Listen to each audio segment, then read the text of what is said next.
Here we go. Oh, We yeah. got the Super Smash bracket. First semifinals, we're gonna do Carl Hayden versus Apollo. Then the second semifinals, we're gonna do Arizona College Prep and Queen Creek.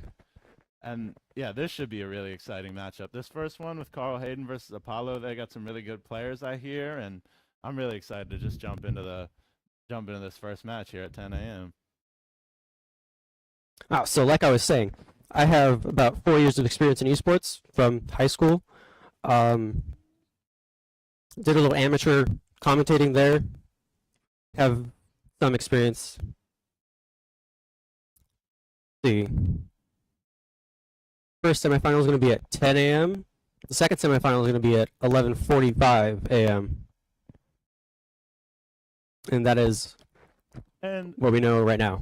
And Brendan, when you were going into these kind of tournaments when you were in high school, what were your emotions going into the day? Oh, I was hyped. Hoping to win, get some kills. I was playing Valorant. All right, so a little different than what we normally got going on, or what we got going on here today, but same kind of competitive intensity. Yeah. And yeah, I'm sorry to just keep saying it because I feel like I just keep harping on about it, but I am so excited for this day. We have a really good day of events. And yeah, this first matchup between Carl Hayden and Apollo should be a really good one. And yeah, I'm just overall really excited. We got the Smash coming up first, and then this is Smash Semifinals 1, then we'll have another match. Then we'll move into Rocket League a little later. And here's the Rocket League semifinals bracket, actually. We have at 11 p.m. 11 a.m. Let's just say a.m. Valley Christian High School versus the Desert Vista High School. And then second semifinals for Rocket League, we're going to do that at 2 p.m. It's actually at 1 p.m. 1 p.m.? Oh, okay. And that's going to be with Campo Verde versus Desert Ridge High School. All right. Yeah, and this should be, I mean, Rocket League, I think that's both of our main game here. Yeah. So I'm most excited for the Rocket League. I don't want to divulge anything. I don't want to say. But I hear some of these Rocket League players are really good. And who doesn't love watching high-level Rocket League? It's one of the most fun things you can see on all of esports. Just like, and Rocket League's changed so much. I've been playing for about 6 years myself, maybe 7 or 8 at this point, honestly. But it's become such a, I don't even know how. I'm finding it difficult to find the words. It's become such a different game than when it first started. It started so simple and it's evolved in such a skill-based, like intense game. Just, yeah, I mean. People say just in competitive ranked, like Plat 1 this year is like Champ 2 last year. It's just it's crazy. Constantly changing. I started playing in my middle school. I think that was 2020. You all remember that year. But yeah, I started playing then, and then continued for a little bit, hopped off for a while, then played again for just to sub in for my high school Rocket League team. Oh, dang. You played for the Rocket League team, too? Just like once or twice, yeah. All right.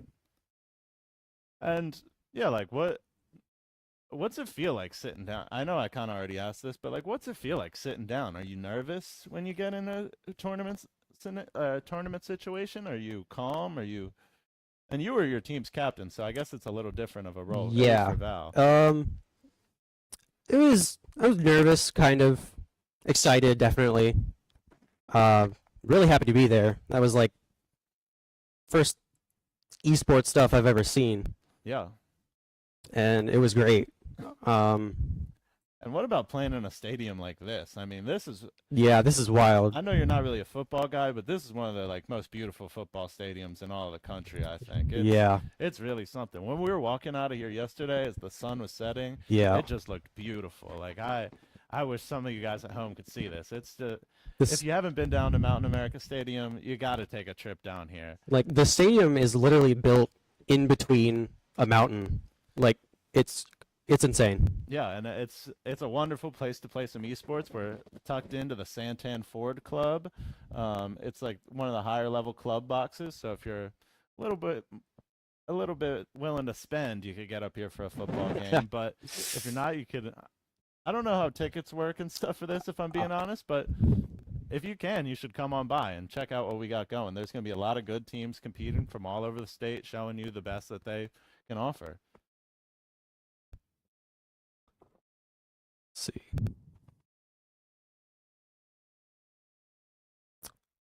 Oh, when I signed up for this gig, I was unaware. Oh, hang on. Oh, look at this. We got the league state finals. That's going to be a big match. Brendan's going to be hopping off the commentary team for that, and Yeah. this nice fellow by the name of Nathan will be coming on. We'll introduce him a little later. He's not here just yet, but he's really he's a league head. Yeah, I believe he's actually on the League of Legends team for ASU. I'm not sure what team, like varsity or anything, but I know he's on the team. Yeah, and just the way you could tell just by the way he was talking about it, he's obsessed with league. Yeah, we were going over stuff yesterday, and this dude was going off. Like, he was explaining a bunch of stuff in detail. It was pretty cool. Yeah. Like, it was me nerding out over Valorant when I was in high school. Yeah. Yeah, so we got Arizona College Prep or ACP versus Hamilton for the big state final match at 3. And yeah, that's really going to be something. I mean, if you're here to watch League, you know what to expect. It's going to be a fast-paced, Yeah. very exciting, and this is the state final, so this is some of the highest level play we're going to see in all of the state or all of the country. Nathan was saying yesterday that supposedly a lot of the best league is played like in the Northeast, but I don't know. I think we got quite a burgeoning little scene here. Oh, yeah. I think Arizona's coming for the top spot one day. I mean, just the passion you see from some of these kids, and it's something like I've never seen in any other game before. Oh, yeah. I can definitely recognize it from my time in esports. Yeah, it's really impressive, and I'm, again, super excited to see this match. We got it. Oh, look at this. And we're moving on. A little help from a sponsor.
We have a very exciting evening planned for you guys with a total of 3 different games being played: Rocket League, Super Smash Bros. Ultimate, and League of Legends.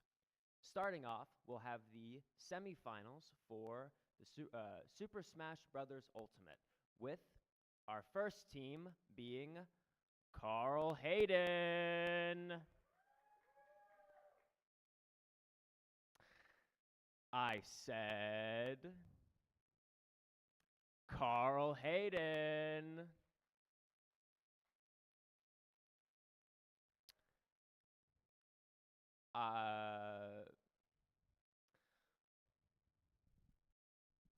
You know what? Let's start with the other team real quick. Oh, over here. Carl Hayden, everybody. Woo! All right. How are we feeling today, guys? Feeling pretty good. You know, the goal today is to take home the blue trophy. Awesome. Yep. Fantastic. And what are your how have you been preparing for this? Getting West. You know, look, I don't really practice like that, so just I play time to time, just eat, sleep. I don't really know what else to say. All right, thank you very much. What about you? How do you feel about today? Feeling great. Hopefully ready to win it all. All right. Awesome. Now this is going to be a best of 3 match. I'm very excited. I'm hoping for the best for you guys. All right. And now introducing our next team, Apollo. Apollo. Woo!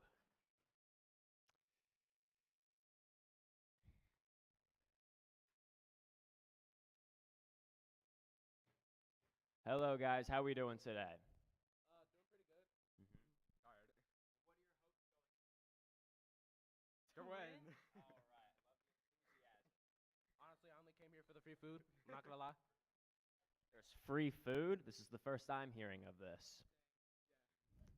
All right. Well, I'm excited for you guys, and I'm hoping nothing but the best for you. All right. Now, I guess we get started, right? Okay.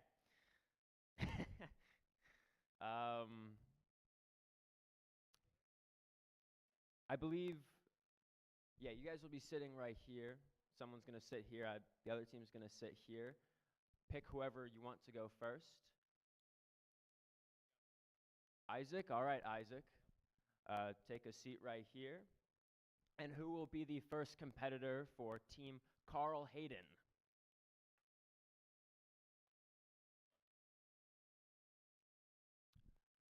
Brendan? Good luck, Brendan. You got this.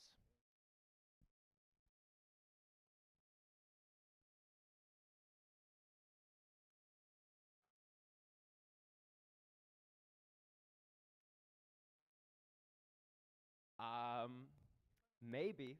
I have no idea.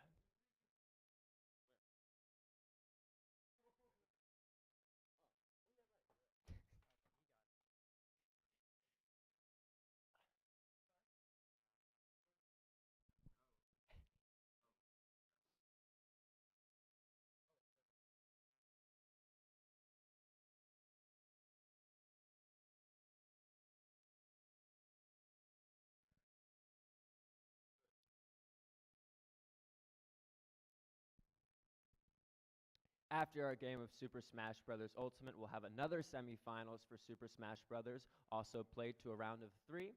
And then after that, we will have our Rocket League semifinals, which will also be played to a best of 3. And then after that, we have our League of Legends finals. But let's not focus on that. We have this to look forward to. All right.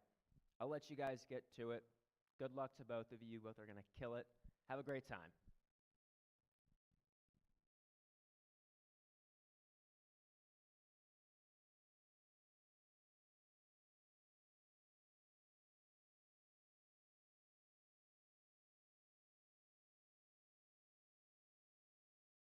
All right, we are back. Yeah, I mean, we went over this a little bit earlier.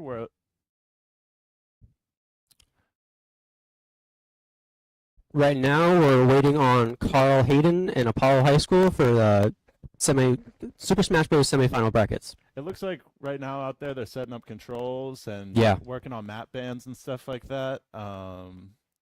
So it'll be a couple seconds, couple minutes before we get into this actual game. But like we've been talking about all morning, this is primed to be one of the best matchups we're going to have all day. Carl Hayden has some real killers on it. And, I mean, I hear Apollo's quite the team as well. Oh yeah. So just bear with us while we get stuff going here.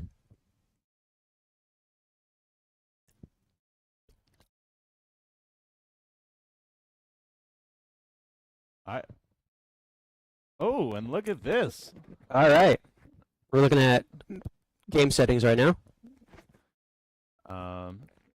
Just banning Yep. all the items as you would expect. 3-round stock. All right. What are we looking for the map? Oh, there it That is. was quick. Ooh, All right. all right. Looks like the first character, Biff. It's gonna be Pokemon Trainer. Ooh, that was really fast. Dang, they're flying into this. Yeah, they're hyped. So it's just a 1v. So We got Pokemon Trainer Pokemon versus Trainer. Meta Knight. Biff versus Unleashed. All right. Get some early contact from Pokemon Trainer working with Squirtle. Ooh, Dang. he's They're just really- mauling this dude. Yeah, they're pushing Ooh. Meta Knight, but Oh, I mean, this is quite the game. this is wild. Playing on the edge. Yeah, and you just gotta be built different to be playing like this with Pikachu or with the Pokemon Trainer. Sorry, it's just Ooh, wow. Biff got a knockout on Yeah, I mean Unleashed. that was brilliant. That was a brilliant hit on Meta Knight. And if I'm being honest, I would have taken Meta Knight. That's what I would have picked as the person to take the lead early. But this Pokemon Trainer is really, Yeah, they know what they're doing. yeah, they're really skilled. And with Really? Squirtle too, Yeah, it's pretty cool. yeah. I feel like you don't really see guys like this breaking out with Squirtle. Yeah, I would play Charizard or what's the other one called? Forgot. Bulbasaur Bulbasaur. Yeah. Or no. or Ivysaur. Ivysaur. Yeah. Sorry, I'm a Pokemon fan, but like You're on the big. it stage. slipped on my line. Yeah. Ooh, switch dang. over to ooh. Ooh. That's a second knockout on Unleash Yeah, for he's- Biff. He did a little switch to Ivysaur, then a little switch to Charizard, and now he's back to Squirtle. And Unleashed is really just having a tough time dealing with this Pokemon Trainer. He's trying to keep him on the edge. He switched to Charizard Ooh. now, and he's using that Flame attack, and that's really, I mean, that might be the best attack the Pokemon Trainer has. But the way he was using Squirtle was really something. I mean, Yeah. that. Oh, Oh, ooh, that's game. That's game, folks. dude. I feel like we didn't even get anything to say over that. That was a quick dismantling of the All Meta right. Knight. So that's a point for Biff for Apollo High School. And yeah, I mean, Biff is definitely someone to watch. That's a player we're gonna have to keep an eye on through the rest Oh, of yeah. this tournament. That was Looks like we're gonna be on Final Destination next. all right. And Biff and Unleashed back again. Let's see. Did Biff's you go gonna be on see- Pokemon Trainer again. I did not see what Unleashed was on. See in a minute. Ooh, Ridley. Ooh, Ridley's a tough character. Yeah. But maybe you got to use a bigger character to deal with a. Charizard. And Biff is playing from the Carl Hayden team, and Unleashed is coming from the Apollo team. So even so, I understand there might be a little confusion with the colors, but yeah, Biff is from the Carl Hayden team, and Unleashed is from the Apollo team. So, and I mean, this is a much more even match, Ooh. but I feel like Biff is still dominating. Oh, Oh. that, and see, the thing Ridley has that Meta Knight doesn't have as much is that, I mean, Meta Knight still can fly, but the Ridley fly ability is really something. Yeah, that up B. Yeah, that's something different. And we got Ivysaur out now fighting with him, and dang, All right, that's a knockout for Biff. Biff is really, really dominating this match. It kind of feels like Unleashed has nothing they can do, no matter what they try. I mean, they got one life off from this round, but Is that? this is looking like it's gonna be a kill. Oh, Whoa. whoa. Not even on the stage. And that's much higher level Smash than I can play. Oh yeah. Once we fall off the stage, I'm done. But these guys are something different. See, Unleash is on his last stop. Ooh, Ooh. That was Point to Carl Hayden. That's a brilliant kill by, Biff, yeah. and that's game. Wow. 2-0 shutout of Unleashed. 3 KOs. Yeah, Nice. that was something. That was a quick game. That was extremely quick. I can't really believe that it was over that quick. And it looks like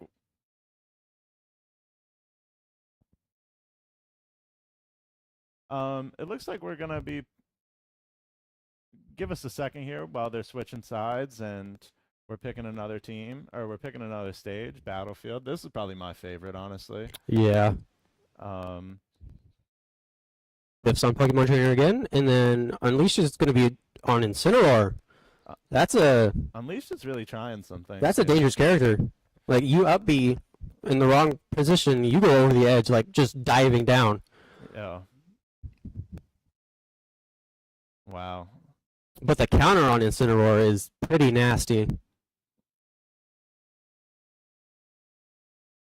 And Biff's still doing some damage. yeah, Biff's still doing work. You would think fire type, water type, but The Charizard pulls out. oh, and he's so good at switching between Yeah. these characters. Like, I guess that's what Pokemon Trainer's for, like that's the strength of it. Yeah. Like, I don't know if I've ever seen someone switch like this quickly and efficiently, like use it so strategically. I'm very impressed by Biff's control of the character, honestly. Yeah.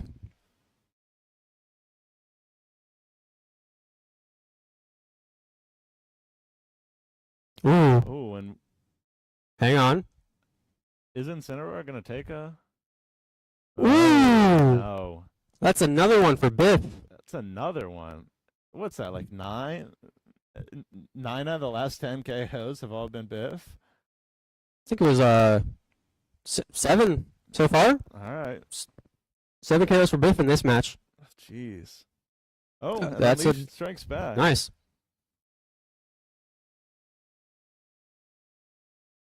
This matchup seems somewhat even. Yeah. I mean, this is definitely the most even out of all of them we've seen so far. Yeah. But you got to remember, Unleashed did come out and even it up 2-2 when he had the Ridley, so Yeah. we gotta see what he can do in these closing moments here. This is really the big stuff. Once it's all even up, once it's all tied, we gotta see what Biff can do here. And Only time can tell. yeah. It's tough to survive for very long with 143 damage though. Yeah. Especially as such a Yikes. character like That's Incineroar. another one for Biff. Yeah, it just puts him out, sends him right flying off the left side of the match. It's really just.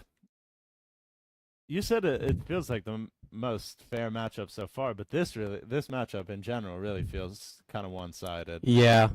I know how that feels. Yeah, so do I. I've been stomped in my fair amount of Smash games. Yeah. I mean, Unleashed is putting up a very good fight, but Biff's just really got a command of this character, and it's also hard. I mean, we got to say it, Unleashed. Like, it's hard to keep switching between characters, especially when the guy's locked into his one. Yeah. He's so confident in his main that he's making you sway off yours. Ooh. That's a bad thing. Hang on. Oh, Oh. Ooh. Hang on. he just uses the Charizard so well. Yeah. His movement is so good. And that's another win for Biff. Wow. 3-0 for Carl Hayden. Yeah, and that's what you love to see here. Yeah. Folks. That's classic esports right there. Just a good, clean, fun match. Are we going to get the friendly handshake? Doesn't look like it. If bringing their team to the lead with Pokemon Trainer, that was very impressive stuff. Can I get the next player from Apollo and the next player from Carl Hayden, please? Carlos? How are you feeling today, Carlos? How do you feel after seeing that last game? Pretty good, yeah. I'm pretty sure we can win. All right. Love the enthusiasm. And from Carl Hayden, we have One more time. Hello. Chris? Nice to meet you, Chris. How do you feel after seeing that last game? Good. Well, I'm very excited for you. Are you ready to play? All right. This one, like the last one, will be a best 3 out of 5. Enjoy.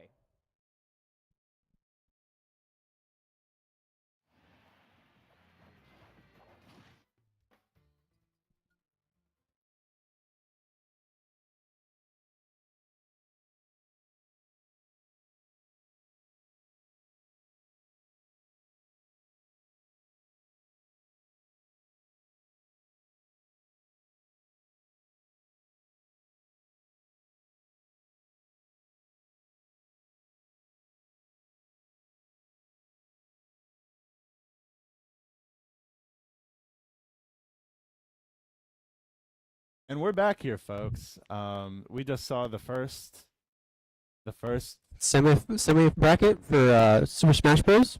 Looks like, if I'm correct on how this bracket's working, Kyle Hayden's gonna move forward.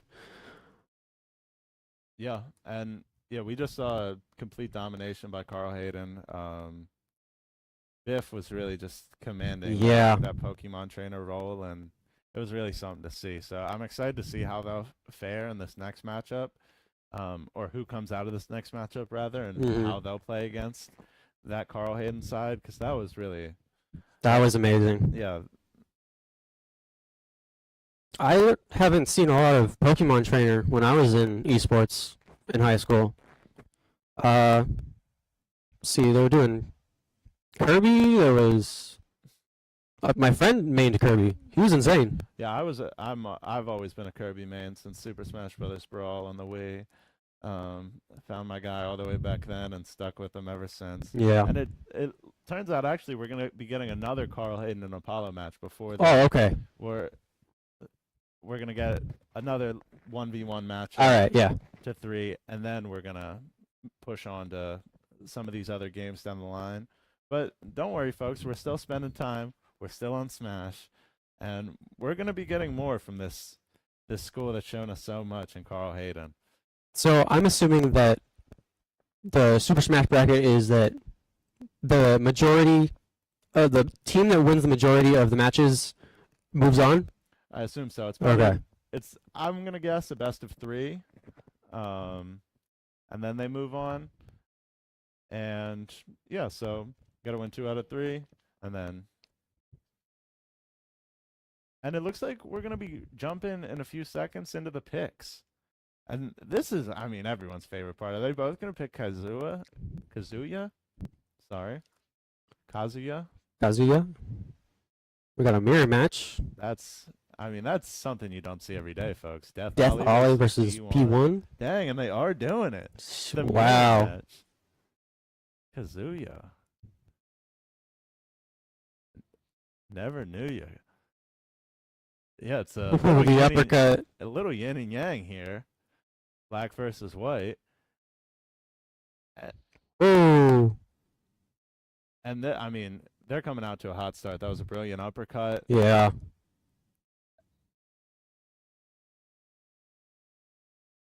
They're just trading hits, man. And just to keep everyone on track, Death Ollie is from the Carl Hayden team, and P1 is from Apollo. I know it might be a little confusing with the colors on the graphic, but just bear with us. Left side, Carl Hayden. Right side, Apollo. And, Carl Hayden, it looks like this team plays Smash for 25 hours a day. Like, they got some real killers out there. But, to be fair, P1 is up. Yeah. Apollo is up. They still have all 3 lives, and that's what Ooh. matters in this game. But now it's tied 2-2. That was a brilliant punch off the left side. Got a little side B action. The shield comes in. Yeah. Another uppercut. Oh. Ooh. Let's see. Come on. Death Ollie's on. Got some damage on him. Yeah, Death Ollie's got 125% on him. He's not going to be able to survive for much longer like this. I mean, we've been saying it all game. That's the nature of the game. And Keep that's them another one nice for and- P1. Yeah.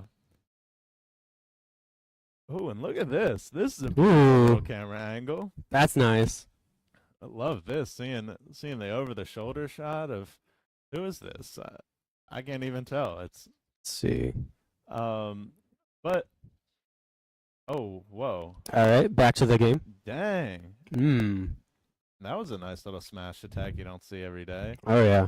And look at this. They're both in high damage now. They're both all in the red, and it's getting real close. Death Ollie's only got 1 life left, but P1's Ooh. Oh, dang, 1 stock each. 1 stock each. Death Alley has a disadvantage. Oh, And that's game. there it is.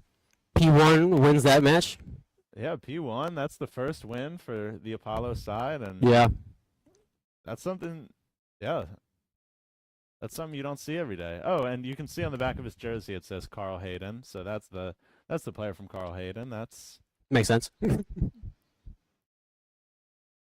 All right, let's see.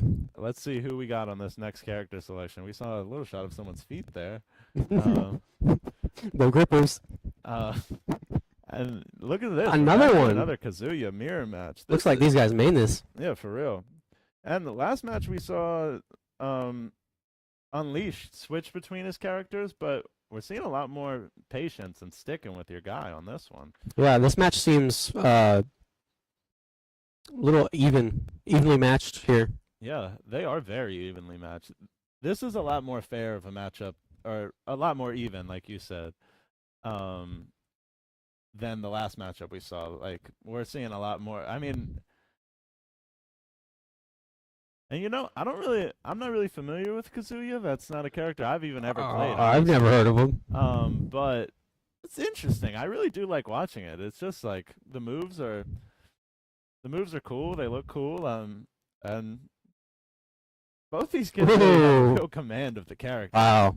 And they just, I don't know how they just get high damage so quickly.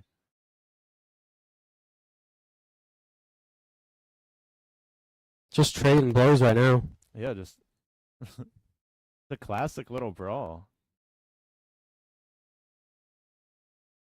And yeah, Death Ali is really, I mean, he's struggling with P1's command over the character right now. And it must be hard in one of these matchups. I'm sure you don't expect to be going against someone using the same character. Yeah, it's pretty tricky playing a mirror match. Yeah. Like, you have the same attacks as the other person. So, I mean, what can you do? Yeah. You can't really use their attacks against them, or maybe you could. But I feel like that's what he's trying to do, and he's kind of struggling with it. Death Ali's having a hard time finding those attacks against P1, who's really, like, commanding. Ooh. Oh. And oh, That's dang. another win for P1. That's another win for Apollo. And Wow. we're back to the handheld cam. I love these camera angles. Who's ever doing this? I feel like I saw Anthony as the handheld camera operator, and he's really doing a great job. Really a lovely, Yeah. lovely man. This is amazing.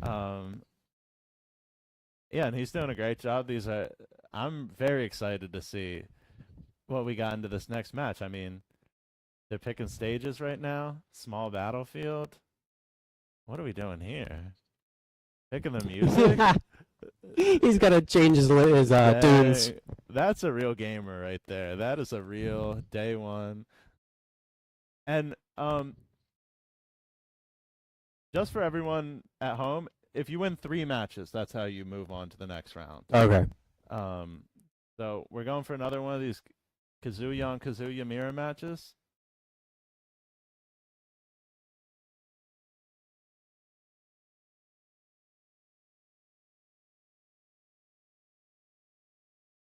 All right, we're on. And we got a different skin out of P1 this time. He's kind of flexing on the Carl Hayden team here, literally. He's got the arms and back out. And remember, folks, everyone, Apollo is P1 and Carl Hayden is Death Ali. And dang, Death Ali did not come to, or rather, P1 did not come to play this match. He took the shirt off. And he meant it. Yeah. But Death Holly's not going down without a fight. He's gonna try to crawl back from this, and I mean, everyone listening, I'm sure, is a bit of a gamer, and I'm sure we've all seen leads like this blown before. Yeah. I can tell you, I've personally blown leads like this before. So, not trying to. I'll do a little knock on wood under the desk here, but Yeah. Sometimes a matchup can change in an instant. One mistake and the match is decided after that. especially in a game like Smash, when all you got is 3 stocks, 3 lives, like that's it, and those lives matter more than anything. Especially in no items and stuff too. It really takes away, like, I mean, there's no competitive advantage you can find, especially in a mirror match. It's just player versus player. It's man versus man. PvP. Mer versus mer. Okay, buddy. Oh, P1 wins that. Yeah, Apollo cleans up P1. Beautiful. 3 in a row. Are we gonna see a friendly handshake? Come on. Come on. Come on. Number 99 is, and it does not look like. Ah. I'm curious, going into that, were both of you just coincidentally wanting to play the same character? Mm-hmm. But I was going to switch to Luigi because that's a better matchup for us. But it's funner to play mirror match, so. Well, it was certainly fun to watch, and congratulations for the second win. Can I get John? How you feeling, John? Pretty good. What about yourself? Feeling pretty good. All right. All right. Well, good luck to both of you. This is going to be another exciting match. You can begin.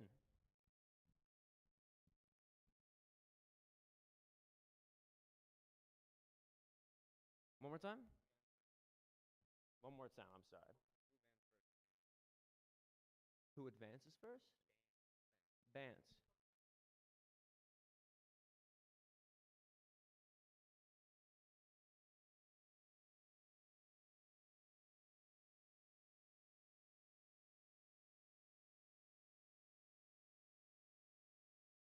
All right. So that's 1-1 for Carl Hayden and Apollo.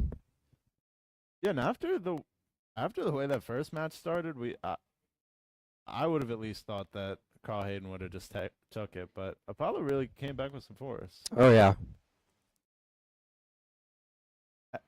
And also, just thanks to our friend Trip out there. He's really doing a great job with with the emceeing. I mean, he's really like He's up on the stage, bro. yeah, he's in front of the camera, and Trip's just again, just like Anthony I mentioned before, and all the people working on this event, really lovely people. Yeah. Just a pleasure to work with, and we're all. I mean, I'm at least extremely excited to be here. Very happy, very grateful for this opportunity, and thanks to all these teams too. Same as I, yeah. For letting us commentate over them. And I mean, it's 1-1 now. This is the prime match. Yeah. here. This decides it all for this team, these two teams. And if you were a betting man, what do you think? Who are you taking here? Oh, dude, I don't know. See, they're switching players out every match, so There's really there's no competitive advantage. like the first round, Carl Hayden just kind of wiped. The second round, it was a fair matchup between Apollo and Carl Hayden, but you know, Apollo won at the end. So Pretty convincingly too, I would Yeah. argue. so whoever they put in next, that's gonna decide their fate. Yeah. And I liked seeing that mirror match, but it was also interesting to watch the characters switch in the first one. Yeah, Because it's always cool to me when someone who's not really that great at Smash, personally, I can only really play Kirby, maybe Meta Knight on a good day. yeah, So it's always very interesting for me to see these people who can jump around from character to character and really have a command over all the abilities and movesets. I'm very impressed by these teams, and I'm excited to see who they trot out for this third matchup. Looks like they're going to be picking characters right now. okay. We So got Natural B versus Fallon. And if Natural B really goes with King K. Rool, that's an interesting choice. I've heard He's pretty good if you use him right. I've heard people say the contrary. Like I was watching a tier list video today, and they put him in one of the bottom tiers, I think. I think it really depends on the matchup. Yeah, and their skill also. And yeah, Fallon's our other player. And remember, folks, Carl Hayden is the red and Apollo is the blue, despite the graphic in the top corner. And that, what would even happen there? I don't know. It looked like I thought that was just a flub by King K. Rool, but that appeared to be some sort of somehow it looked like Fallon did that to him. Oh, he did it again. Oh no, never mind. Oh wait, and he's back up. Wow, and this like Natural B is Playing on the edge again. it's a dangerous game. Oh yeah. And Ooh, that's it's a dangerous game. He's Ooh. not going to be able to survive that much longer. Oh, nice. golly, King K. Rool is, Right off the bat.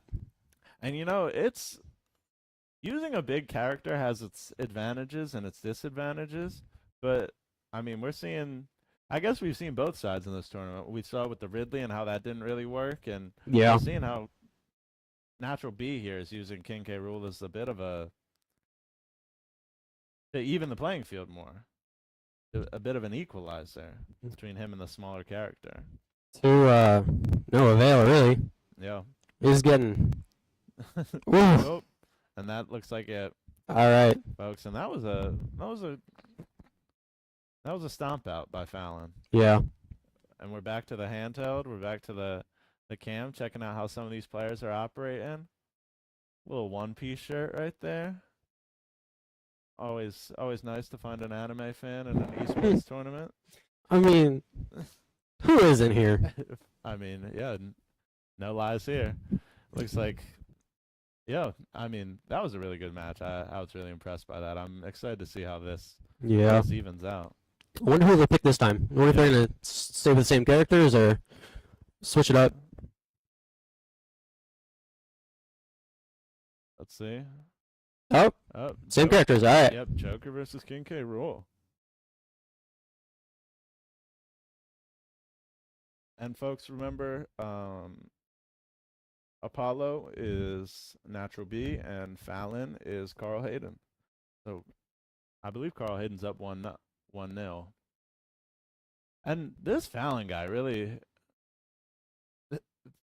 likes to live life on the edge.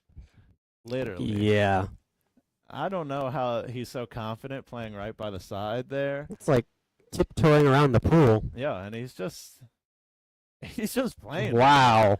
He's Woo! doing all his work off the side. He wasn't even on the platform for that whole kill. That was wild. Almost. Wow. And it's looking like, I mean, I don't want to call it too early, but it is looking like Carl Hayden is going to clean this one up again. I'm very impressed by their skill and the way they know these characters. Yeah. And again, just playing off the Oh. side. But that time it worked against Fallon and against Joker. Taking a risk playing off the side. But I mean, that's something you got to do. When that's your play style, that's your play style. And these guys are sticking to it. Yeah. And when you're so good at a game, like, you really don't have to be as scared as you or me on the side. Yeah. When you're really a smash head, it's different.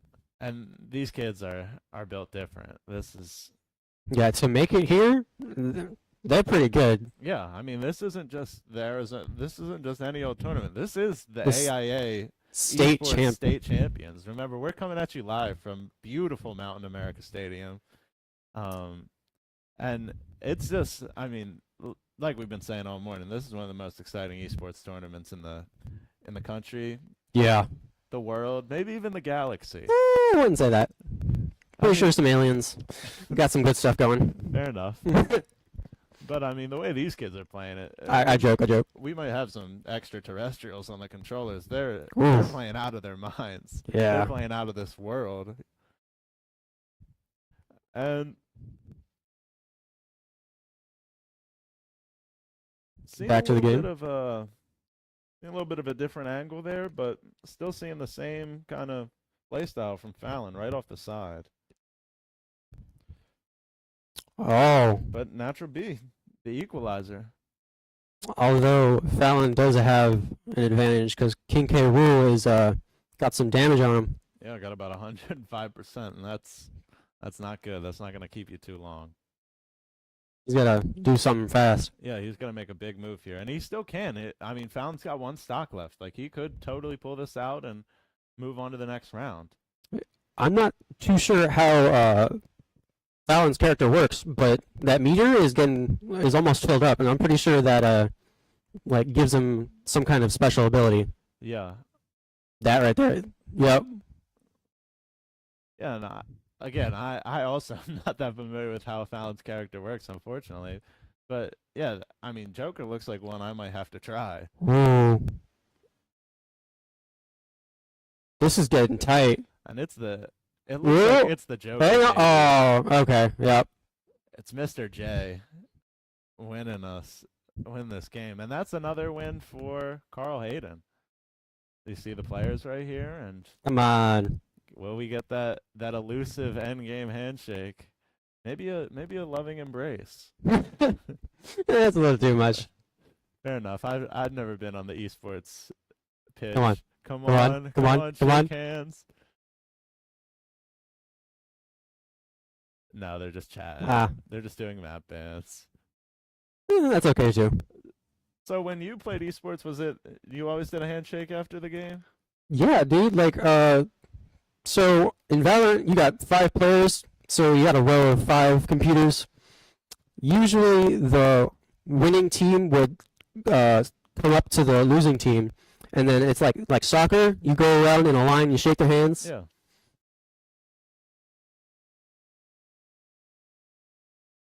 All right. So that's 2-1 for Apollo, and it looks like we're going back in. Okay. Oh, this match is allegedly just for fun. Oh, love to see it. Yeah, I mean everybody loves fun. Do you think that I wonder if there's some sort of wager or some sort of thing that makes it more fun behind the scenes? Maybe. But yeah, these are 2 guys who love to play Smash, so it doesn't surprise me that they're that they're working in a game for fun Yeah. in the middle of the AIA Esports State Championship. On stream too. Yeah, on stream. I mean, why wouldn't you want all your friends and family to watch you play Smash one more time? Ooh. Maybe Natural B just had a vendetta. He knew he could beat him in one game and just had to go back. I mean, I've been there before. Just one more Ooh. now. Yeah, I'm the type of person to play characters that can keep you in the air once you're there. Yeah. It's like you just keep hitting them in the air, and they can't touch the ground, so they can't move. Yeah, just juggling them up. Yeah. Yeah, that's what I hate when it happens to me. Because as I've alluded to, since my Smash Brothers brawl days, I've fallen off greatly at this game, and my friends have only grown exponentially in Yeah. how good they are.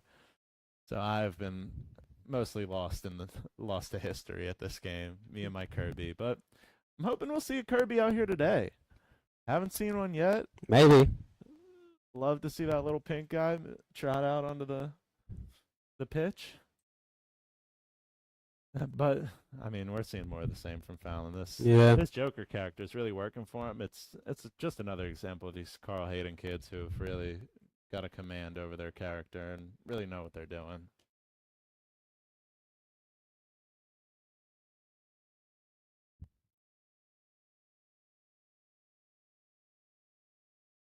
Oh. And just working off the side, Dang. man, and that's game, folks. 2 stocks left. Game just for fun, but I doubt Natural B had any fun there. Yeah. Maybe getting the first stock and then Yeah. That was something though. All right. All right, it looks like we're gonna flip back over to the bracket, and yeah, just to remind you guys what we got coming on soon. That was Carl, Hayden, and Apollo. We may still have some matches. I'm gonna be honest, I'm not entirely sure. And then our next semi-final match is going to be with Arizona College Prep against Queen Creek. Which should be a great matchup. I hear Yeah. ACP has some really good esports. I think Nathan was saying he went there. Oh, you did? I thought he said that. Maybe he didn't. Maybe I can't remember. But yeah, it seems like I mean, they have a cool logo. I know that doesn't really say much, but I'm impressed, and I think they should come out and give us a good showing. I'm going to bet against you and say Queen Creek is going to win this one. All right, I like it. I like the competitive intensity. No money involved. Of course, yeah, never. Yeah, and I'm just really excited. Those were some great matches by Carl, Hayden, and Apollo. Biff, Def Ali, Unleashed. Thank you for. Yeah, thank you guys so much. That was awesome to see, to watch. Those are all the names I have privy on my list right here. But to any of the players uncredited, thank you as well. Thank you to everyone who came out today.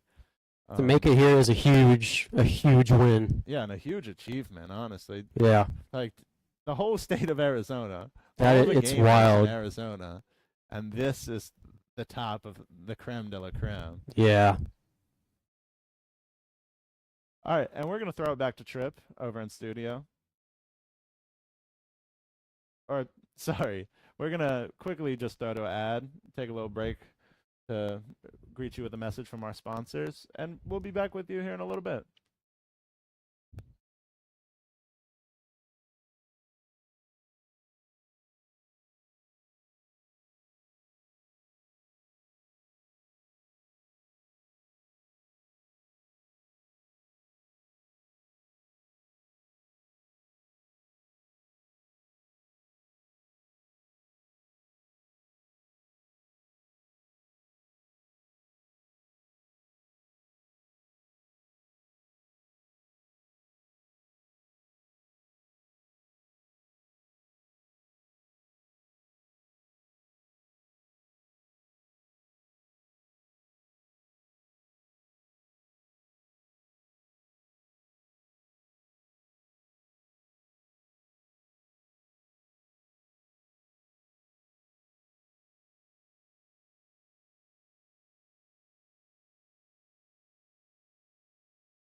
And we have Johan. Yep. Johan is going to be playing for Arizona College Prep first.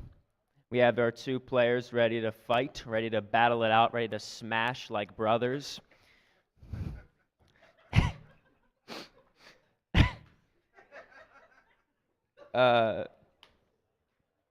Yeah.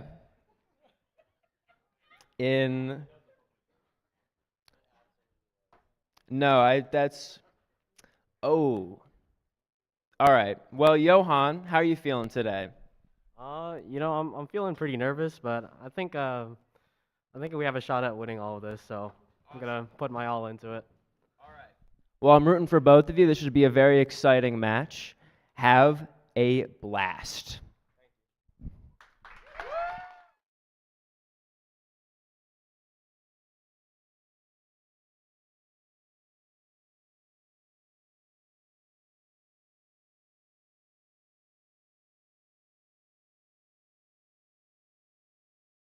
And we're back. We just saw Arizona College Prep and Queen Creek enter the stage. Do their little walkouts. Yeah, that was pretty cool. Yeah, that was cool. You don't really see stuff like that, and they're all in the same. I mean, I guess they are on a team, but they're all in the same uniform. They're all swagged out. Yeah. They look ready to play. They look confident, and I'm excited to see what they got for us today. And like we were saying before, those Arizona College Prep, I don't know if you could really see on the camera angle we had there, but they have the big Smash logo, a big Smash ball across the back. It looks cool. That's pretty cool. It goes very well with their purple jerseys, and yeah, like this should be a burgeoning, a hot match that I'm excited to see. Yeah. I hope everyone in chat's all ready and excited. All right, it looks like they're doing picks, chat. Let's see who we got here. All right, we got Mist and Suisa. fan. Yeah. If I'm pronouncing that right. If I'm wrong, I'm sorry. And we got Captain Falcon versus Terry.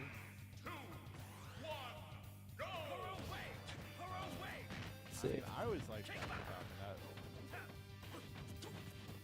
Alright, and blue is ACP and red is ACP.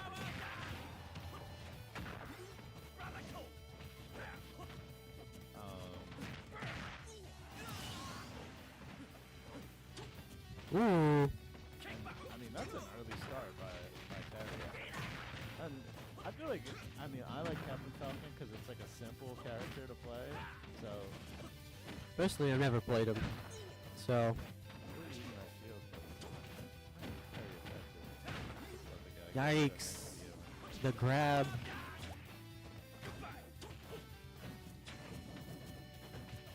And Terry's really Terry's really commanding. He's really in the driver's seat here, but they're really in the driver's seat of it. And just like in all these matches, it's just impressive to see someone who can control their character so well in the air, on the ground, in every aspect of it. Yeah. It's pretty amazing. Yeah, just the amount of hours these people have put into it. I don't envy the rest of their careers. Probably quite worn out at this point. But yeah, Terry keeping pace here, kind of controlling the match. He is one stock down, but it looks like it looks like Terry's in the driver's seat completely. Mist is in the match, and every interaction's falling, and it's just. Got him on the edge. Got him on the edge. Ooh.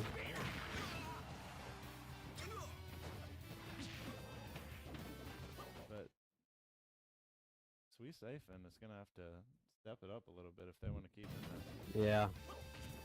And you get a little peek at that jersey, that logo. It looks all very nice. He looks very locked in, too.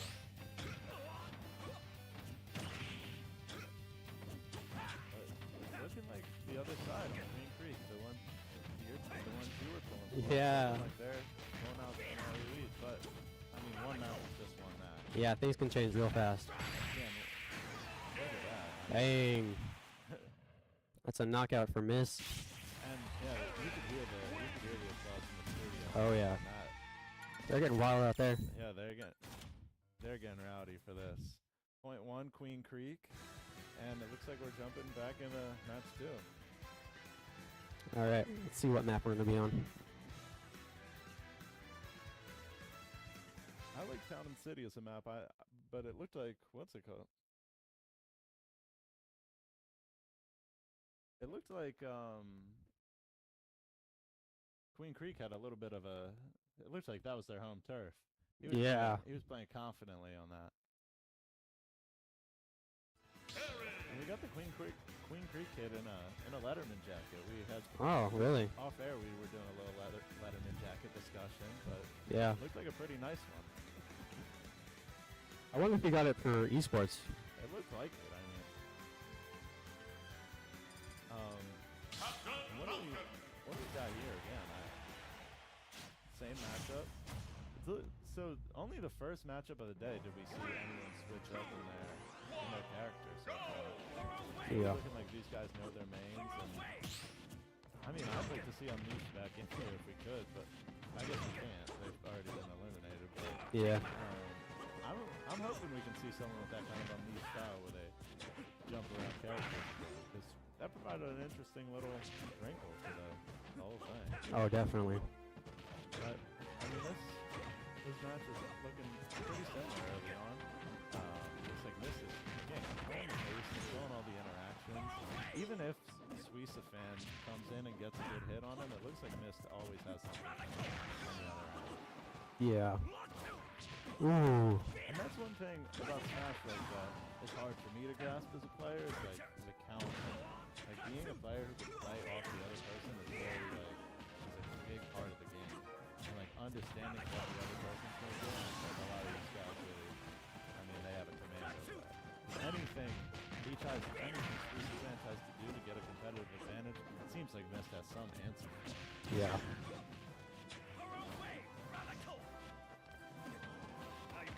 Oh, Swizzy fans got missed on the edge.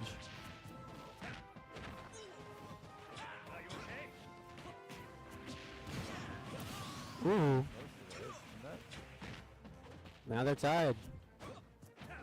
yeah, that.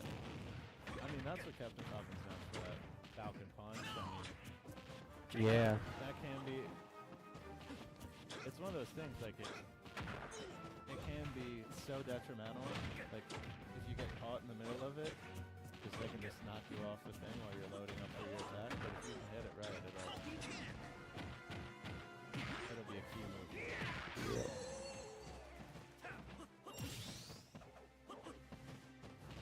Ooh.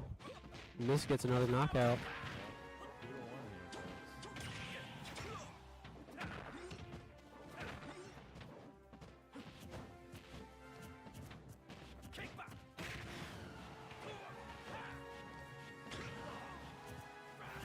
Yikes. This may have some sort of like little power up here, but they just lost it.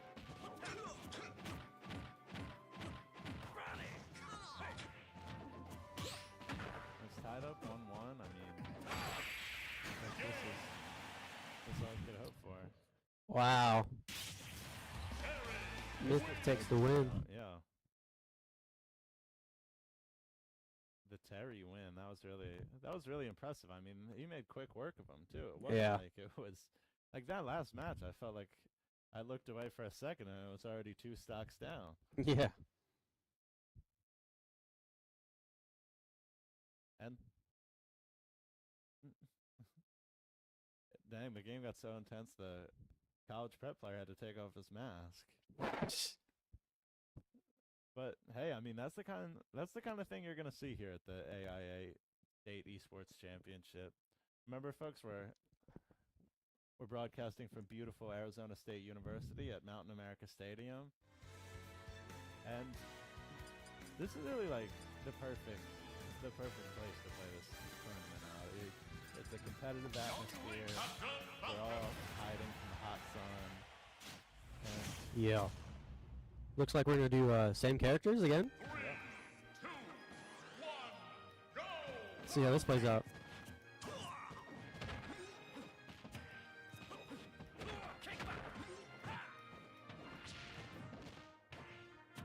Ooh. That was a nice hit. That was a really nice hit. Yikes. That didn't look pleasant. Needless to say, I would not want to get hit by any of these players.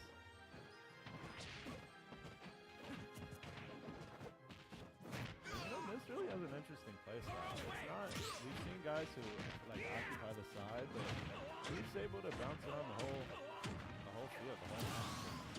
Yeah. Low damage and out of control to kind of I mean, I guess he just lost a life there, but for the most part, he's in control of most of these interactions. And Yeah. even though he did just go one stock down, I mean, Captain Falcon's still on 120. Yeah, so pretty evenly matched still. Ooh.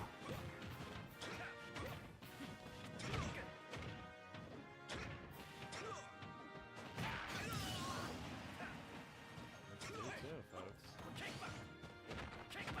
Just like that, I mean, all the talk. Yeah, just like I said, one mistake, one mishap can change the tide of a game. Yeah, and especially in like a 1v1 tournament like this, there's no friends to help, there's no items, there's no ball, it's just you and the controller. That's all you got. I like it when the items are off. Yeah. I mean, no one likes to just get hit by the bat and then Yeah, no, I hated that. or when someone gets a Pokeball, but I mean, this is calm. Can't even play with that kind of stuff. Ooh. Mm. Wow. You just hate to see it.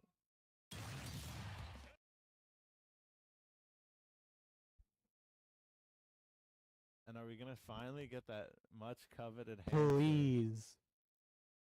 Yeah, that's totally an Esports Letterman jacket too. Yeah. All right, throwing it back to Trip.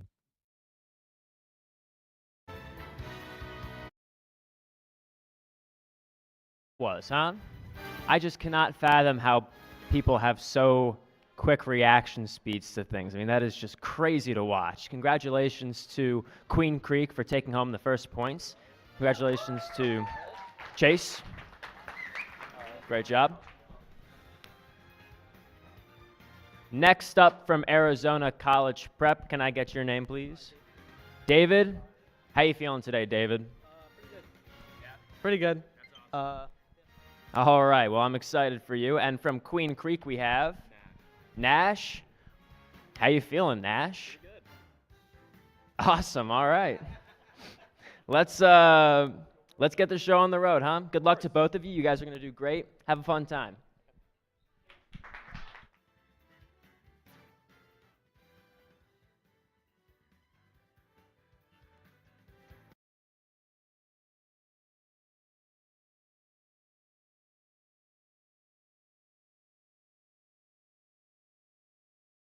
And welcome back, everybody.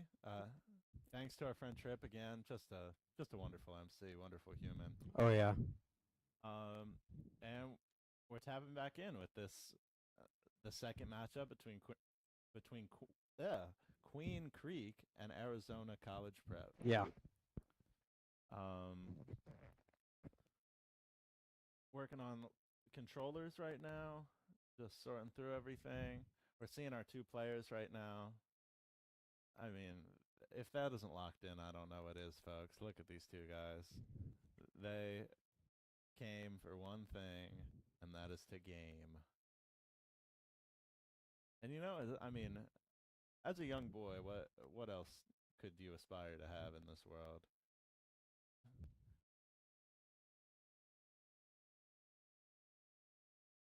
They're getting serious. They are getting serious. They're real gamers. And just to remind everyone, in the first matchup we had this morning, if you missed it, we had a 2-1 defeat of Carl Hayden over Apollo. Moving on to the finals, which will be held later tonight. And then right now we're seeing the second semifinals for Smash Bros. With Arizona College Prep versus Queen Creek. And I think Queen Creek's up 1-0. Was Queen Creek on the left side? I believe so. Yes. Then yes. Yeah, and that we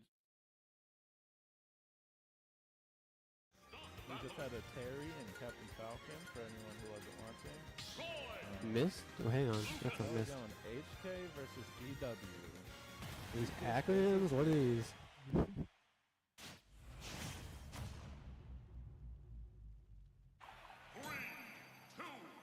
Oh, Lucas is a crazy character if you know how to play him right.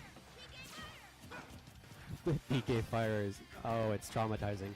Alright, so it's looking like HK is the Queen 3 player and EW is the OCP player. Okay, so we gotta.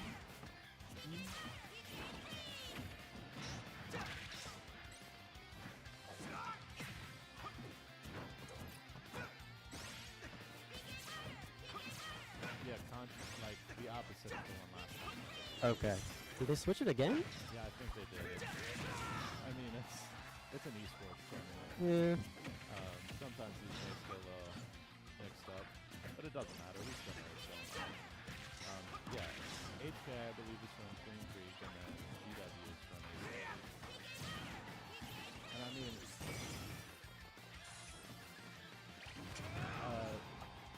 well, can you go back to what you were saying about Lucas being an interesting character? I was saying if you know how to play him right, he's kind of broken. Like the PK fire, what was that, PK ice? It's traumatizing. Yeah. Like in high school, I played a little Smash for my esports club.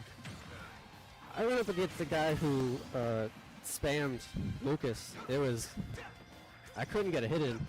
Yeah, and I mean this Lucas is using that same level of domination. We're up 3-2. I mean, and Roy's a character I feel like you see a lot. Like a lot of people try Roy. He's kind of like in that Marth ice kind of Yeah. build. And I mean, yeah, Lucas is someone I feel like I never see people play. You have to be very skilled. You have to really know what you're doing. And Definitely. it looks like that's what GW is doing here. But Ooh. did they just go down one? No. That, I mean, Recovery. to tie back in like that with 151 damage, you really don't see that kind of thing a lot. But, They're using shields pretty well. yeah, they're using shields really well. They left pretty well back to the last gas station. This is an excellent use of shielding. I'm very impressed by what GW is doing. But Oh. is Roy going to be able to take this round? Oh. Wow, the recoveries on Lucas. Yeah, I mean, they're just brilliant. He's at 186 Ooh. damage. Finally, he gets knocked out. Yeah. That took a lot. It's a good job of stop for him, though. And it looks like he's already putting the pressure back on HK.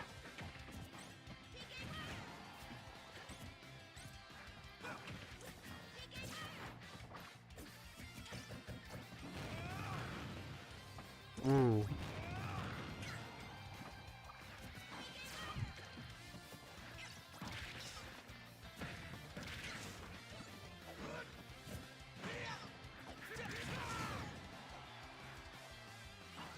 Ooh. I don't know. GW's kind of getting beat up right now.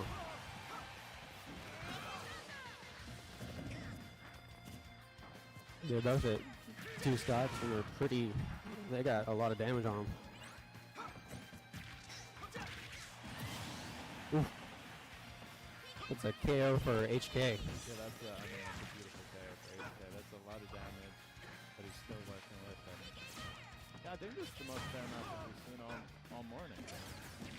This is the first time we've seen people really be trading stocks as opposed to just like going down 2-1. Yeah. And this is the kind of Smash Brothers you like to see. That's what we were looking for in the beginning of the tournament. Ooh, both fell.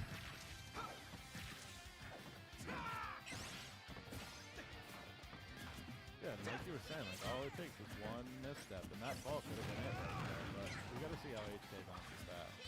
That's really, I mean, we talk all day about the mistakes you make, but the mistake doesn't matter largely. It's how you get back up from that mistake. That's how the games are won and lost. For each.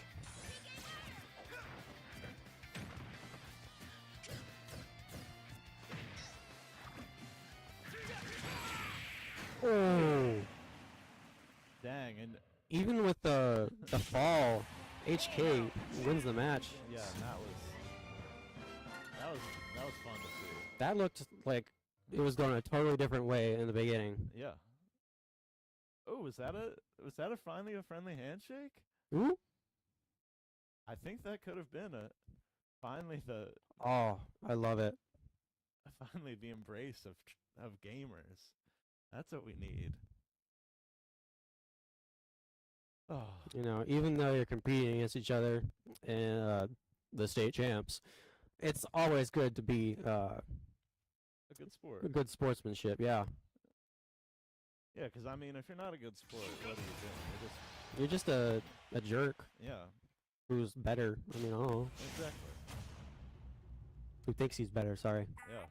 And look at this. We got the same matchup here. I'm really excited for this one. Just like the reaction time these kids have to It's wild. is insane. Like your fingers have to move at an entirely different speed than the rest of your body. And just to clarify for everyone, that was a win by AZ College Prep. I know sometimes these are a little hard to keep track of, but Blue HK does appear to be ACP actually. I think I may have said something that's not clear earlier, but Blue does appear to be. Oh no, sorry. GW is ACP. Alright, yes. Alright. Alright, so back on the right track. Sorry about that, everyone. GW is ACP. Queen Creek got the first point.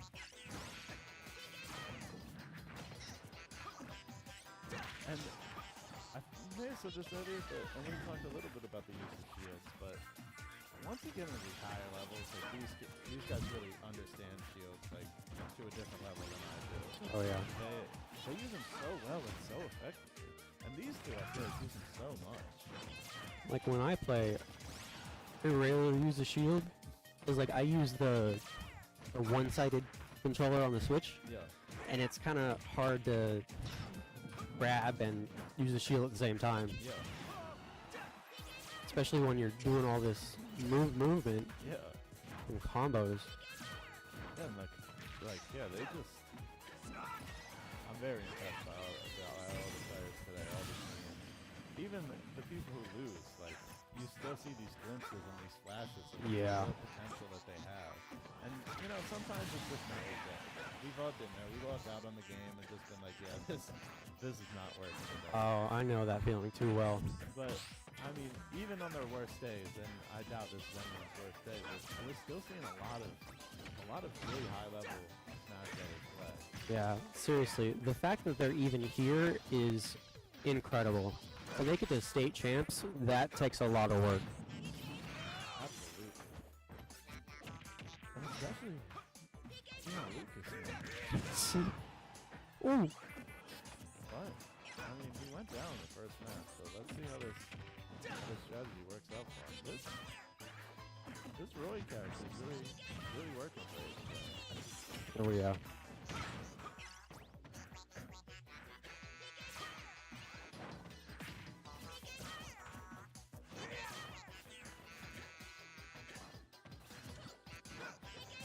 And he just keeps looking at shields. It's kind of playing off the edge.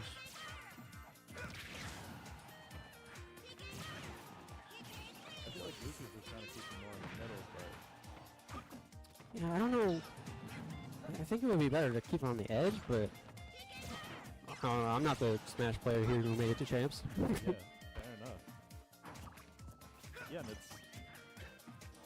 hard to try to get inside these guys' heads because they are so much better at the game than us. Yeah. They understand the movement so much better. Wow. But, Oh! I mean, now we're. A KO into a fall. I mean, did someone call Denzel Washington? Because that's the equalizer right there. Jeez. That's something. I mean, that fall really is, like we've been talking about all day, that could be the turning point in this game. I mean, we said that the last match they played. Yeah, HK still won. yeah, fair enough. But that's why we play the matches. Gotta figure it out, play it out. And honestly, Lucas can't let himself get too cocky. Because even though he knows he just, like, HK had an errant some may even call it silly fall, but GW can't get too excited about that. He can't try to act like all the eggs are in his basket. From what I'm seeing, I'm thinking that GW is too much in the air, and it gives HK an opportunity to strike.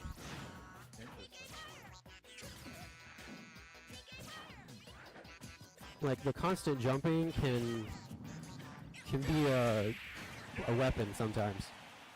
Yep. And Wow. utilized right there. HK takes the win. And that's another win for Queen Creek. That was beautiful. Yeah, that was just a dismantling, honestly. Yeah. Like it started close. It looked like it was gonna be a Lucas win, and then Bam. rug pulled out from under him just like that. It was that easy. So was that the second or third game for these guys? I believe that was the second game. They have one more game. All right, one more game coming.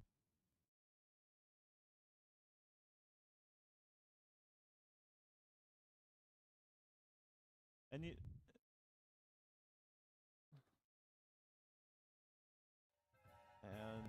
we're back in the game. Just checking in with some of our MERS on the floor.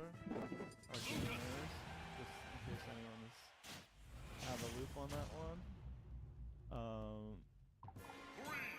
We're back, Lucas v. Roy. You can hear the applause from outside. Everyone's getting excited. I think this competitive energy is really starting to build over the course of the day. Yeah.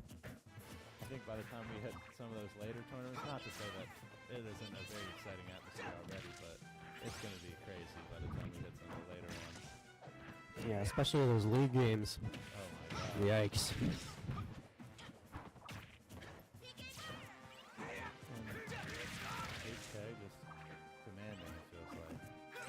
Dictating the pace. Yeah, he really switched it up. Took control of this whole match. Yeah, it was almost like he was nervous at first that he was playing a Lucas, and then he realized like, oh, actually, I can. Or maybe he was just trying to figure him out.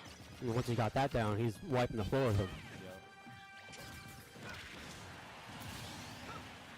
What? Oh wait, that was a. Yeah. I was confused there. I thought that was a Lucas kill, but Lucas got killed. And really, I mean, most of the stocks that HK's gone down are because he calls off the Nash, I think. I think two of them were, yeah. That right there. That move is nasty. You just kind of spam the, what is that, electricity? Yeah. On the edge so that your opponent can't get back up. I hate when that happens to me as a player. Definitely. It's just... I can't even imagine how intense this must feel for those two kids sitting up there playing in front of the whole world. Ooh. The whole world. But, I mean, it's tied up. GW gonna take a loss right here? Nope, never mind. He recovers, but he's got pretty much a lot of damage on him, so he could just go flying. Just one. Oh. Dang. He really uses that snake well. Yeah. I didn't. Yeah. Ooh. There it is. All it takes is one of those sword snakes from Roy, and it's off the side.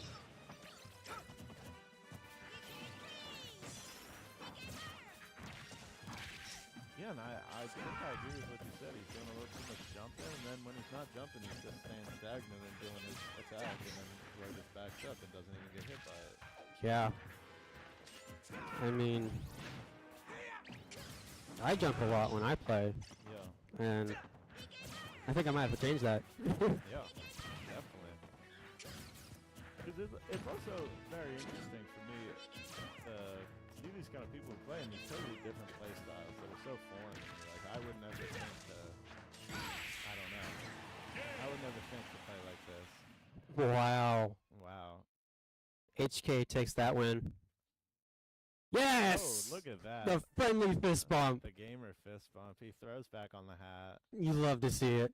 For real. I mean, yeah. Well, how often do you? Since Like twice we've seen that Yeah. that sportsmanship in this entire What an exciting match that was, huh? Let me tell you, if I hear PK fire one more time, I'm going to lose my mind. But that was fun. Congratulations to Arizona College Prep for getting points. That means that this match will be the decision maker for who moves on to. I got it mixed up again. This isn't the first time this has happened. Well, from Queen Creek, who do we have? Ryan. How you feeling today, Ryan? I'm feeling good. All right. And from Arizona College Prep, Brady. How you feeling, Brady? I'm doing okay. All right. Well, good luck to the both of you. This is going to be an exciting match, and have fun.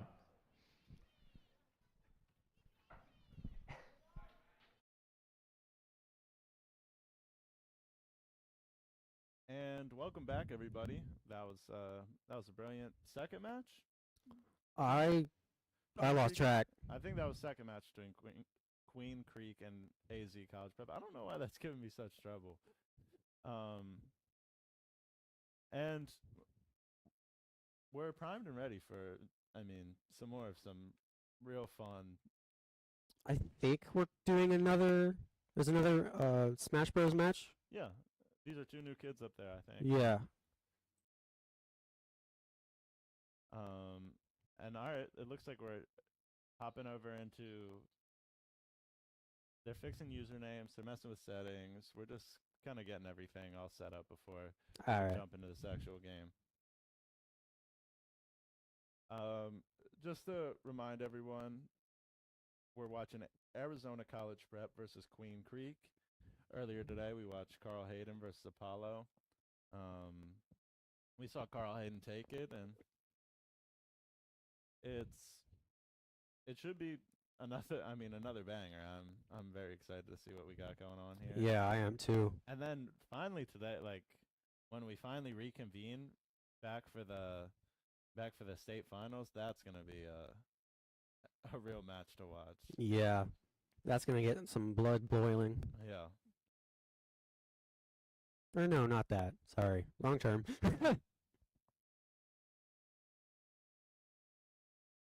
There might be some bad blood. Is that what you're trying to say? No, that's not what I was trying to say. That was my bad. I was trying to say, like, situation was going to get tense. Yeah. All right. Yeah, they're still just to keep everyone in the loop. They're still trying to just get everything set up, so.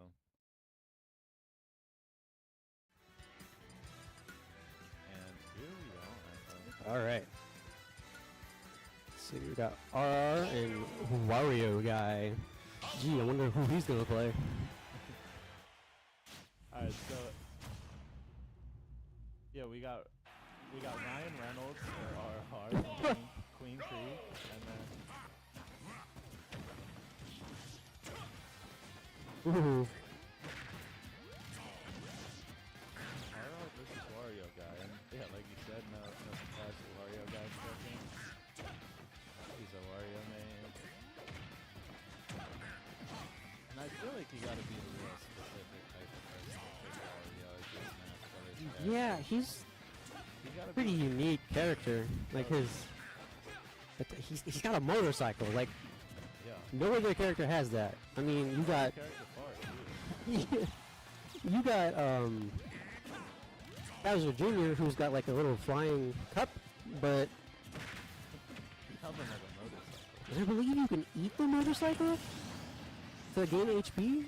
I might be completely wrong, but No, that sounds right to me. Yeah, RR using Falco here.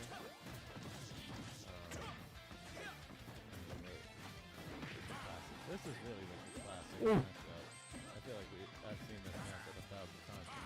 And never disappoints. yeah. Star Fox character versus Mario character. Wario's just Wow. Wario can be so annoying to deal with. Like how you were saying Lucas was annoying for you to deal with. One of my friends likes to use Wario, and it is a true nightmare to have to play with someone who knows Wario in and out. Because he's so annoying. He just is a draw on your side. But you see it even up here. All right, 2 stocks on both players. Wario might go out right here. Nope, never mind. He's still in it.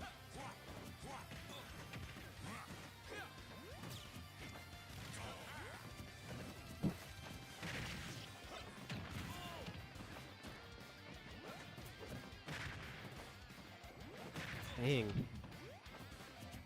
you're using someone like, I feel like this is kind of just a bad matchup for Falcon. Like, even though he's a quicker character, just, I don't like. There's something about it I don't like. I just feel like Wario's there every time he tries to do his own thing. I don't know. I feel like it's a pretty. Oh, Maybe I'm just misguided. I don't know. I think it's a pretty good matchup. Like, they're doing well against each other. Like, it's taken quite a while for this to play out. Yeah. Yeah, I mean, 3 minutes off the clock already. Still 3 lives left.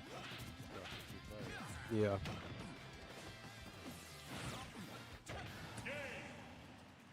Dang. Wow. Look at that. And it just, the top just Wario was beating up on him for the first stock, and then RR kind of got a handle on what was happening. Yeah. Just like in the last game. And yeah, that was Queen Creek. Queen Creek. That's tricky to say. Queen Creek. Queen Creek. Queen Creek. Queen Creek. That's who got the point. Yeah. And we're back in Smash. Dang, and Wario Guy switched up and he's going Wario here. I mean, It's kind kind of. of going against your entire brand. Yeah. I would nature to say, but didn't even. I don't know if there's a yellow Mario, but didn't use that one. More like Waluigi color. But hey, maybe this is the deciding. Maybe Wario is like a smoke screen. I don't know if they do that at this level, this high stakes.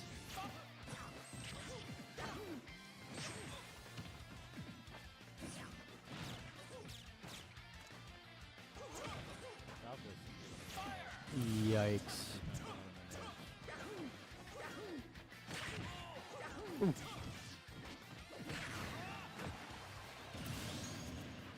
Wow.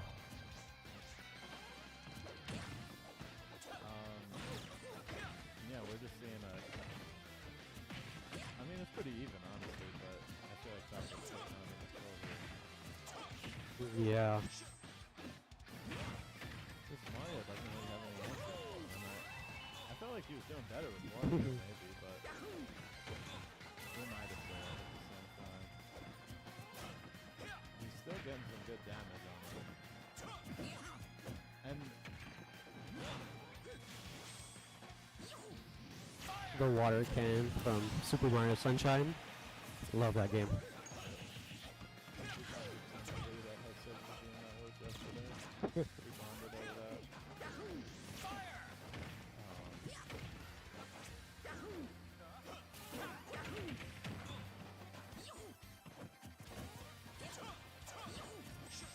But it's a little. I don't know if that's gonna be enough. I don't know if that Sunshine's gonna be enough. It might be. He's got 2 stocks. Falcon's got 1. I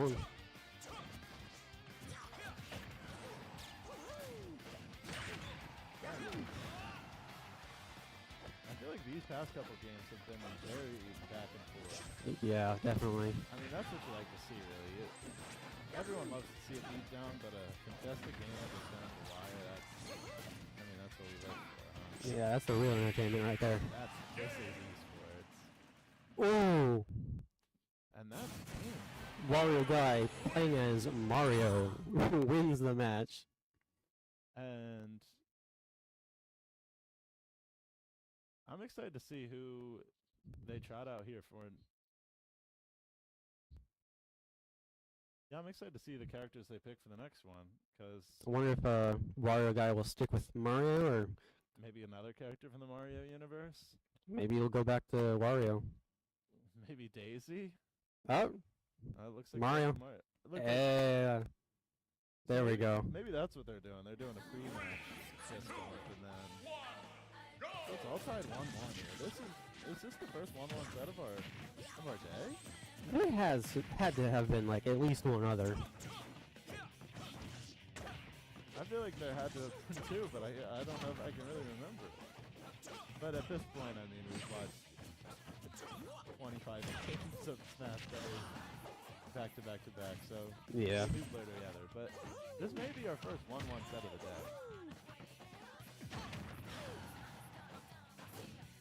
Looks like Wario is coming out to get the lead. Hold Ryan Reynolds.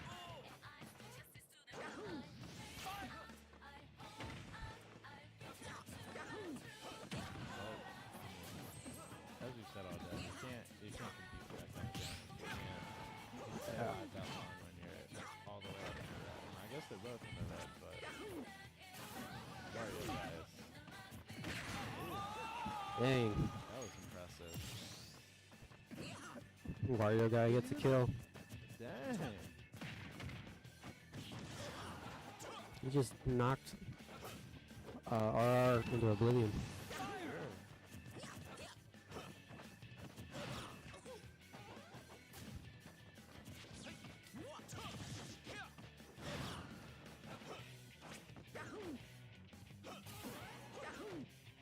It's really impressive to see Wario Guy out here with 179 damage. Yeah. But he was alive for a long time, all in the red. And dark red for a while, too. Now it's all even, 2-2 stocks.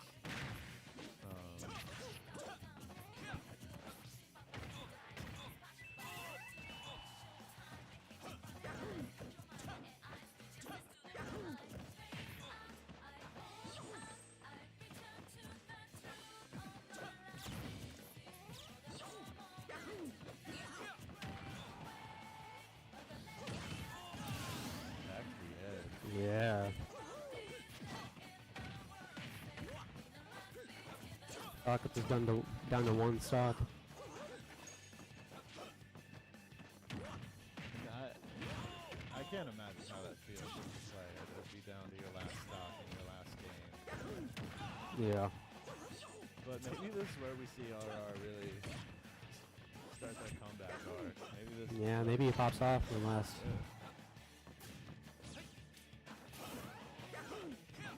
But I don't know. All it takes is one mistake from Wario Guy. Wario Guy is on his second stock. He's got pretty good damage on Falcon right now. Yeah. So he's got another life. And it's crazy. I mean, we kind of breeze past it. It's Wow. crazy Wario Guy. And he won the game. Yeah. Only is Mario. Maybe he should change the brand. And that's a win by Wario Guy.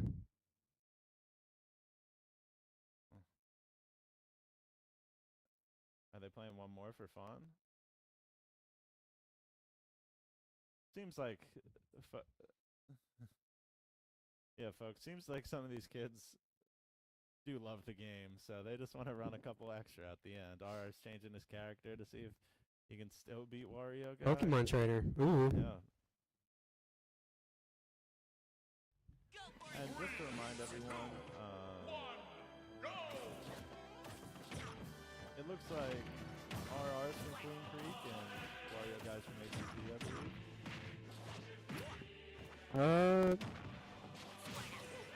No, because Wario Guy won. No, I don't know. 'Cause wasn't it opposite? No, but remember we got it wrong. Remember that was, I corrected it to the opposite, and then that wasn't right. So I believe Queen Creek is RR, and then Wario Guys is ACC. So we did see another win by King Creek, and it looks like they're going to be moving on. I would have to guess, just based on the information I have. Yeah. I believe they're a clean sweep. Um, I don't think ACC won the Masters. But I can't. I don't know. that's not for us to decide. There's a whole committee out there with the bracket deciding it. Yeah, we got that little win-loss counter in the top left corner of the screen. And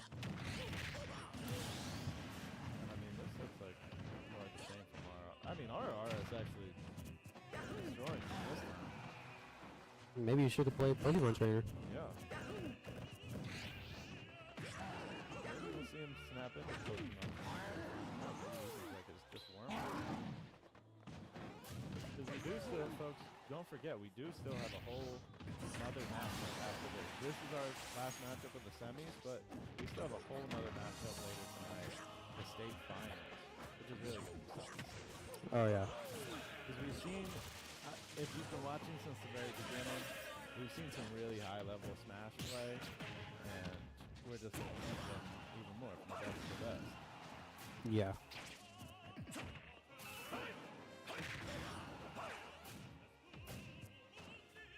Dang. RR really should have used Pokemon Trainer during his match.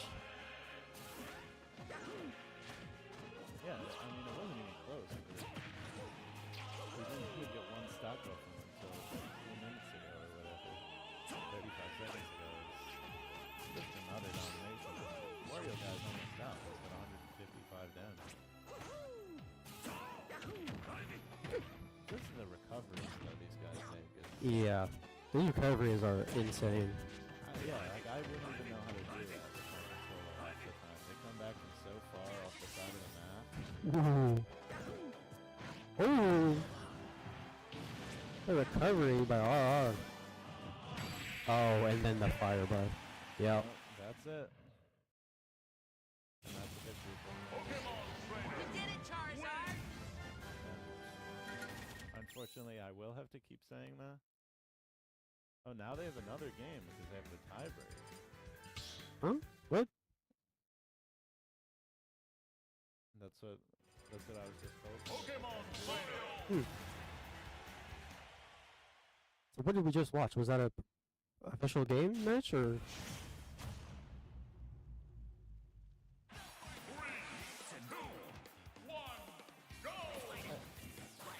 Yeah, and just to keep everyone in the loop, these matches are just for fun. Okay. Queen Creek has already won and moved on to the next round, but these kids are here. They want to play Smash with others. They don't come to do nothing. So, Yeah, like why not? You're already here. yeah, you gotta let these guys work out. Some of their deeper, most dramas on the stage here today.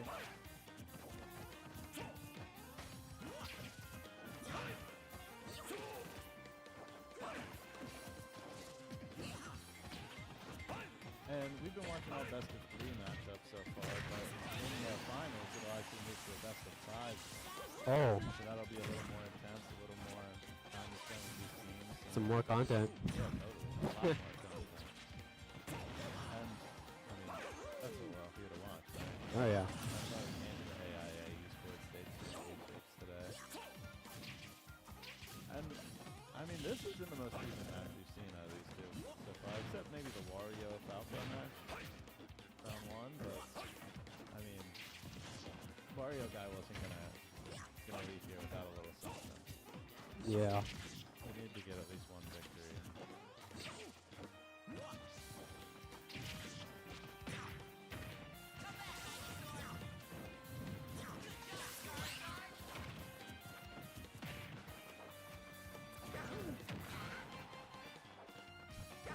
And I would be really interested to see how RR was basically fit both matchups. Ooh, The person who's commanded authority over Pokemon. that sounds interesting. But, I mean, I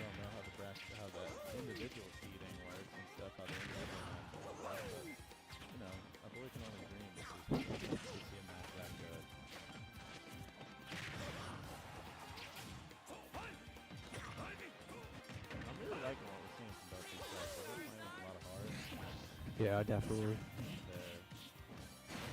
giving it their all. Ooh. You see, that's working out for RR.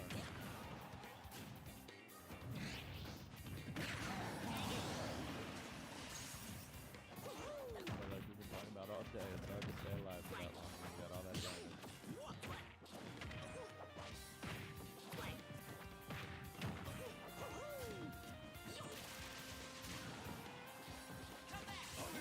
And folks, just a little reminder, this is the last match of the match semifinals. So we'll be back in with our friend Trip on the stage. Giving you a little break from Verde and the mixes. Yeah. But we're really loving every minute of this. This has been such a pleasure experience. Definitely.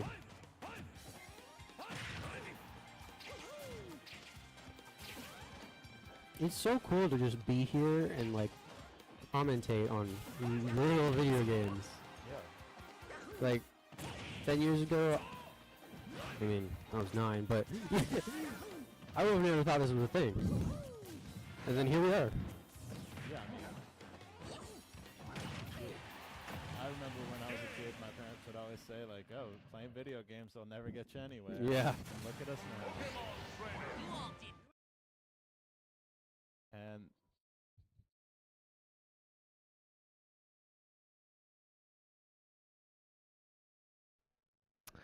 Well, that was a very, very exciting match. Back and forth the whole way. Lots of redemptions and whatnot. That was a lot of fun. Queen Creek, congratulations on your victory.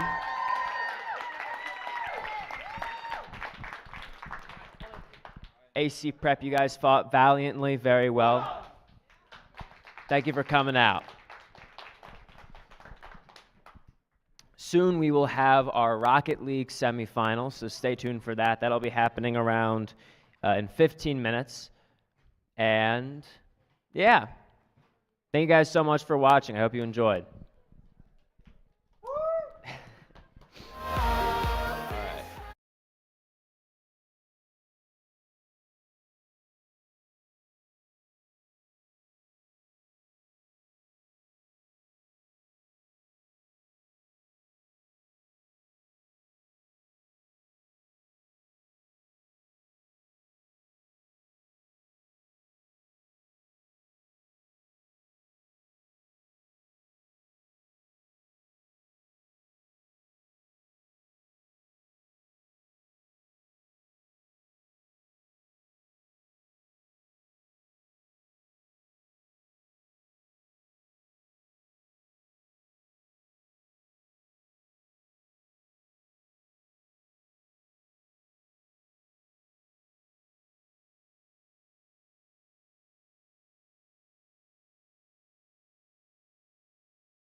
Hello, everybody. How we feeling today?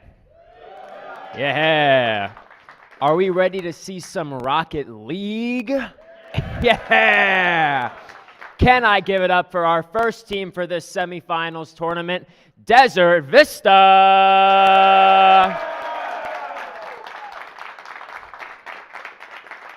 Yeah.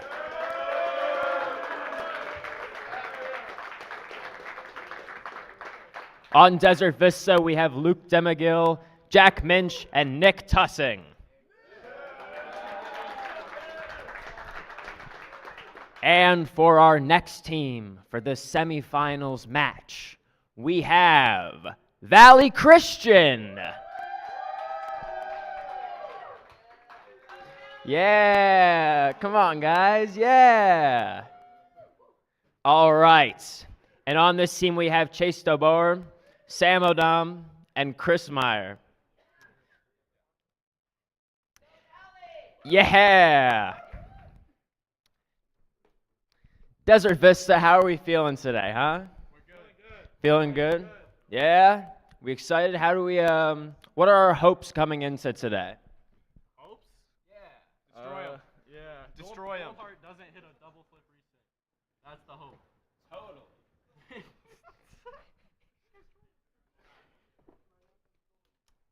And as for Valley Christian, what are we hoping going into today? Would you like to speak for them? Yeah, got you.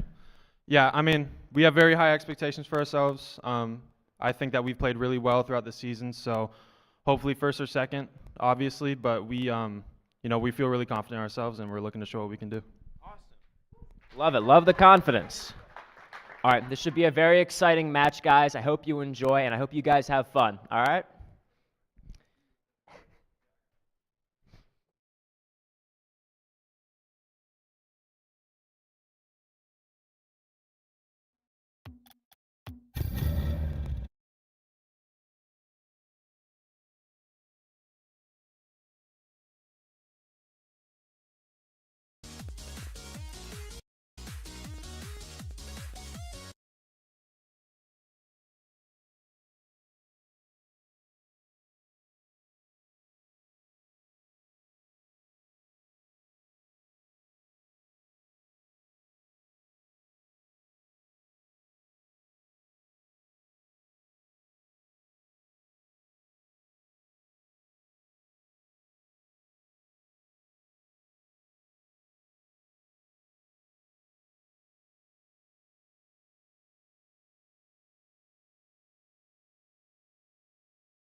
Welcome back, everybody. This is Rocket League. There we go, folks. I mean, this is me and Brendan at least. This is what we've been excited for all day. We loved watching that Smash, though. Don't get anything twisted. That was some beautiful video game playing. Some Yeah. wonderful reaction time. I know more about Rocket League than Smash, though. So Yeah. And all right. this game's about to start. We got a little kickoff going here. Quick kickoff by Orange team. Ooh. And just to keep everybody in the loop, the matchup we got here is between. Oh Wow. And that's a beautiful double touch. And by the blue team crowd is there. going wild outside. Look at that. Look at that. I mean, He that's dribbled it just a- right into the goal. Yeah, and that's a beautiful double touch at the end there too, just to flick it right in. And just to keep everyone in the Ooh. loop here, the orange team is Desert Vista and the blue team is Valley Christian. And Valley Christian going out for an early lead. I'm just gonna say Desert Vista really needs to work on their rotations. Was that a fake by It appeared to Christian be a fake Valley? off the kickoff. Wow. And actually, I do think we might have a small error because if you look at the clan tag, the orange team is VCHS. Huh. So that's Valley Christian, I believe. Sorry, everybody at home. And the blue team is Desert Ridge, who's out to the early lead. And a 2-0 lead in the first 40 seconds of a game is something you don't really see a lot. Yeah, those Especially first in two these high-level goals. Rocket League matches. Contesting in the blue corner. That corner's It's dangerous. that's the dead zone. Nice. Look at that. A 2-1 score to Valley Christian. yeah. Oh, And that is just a that beautiful tap. ripping a little top shelf Chetty there. Upper 90. I mean, you can't ask for much better than that. All right, kick off.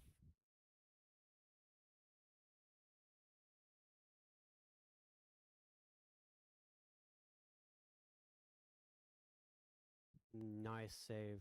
Yeah, that was a really nice save.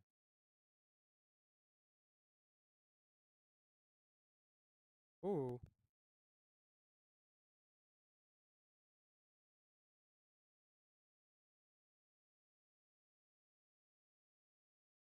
Yeah, and just to confirm for everyone, I know I said it before, but Desert Vista is blue and Valley Christian is orange. And I mean, ooh. I mean, this is a really contested Rocket League match. They're rotating good. They fun. Yeah. Oh. It took me a Ooh. second to get their momentum. We got a but demo. That was a good demo. And I feel like you don't really see demos like this in this high level Rocket League. That's like part of the game that is normally reserved for the lower level players, but when you see a high level player break it out, it's even more impactful. Yeah. That's a beautiful hit right there. These guys are just Oh my. they're putting the front of these Fennecs right on the ball. Wow. And I mean, is everyone using the Fennec? I think they are. I mean, this is oh no, we got an Octane out there. I like to use a Fennec. I'm an Octane man myself, always have been, always will be. I was a little I ran the Roadhog XL for a little while too, just to switch it up. That is crazy. But that explains why I'm awful at Rocket League. Was that a save by the other team? Yeah, that, For the other team? that looked like a self save. And Orange is really doing a Ooh. good job keeping it in that blue zone for a lot of the time. Even though Blues evened us up with 2 scores and like 2 unanswered goals, I feel like it keeps just flipping over to that blue side. Yeah, they're just trading goals. And Pretty well contested too. yeah. We got some really good around the net presence by these guys, and A pinch. Okay. oh, Okay. and he's freestyling a little bit to the other No guy way. freestyling. Oh, Ooh, that would have been so that cool. was close. Dang. Oh.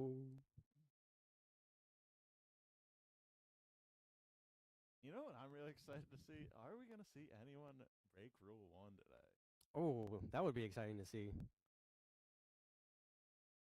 If anyone doesn't know, Rule 1 is when two players, one from the opposite team, both from the okay, yeah, From opposing teams. from opposing teams, they run into each other like front bumper to front bumper, and the rule is that you cannot move from that. You have to keep like pushing towards them. I don't know where it came from, but But it's Rule rule 1. number 1, dude. You can't break it. And that was a brilliant score by Valley Christian too. I mean, we're really seeing very high level Rocket League here today, folks. Yes.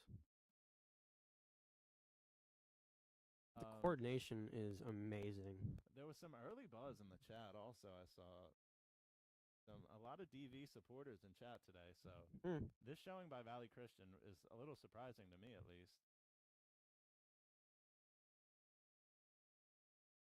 We're just really clean hits on the ball, and that's a goal. Wow.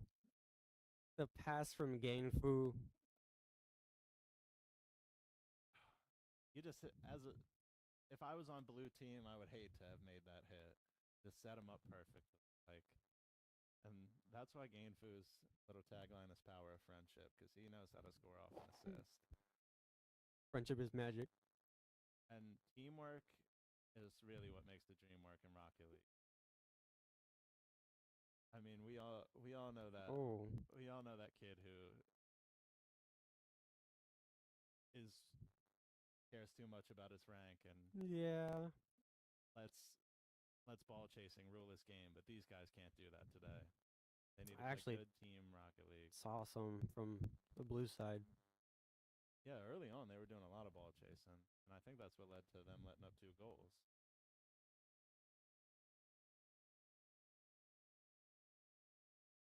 All right. And that's a beautiful ceiling hit. Oh, the save. What a save. Someone's got to pop that in chat. Debo. Oh, all right. Yeah. Oh, how's it? 4-2. Gainfu, Debo, Gold Heart.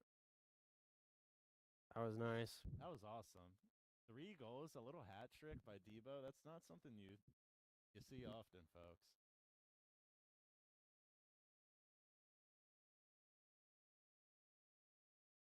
Yeah, no, I mean, BC fought very, very hard. That was a dominating win. But I mean, I'm very impressed by DV's ability to stay composed, going down early, coming back, getting the equalizer. I mean, me personally, I'm no stranger to a blown lead, so Yeah. I wouldn't have been surprised if DV had taken it, but Valley Christian really did a great job. Certainly, yeah.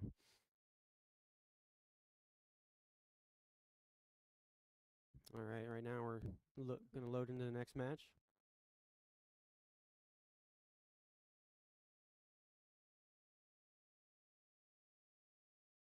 And I do believe that this matchup is best 2 out of 3 games. Best of 5, actually. Wasn't that the finals though? No, best of 5 is for the Smash finals as well, but this is best of 5. Oh, my bad. No worries. I mean, all right. We're getting in. all right. And we are back, folks.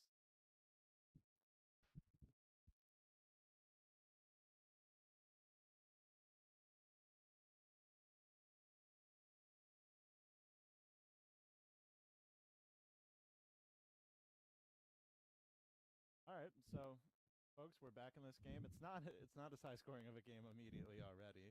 I think we had 2 goals on the board by this point almost. Oh, a last flip game. reset. But yeah, beautiful flip reset by Gainfu. Oh no, not Gainfu. Sorry, that looks like Debo.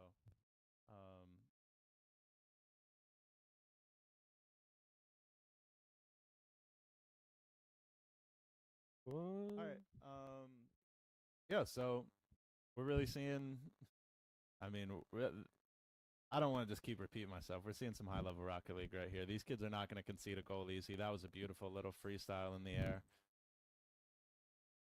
Ooh, Wow. that's a banger by Debo. He just slipped that right past him. And, I mean, Debo takes what he wants. That's Like three, like That's- the entire team right there yeah, goes right over the heads. dunked on him. That was insane. And to keep everyone in the loop, I know you see it on screen, but VC is up 1. VC won the last match, and this is match 2 of 5. Valley Christian versus Desert Vista. Ooh, Ooh. beautiful little 50 won by Nickel. Oh, that's a dangerous play. Going Yeah. slow in their corner. Yeah, I mean the corner's the deadliest spot on the whole Rocket League pitch. These guys, like I was saying earlier, the kids today like to get fancy in their Rocket League. Yeah, I When was I- afraid we were going to see some freestyling. When I came into the game, there was none of that. You just hit the ball in the goal. So it's always a thrill to see these kids who really. Ooh, understand the what they save. are. Yeah, just perfect spot, epic save, right place, right time. The fake off the wall. Another save, but Blue's really doing a good job keeping it on the orange side. Yeah. And for any experienced Rocket League player, you want the ball out of your side.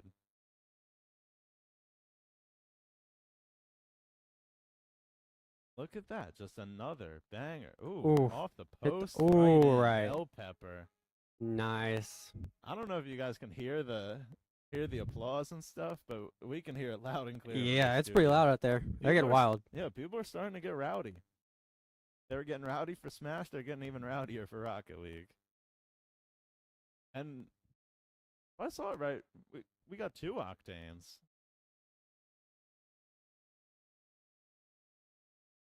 Jeez. Ooh. And that's a beautiful demo. Setting it up. Ooh. And Gain Fu, that's an epic save right there. That's the second. of Yes, the game. sir. He's really playing great in support. Oh, And that could have been a beautiful ceiling shot right there if he Yeah. got that extra hit off the wall. if he had a teammate there, that would have been crazy. Yeah, he's going back for it again. Gold heart. Oh, no. Oh, Okay. Gain Fu. Yeah, and Gangfu got there in time. like I've been saying, Gain Fu's been And then he sends it to, right to. yeah. Oh. Oh. Nice save. Debo. And it's centered again. Gold heart. Gold heart. Is that- Nah. They saved it. Yeah, and I know I've said it once, I've said it twice, but folks, this is Rocket League right here. Yes, sir. This is what we came to watch. This is what we're playing for, folks.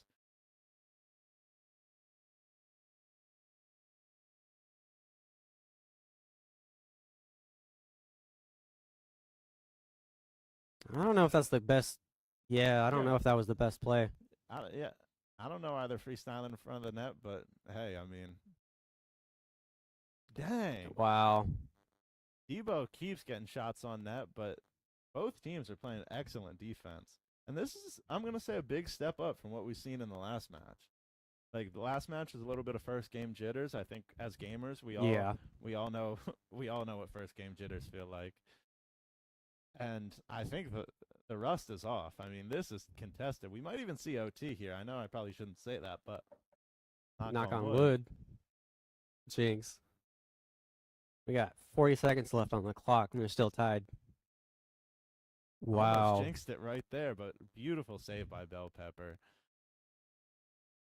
Goldheart's playing up in the corner off that wall, but there's an Octane ready to meet the ball at the other side. They might be playing keep away right now. I mean, it seems like they are, but Trying to stall the clock. oh, Oh! no man! Wow. I feel like that's a name we haven't really seen a lot either this game. It's been a Oh, lot come of on, Nickel yeah. and Bell Pepper. Oh! Jeez, the crowd's getting rowdy out there, folks. I don't know if you can hear that. And I they- hope everyone in chat's having as much fun as the Oh. people that me and Brendan are, and the people that are watching in And the studio right now. Just so you know, the game doesn't end until the ball hits the floor. Yeah, and that used There to you be, go. That used to be rule 1. You can't let the ball hit the floor. But at some point it changed. Oh, we got a 50-50 on the kickoff. A beautiful 50.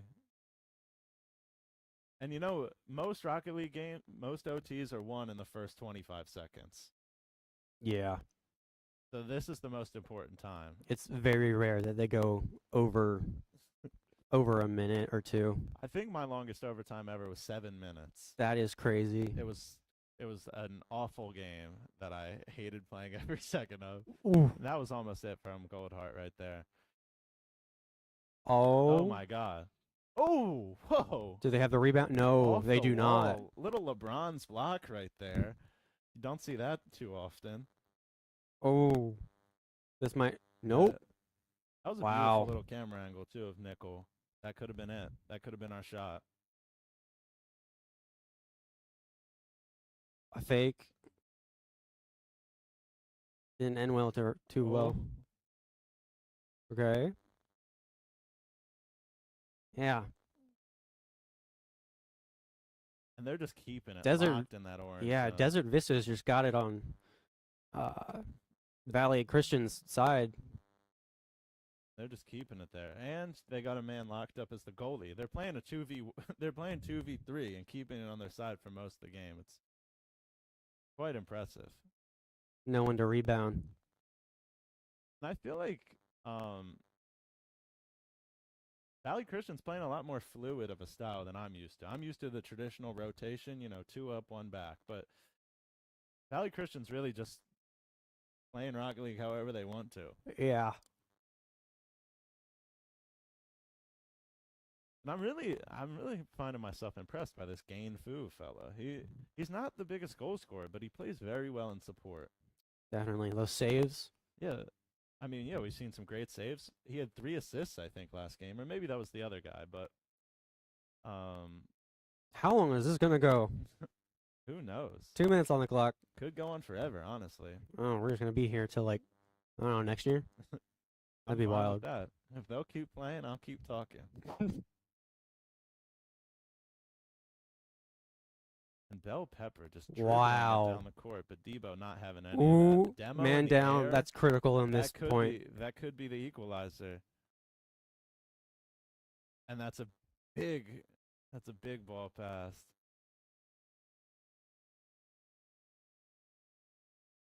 All right. It's crazy Dang. how little the ball actually hits the ground in a match like this. Yeah.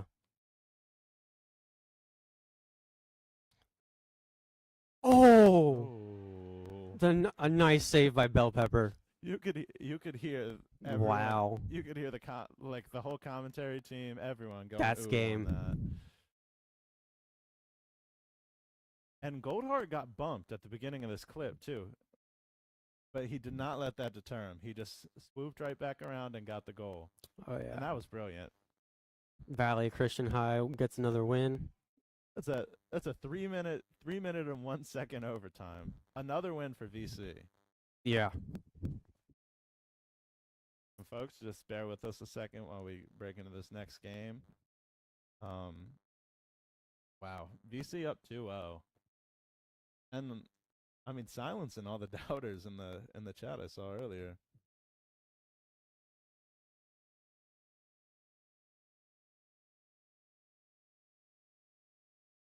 Wow, I mean that was really something to watch. I was really impressed by that. I mean, 3 minutes of overtime. Yeah, that was That's not really crazy. something you see very often.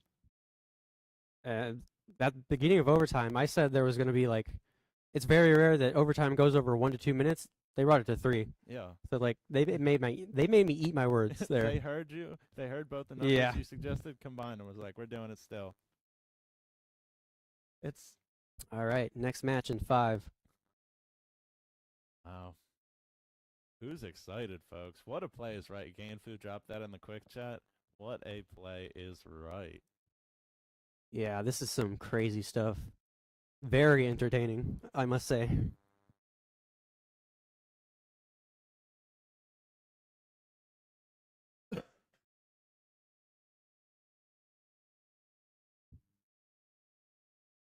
And they're off. That's a quick kickoff by Desert Vista. Yeah, they get the first touch. Goldheart though. Ooh. Snowman knocks it right out of his hands. Desert Vista's coming out here with a little bit of a fury, a little fire in their belly after those 2 defeats. They just Ooh. took. The demo. Look at this. I feel like we're going to see a lot more demos come into play over the course of these games. Because we saw how crucial that demo almost was for Desert Vista last game. Yeah, it's like any multiplayer game where you can lose a life. Yeah. You're out of the game for like a decent period of time. Not Rocket League though. It's like, was it 5 seconds? Yeah, I think so. And you can't support your team, so Yeah, no one wants to be caught in a 2v3. Like yeah, that's not a good situation to be in. off the top crossbar. Wow. Look at this. Bell Pepper keeping the pressure on. Envy's got it in the blue corner.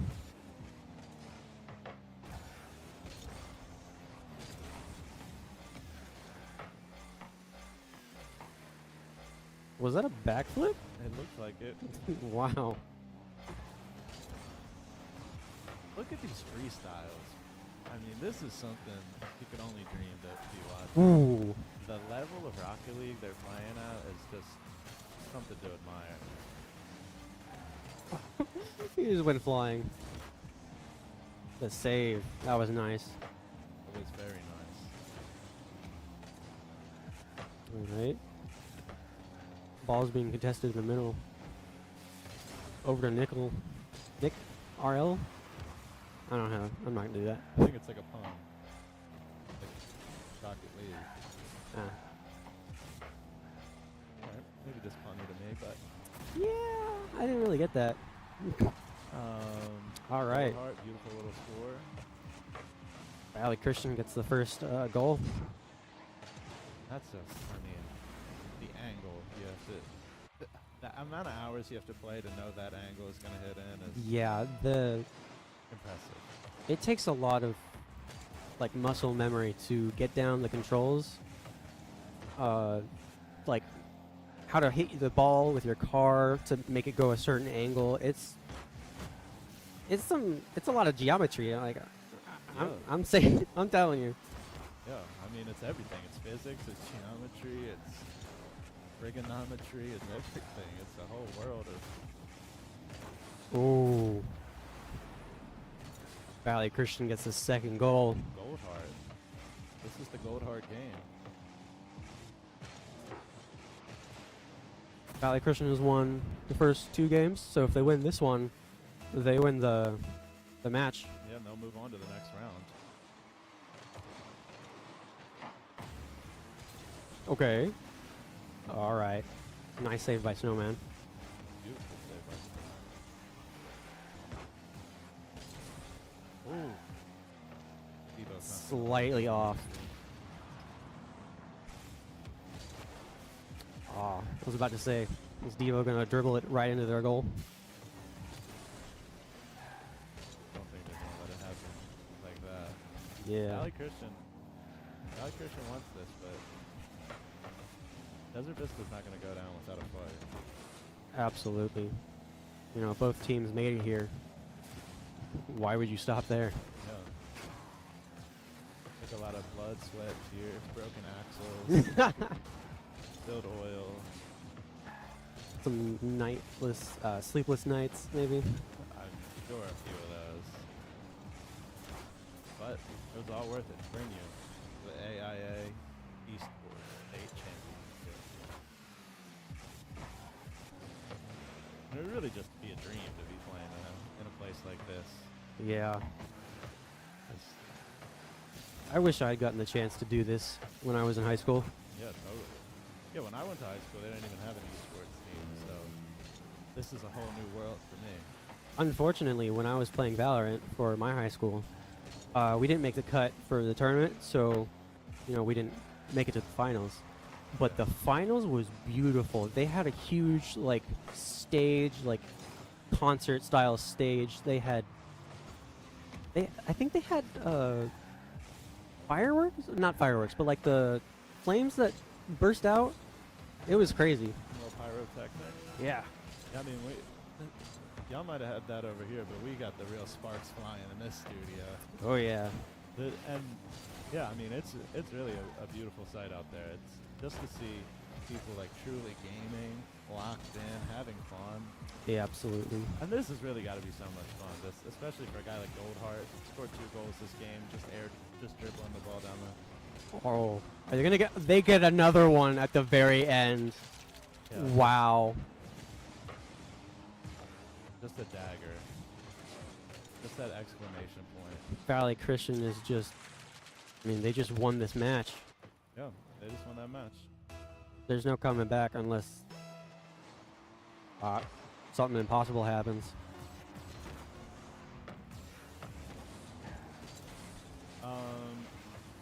Yeah, I mean. Yeah. There we go. Valley Christian wins.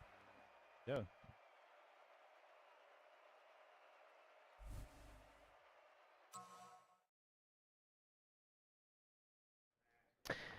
And with that, that concludes the semifinals match. The Valley Christians will be moving on to the finals. What an exciting match, though, right? Lots of close calls, especially in that second match when it went into overtime. Whew, exciting stuff, huh? I hope you guys enjoyed, and I hope you stick around. Pretty soon we'll have our next semifinals match for Rocket League, and after that, the League of Legends finals for AIA Esports State Championships. And yeah, and then later in the day will be the finals. So thank you guys for watching. Really appreciate it. All right.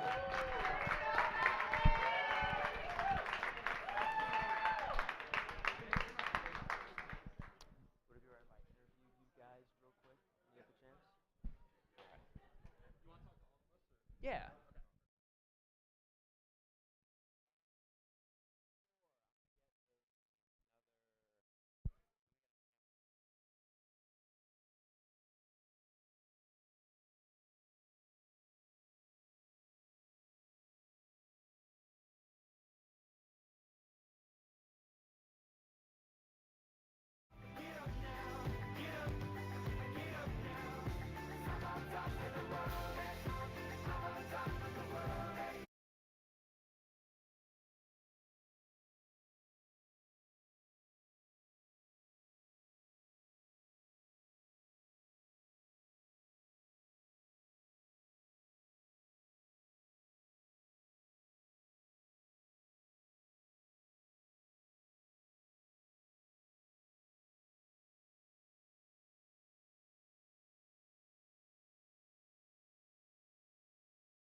Hi, my name is Nick Pilarski. I'm interim director at the Mix Center. And something that I think we all realize is life is coming at us really fast. Our economies are rapidly evolving. Many of the jobs that used to be sure bets are now actually quite uncertain. Yet extended reality and artificial intelligence, they're really exploding. So here's why you should double down on that future, and here's what we're offering at the Mix Center. So we're offering 2 degrees with 2 paths for that tomorrow. The first is our MS and XR technologies. And while artificial intelligence is making the headlines, the future of our industrial revolution is happening at the intersection of extended reality and artificial intelligence. So when we think about extended reality, it's augmented reality, virtual reality, and mixed reality. And this degree teaches you how to develop these technologies, how to create the games of the future, how to craft narratives, how to shape AI, and how to build the tools that will shape our economies of the future. And we're not just teaching you the tech here, we're preparing you to use these tools to shape how human beings are gonna intersect with the future. And that leads us to our second degree, our MSD in Experience Design.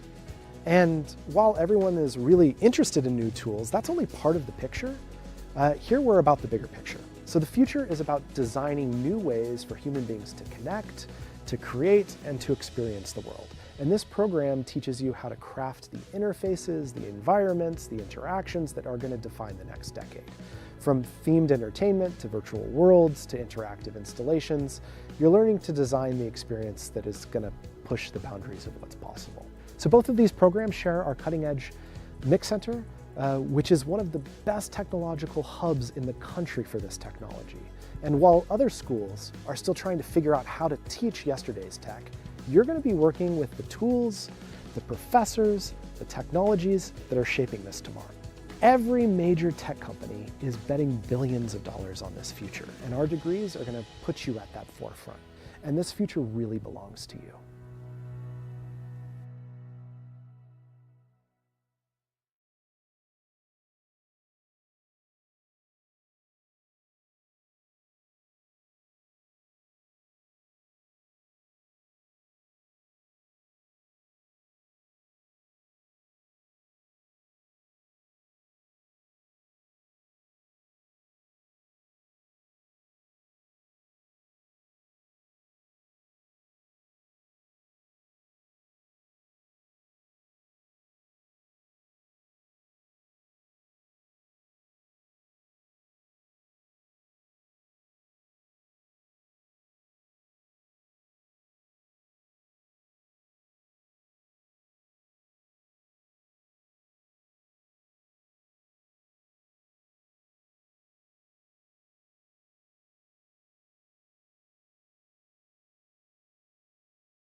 Hello, everybody. How we feeling today? Woohoo! Yeah, love to hear it. Love to hear it. We're on to our second match of the semifinals for the AIA Esports State Championships Varsity Division. This is for Rocket League. The winner of this game will go on to the finals and face off against the Valley Christians. Can I get it up for our first team, Desert Ridge?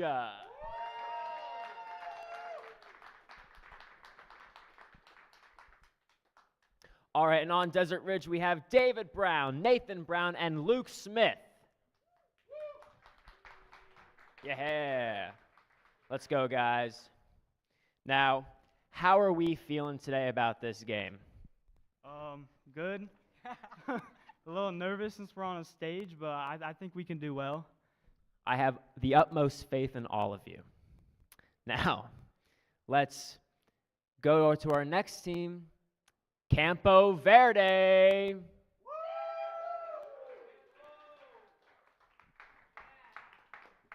And on Campo Verde, we have Justin Foster, Evan Kahn, and Lincoln Burke. How are we feeling today, guys? I'm feeling great. I feel like the competition is going to be good, and with the team that we have, we'll do really well. Love to hear it. I have the utmost faith in you guys as well. We're going to have a great game. We're going to have a lot of fun today. And that's the most important thing, right? Having fun. Good luck, guys. Enjoy, everybody. Oh, and I should clarify that this is a best of 5 games. So whoever wins 3 out of 5 games wins. All right.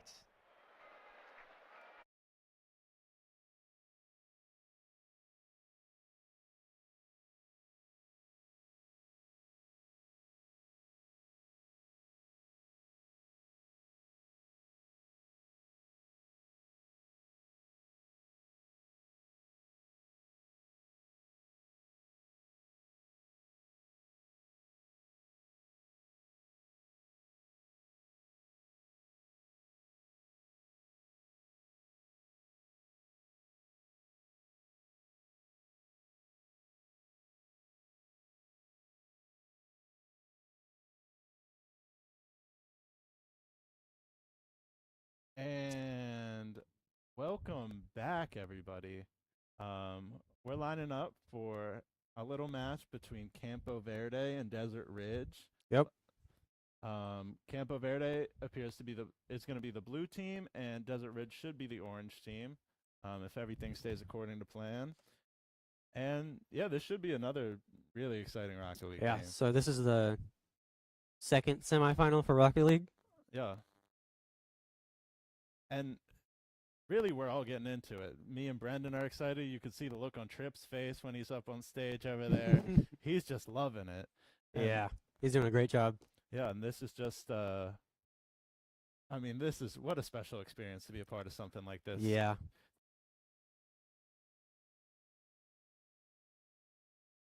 You know, when I took this gig, I didn't know it was for a state championship. Yeah, neither did I. So that was pretty fun to find out. I'm very excited that I get to use this opportunity is for something so exciting that can be so impactful for so many of these Exactly. young gamers. And yeah, I'm really excited to see how these two schools come out and play, and Yeah, come what on. kind of showing we're gonna get. I want to see some more Rocket League. Yeah, me too. We got our first. Kid Boo. It's a funny name. Oh. We got. Okay.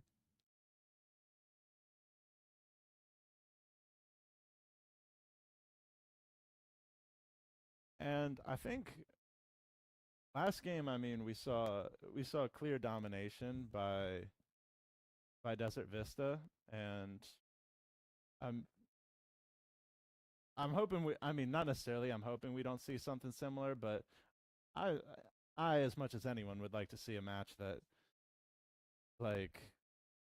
I'd like to see a closer contested match and some more wars in these Rocket League matches.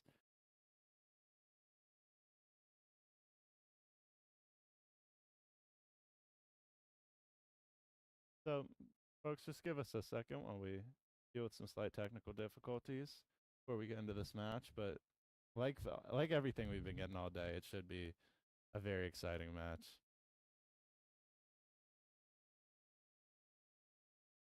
Look at that. That is money right there.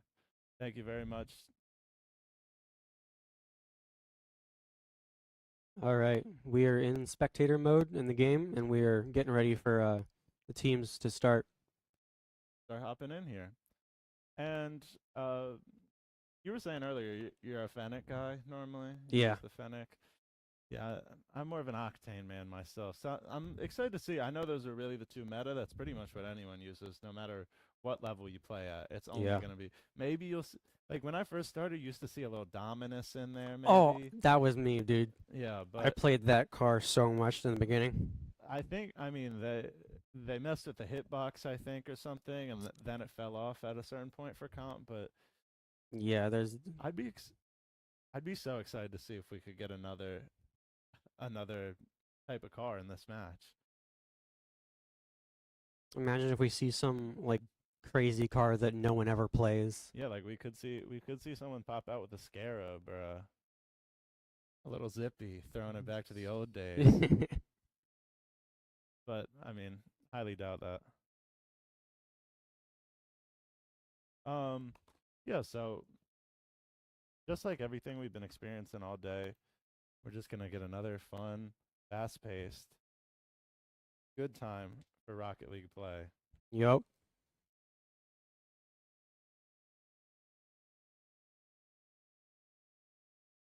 And again, I'd like to apologize, folks. A little technical difficulties. I mean, this kind of thing.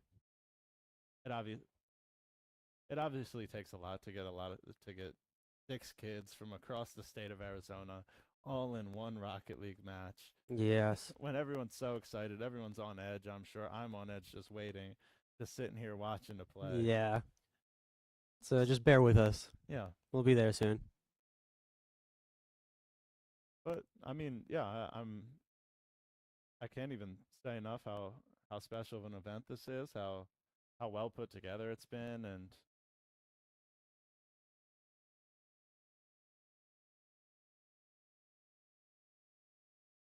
and yeah, just I mean, how proud I am to be a part of this.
And welcome back, folks. Thanks for sticking with us. Thanks for bearing with us through all the technical difficulties. I mean, a kind of tournament like this, you got to expect a little bit of discombobulation. Yeah. It's a lot of wires crossing, and I mean, we're all excited, like we've been saying all day. We're all just ready and amped up to get into these Rocket League games, to get into this league tournament later, to get into these state finals.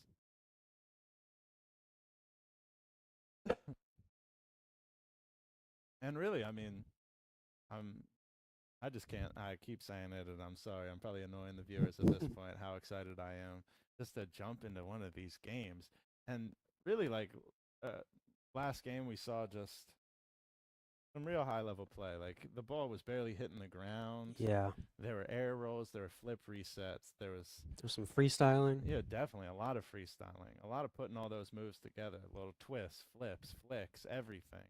Some really good saves too. Some great saves. I mean, it was like they put up a wall in that goal after a while. Valley Christian was really showing out and really showing their composure, because it's so hard. I mean, in a Rocket League game, it's so hard to stay composed and not give in to the freak out. Yeah. Give in to, because it's only 5 minutes. It feels like you're under so much pressure. And like we were saying with Smash, like one little mistake, one little missed rotation can leave you down an infinite amount of goals, it feels like sometimes. So it's just looking for those moments of where you can calm yourself down, or you can really be in the game. Absolutely, yeah. So, folks, we're still waiting for the match to begin. I do apologize.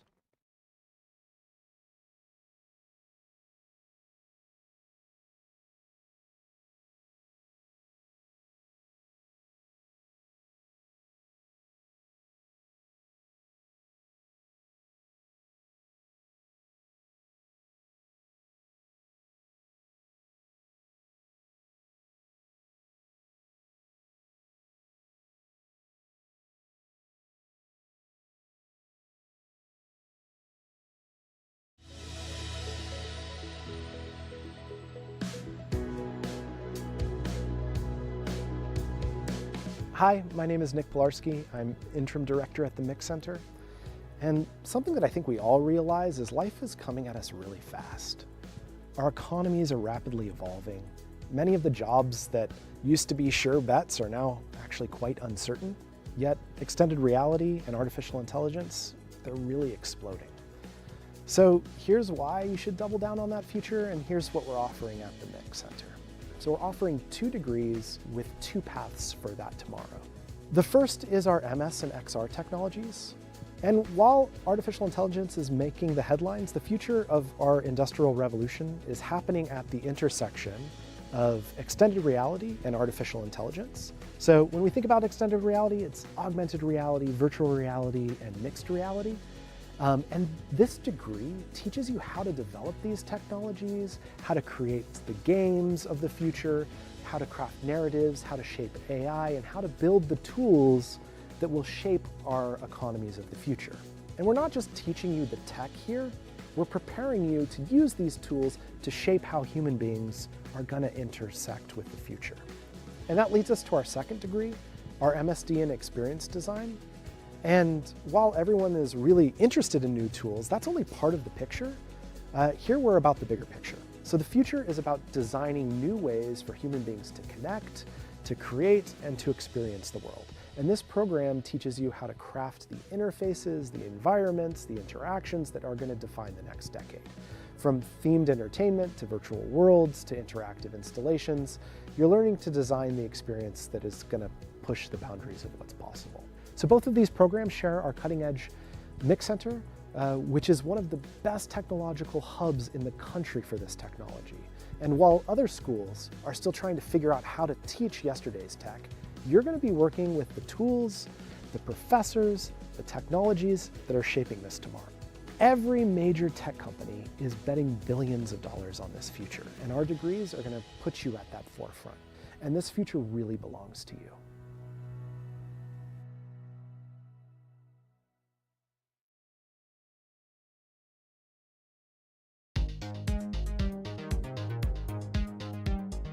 I am Pavan Turaga, director of the school. As our mission, we identify a term that we refer to as technofluency, that is familiarity with technical tools for content creation, which include electronics, physical computing, motion capture, game engines, machine learning, virtual reality, and many more things. These tools enable you to enter the new technology-driven creative workforce with cutting-edge skills and the confidence to keep pace with the speed of emerging tech. We are about 30 faculty, and our faculty are roughly a third artists, a third engineers, and a third humanities faculty, which means we can truly provide you with the experience of being in a small liberal arts college while being embedded in one of the largest public universities in the country, if not the world. We are a blend of engineering, arts, and humanities, which help you find your own pathway and find your true calling in a way that no other department can. In addition, we have many concentrations in minors, such as in design, graphic information technology, music, and a new one upcoming in games that allow you to specialize in your chosen area. We also have a master's program in media arts and sciences with concentrations in extended reality technologies. All of these provide a very comprehensive approach for both undergraduate and graduate education. Our recent alumni have entered the esports industry, both as players and as event managers, the virtual reality industry as 3D artists, animators, and game engine programmers, the artificial intelligence industry as machine learning model developers and AI interface designers. Our alumni also frequently create their own companies and startups, and many also maintain active connections with the communities they live in as artists and performers. I'd welcome you all to come check us out and hope to see you here soon. Thank you.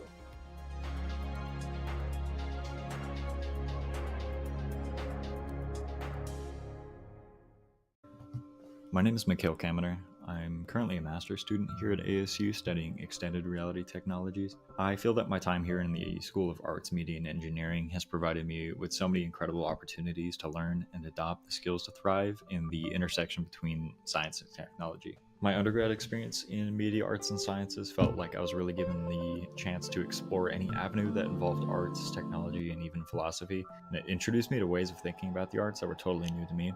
My perspective on what role each of these things has on our lives has absolutely changed because of it. Now that I'm studying XRTs, I believe I'm experiencing the connection between multidisciplinary and transdisciplinary frameworks, because now I get to spend even more time in these incredible spaces with all of my peers who come from a wide array of disciplines. We all have this shared interest in immersive technology, and I think the possibilities that creates for innovation across so many fields is incredibly inspiring, and it really excites me to say I'm a part of that.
And welcome back, everybody.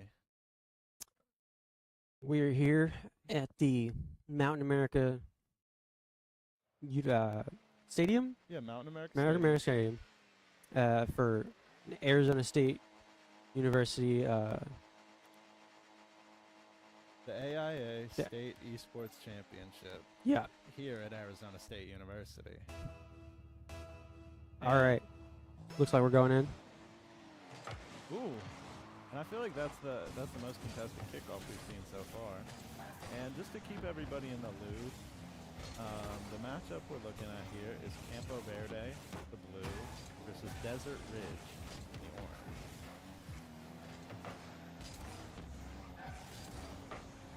And I mean, just Oh. that was a good push by the blue team, Campo Verde. Confusing, but Ooh. Is that 2 demos? Oh my gosh. yeah, in a little back and forth action in this first 40 seconds of the match. I just keep thinking Ooh. of that first match we watched where they scored 2 goals in the first 40 seconds. Yeah, that was wild. That was pretty wild. That was a hot start. Hopefully one of these teams can produce a high-scoring match like that. This Fib Blue character is streaking down the field, goes for the corner boost, and Nice. dang, that was nice. His teammate almost got the goal steal at the end. The Yeah. much coveted goal steal, but just a beautiful little shot. Perfect Corner shot, yeah. if I'm not mistaken. Yep. Look at this, the usual players, Octanes and Phoenix. Still wait until the day we see. Ooh, you overshot that. Totally overshot it. That's the worst feeling in an aerial, when you know you've clear missed the ball, 'cause Yeah. you're already in the air. But we're not really seeing a whole lot of that. I mean, that's one of the first whiffs on an aerial. I mean, I guess we just saw one there, but more than we've seen so far. And it looks like Campo Verde is doing a little classic rotation here. Yeah, I'm seeing it pretty clearly. Looks good. Yeah, it does look very good. But let's see what DB is going to do here or Desert Ridge, sorry, is going to do here to counter that. Oh. Campo Verde is kind of swarming the ball there. Yeah, the triple commit is one of the biggest faux pas in all of Rocket League. Like, nothing's going to screw you over faster than a triple or a double commit when you don't need to. Yeah. And the other thing you got to watch out for in these kind of games, I mean, most of these guys are pretty sure of what they're doing, but I would say the number one thing that kills your momentum and your flow in a Rocket League game is hesitancy. Oh, definitely. Like when you're unconfident in your ability to hit the ball, or like you take a second to stop and don't challenge the ball, that can be the difference right there. Like right there, he kind of stuttered. He still got the goal, but right there. No, that might have been intentional. And I mean, I think if that guy in net would have pushed him head on, then he could have affected the shot a little more. Yeah. But 1-1 equalizer right there. That looked like it could have been. If he would have got one more hit, that looked like it could have been a shot on. Yeah.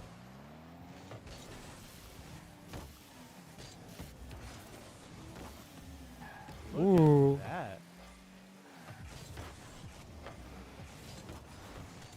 Keeping it in that blue zone, really working.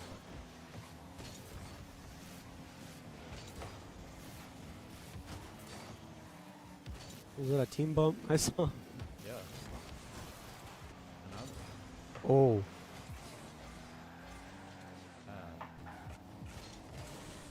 and I don't know. Off the wall. Ooh. That's a beautiful. Wow. Wow. Almost the opposite of his first shot. Almost like the exact opposite position. Off the wall. Beautiful wall shot right past that guy. That's got to kill you if you're on the Desert Ridge team. Campo Verde out to a commanding 2-1 lead. But folks, don't get too excited. I've seen leads like this blown many times. I've personally blown leads like this. But If Fibu is going to keep doing that, it's going to be hard to blow anything.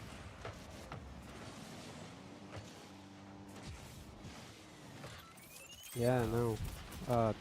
Right down the middle, right down the pipe, right into the 5 hole. Yeah, Desert Ridge is they're letting it slip by them. Can't let it do that, especially in AIA. State Esports Championship.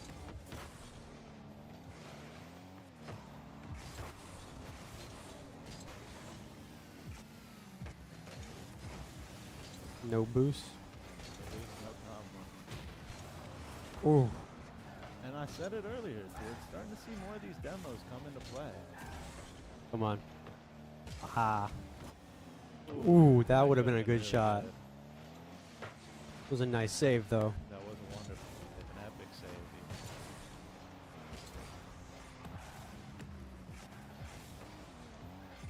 Yeah, this ball's being continuously set up for a Desert Ridge goal, but they just can't. Can't finish. No. Okay, that was a close call. That was close.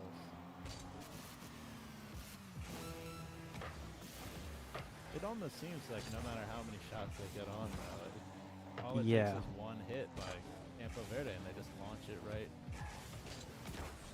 into the crease.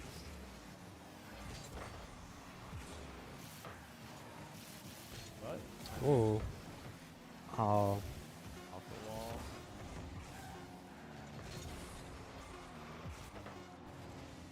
That's team play right there, folks. Definitely. That's what I like to see. That is some amazing teamwork. Breaking rule 1, they broke it That's amazing teamwork by Campo Verde. completely. I mean, just Very fluent.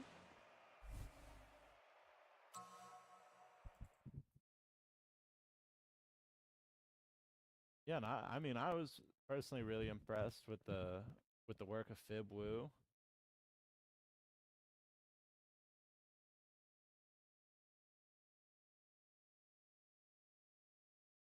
Yeah, Fibwu, 3 goals, 5 shots, 2 saves. Match MVP, that's pretty cool.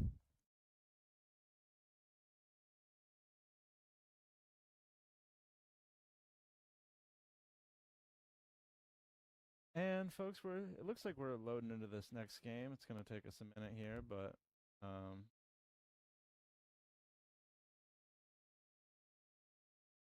I mean, that was a wonderful game.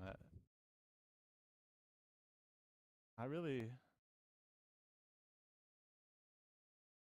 yeah, I'm really impressed with the Campo Verde side that came out, and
And I'd just like to put it out there, folks, for everyone, just to keep them in the loop. It seems like the server's down right now, and we're experiencing some more technical difficulties. So if you could just bear with us for a little bit while we get this back online. Obviously, apologies. No one wants this kind of thing to happen, but as we said many times before, in an esports tournament, it's hard to get everything to work exactly smooth. And if everything worked out exactly the plan, it wouldn't be esports and it wouldn't be fun. Hey, at least the server went out after the game and not during. That would have been something. Yeah, but yeah, just keep everyone in the loop. We're gonna go and try to help fix this, but we'll be back with you very shortly. Thank you so much for listening, and keep it right here at the AIA Arizona State Esports state title.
Folks, we're back.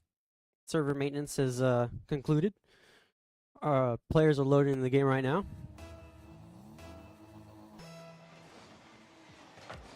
And that's another kickoff, folks. Welcome back to Rocket League, like Brendan just said. Again, I'm Owen, and this is Brendan. We're here bringing you a wonderful Rocket League game between Campo Verde High School and Desert Ridge High School. Yeah.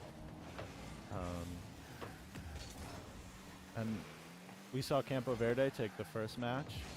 If you weren't watching or don't remember, and it was a pretty dominant victory. Yeah, they had some good synergy going. And look at that, Campo Verde slides out another one. And last game it was Fibwu doing most of the work, but Sample comes out with the first goal. Keeps it nice and Sample. I don't know where Desert Ridge was during that. Yeah, the goal was unguarded. They were out of position. The worst thing to be. All right, we got these guys. Not to judge, but I would say Desert Ridge needs to work on their back post rotation a little bit. We see how well it's working for Campo Verde, and just their swarming style is really, I think, overwhelming this Desert Ridge side. Ooh, the bump. It's getting chippy out there, folks. I know it seems like a nice friendly Rocket League match, but all friendships go away on the pitch. Ooh. Fibwu. That's another goal for Campo Off Verde. the rebound. Cool goal explosion too. Just it looks like just right down the pipe. Look at this, another kickoff into the Desert Ridge Oh, that's a setup. That could be a goal. Oh. Sample, yeah. Beautiful. Yeah. Look at that. Yeah, you never want to let the ball go into the center of your side. That's what sets the team up for a goal. Just over into the orange side again. It's just that constant, unrelenting pressure that's not really giving Desert Ridge an opportunity to get a foothold in this game. To be down 3-0 in the state semifinals is really got to be a harrowing feeling, and I wouldn't enjoy being on that side, but you know, I've seen leads just like this. Wow. Before. I've personally blown bigger leads than this. I can tell you very confidently. It's still possible, certainly. There's 3 minutes left on the clock. Yeah, there's a lot of time. But, you know, I don't know if that's going to happen. Yeah, I mean, we're gonna have to see a real momentum shift or like a real style of play shift from Desert Ridge. Yeah, something's going to need to change in the next 3 minutes if Desert Ridge wants to stay in this game. Yeah, it wants to stay in this tournament, honestly. 'Cause that'll lead them to being 2-0 down, and then they only have one more. I mean, if this could get, let's just both hope and pray this gets pushed to a 5-game series. That would be insane. Yeah. But Ooh. when these kids are just scoring with ease like this, it's not looking too likely. Honestly, goal steal by Fiblu maybe. One could argue that I'm sure Fiblu was arguing to his teammates that the other guy was going to come hit that, so he had to score it, but that definitely would have went in without Fiblu's help. oh, and look at that, the demo's coming Wow. out. We get a trade. This could be it for Sample. There's another one. Dang. Jeez. 6-0. That is, I mean, that just hurts. The aerial rebound straight into the goal. And I think that's the second time he did that this game. That's wild. He's just hitting clips in the state semifinals. Oh. Look at that. Ooh. Look at that, Kevin 10. Let's watch this replay. What happened there? Got the quick kickoff. Ooh. Okay. Looks Just like off that little deflection. Campo Verde was lured into a false sense of security there while Desert Ridge snuck up from behind. Look at this. Oh. It ain't going to happen again, though. Oh, maybe it is. It will. Wow. Look at this. A lot of time still left. And once you start chaining those goals together off the kickoff, it starts to feel like a lot less. Yeah, your momentum just gets going and it fuels you up. But these goals, they're kind of, they're not very clean like Campo Verde has been doing. Yeah. Yeah, Campo Verde is really just yeah. Campo Verde is Campo Verde is hitting clips on this. They're styling. They're wheeling, dealing. They're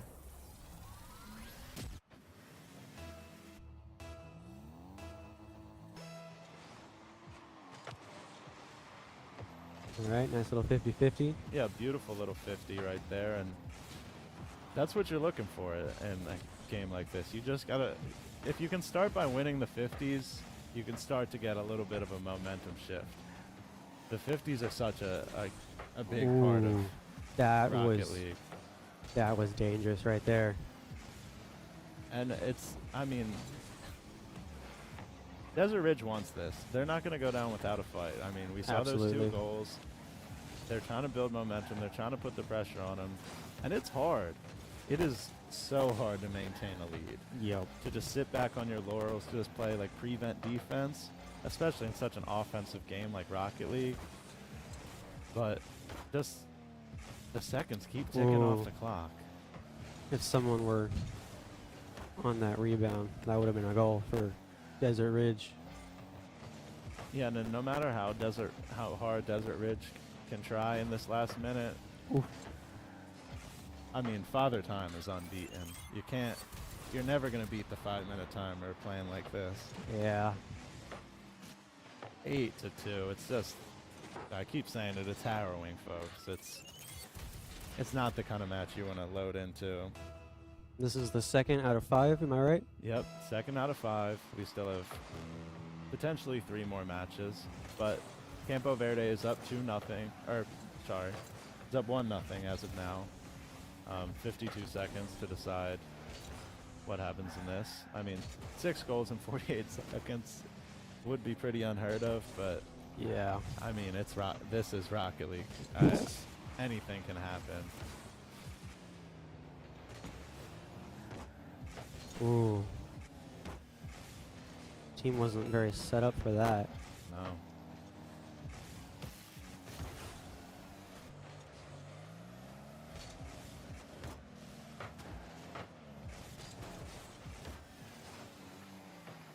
And the rotations have gotten better in these last few minutes, but It's not enough. It's too late. yeah, too little, too late. And it's just this pressure by Campo Verde. I just keep saying it, but It's just this constant barrage. force. Like, yeah. that's a win for Campo Verde. Yep. DV takes another one.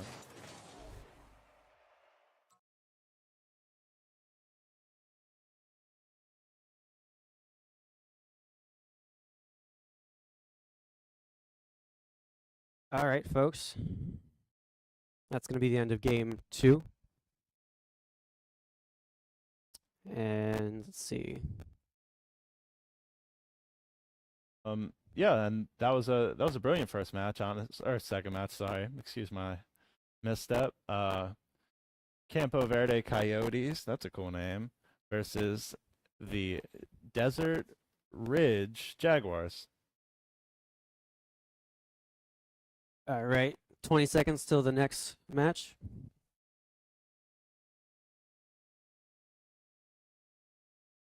Oh, and it looks like we're going to have a Ooh. sub on the orange team. So, this is I'm very excited. Wonder if this will change anything. Yeah, the Desert Ridge side is going to be subbing out one of their players. The first time we've seen something like this all day. Yeah. And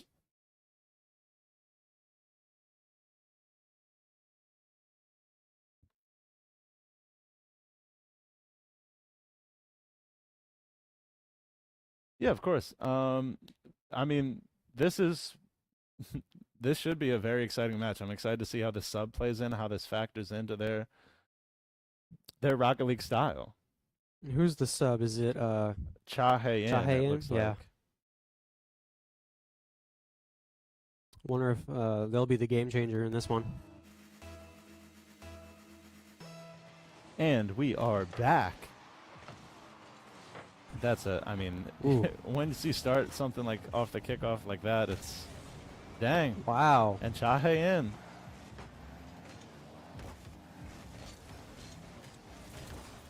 It's working it. Okay. Desert Ridge is being a little more aggressive now. But that's what they got to be. I mean, they're down 2-0, remember. You can't Yeah. just come in and lollygag around and Gotta rest fight up. fire with fire. Yeah. And another thing we got to watch out for in these kind of matches is the boost starving. If you can starve another team out for boost, that can be the end of your day. Detrimental. So I'm curious. I mean, the first thing I said, the demos, I feel like we've seen them slowly play out over the course of these matches. I wonder if we're going to see anyone employ a serious like boost starving kind of strategy. Yeah, Desert Verde is playing pretty good right now. Oh, I spoke too soon. But they're keeping it on the blue side, and if you can just keep it out of Campo Verde's hands and keep it out of the air so they can't do their crazy aerial shots, like almost. Oh! That's a self brutal. goal. Yeah, an own goal right there. That's. You hate to see it. Truly, you hate to see it. Unlucky. Oh, Kevin. I'm sorry, man. That's rough. But he's coming out swinging this next time. He was there for the first touch, and All right. these kids are, I mean, I know that's the point of the game, but it seems like Campo Verde is everywhere the ball is. Everywhere Desert Ridge tries to hit the ball, it seems like a Campo Verde defender pops up. They just materialize out of thin air. Look at that. Where did he come from? Oh, and that was a beautiful save by Earl Crunch. Oh, yeah. Don't get that lost in the mix. That takes a lot of composure and a lot of skill to do. What was that? Fib Blue off the wall. Fib Blue is like, it's like a young Cookser. He's commanding this game. Hayden got demoed. Oh, Ooh. off the crossbar and right in. Wow. RL Code. I think that's their first goal of the Actual goal? Yeah. Yeah. Dang. Cruncho just wasn't fast enough there. Yeah. And I mean, he just made a brilliant save, so it's hard to. Yeah, that's true. Hard to do it twice. Oh, and yeah, it's getting What chippy is- out here. Okay. Oh. All right, off the side. Oh, it's dangerous. They got in the middle. RL Coda. Okay. Just Still in dangerous territory. Ooh. Dang. Bar down. Still couldn't get it 3 in. shots, and they didn't get a goal from that. I mean, Desert Ridge is. They're not going down without a fight, like we keep saying. Yeah, they switched up their tactic from the last game. Totally. And I think that has a lot to do with that sub coming in. Hayden is. Absolutely. He's doing the work. Yeah, no, I mean, these two teams also, just a little peel behind the scenes, I don't know if I'm supposed to say this, but they have coaches actually as well. There's coaches out there helping these kids play, and Yeah. didn't even know that existed. I don't know if that's or at least where I came from, coaches weren't allowed to talk to the players during the game. Like, you could do a timeout and you could talk to your coach, but it was illegal to talk to your coach during the game. Interesting.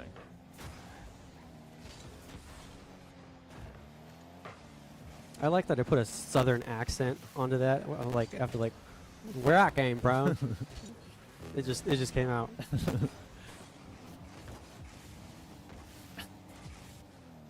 I also Dang. liked your little southern twang there, Brendan.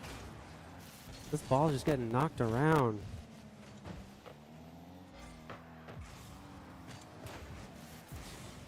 Ooh, Big Blue just got absolutely. Wow. This is some crazy gameplay right here. Yeah, I mean, this is this is high level right here. And you see why, I mean, all the waiting we had to do to get into this game, folks, I know at home it may have felt like a long time, but I would say it's all worth it for a game like Definitely. this. For a highly contested game going down to the wire, I mean, I know. Ooh. Dang. That's just a dagger, truly. Dang. That's Curry. Bang. Ooh. Backward shot, just styling on them. I mean, That was this Campo cool. Verde side is going for clips today. They're not. They're fighting different today. Did they get another one? Ooh. That could have been another one if Coda had just got out the way. Dang. And that's it. All right. Campo Verde wins this semifinals. Yep. And that's a 3-0 for Campo Verde. That means that Campo Verde Coyotes are going to move on to the finals. Congratulations, Coyotes. Now, as for the Desert Ridge Jaguars, you guys put up a valiant fight. Thank you so much for coming out. And I hope you guys had a good time watching. Stick around soon because we're going to have our League of Legends finals for the AIA Esports State Championships. And after that, we're going to have our Super Smash Brothers finals. And then after that, we're going to have our Rocket League finals where we'll see the Coyotes.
Hi, my name is Nick Pilarski. I'm interim director at the Mix Center.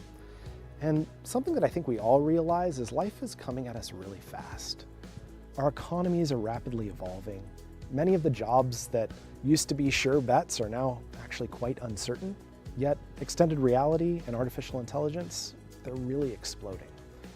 So here's why you should double down on that future, and here's what we're offering at the Mix Center.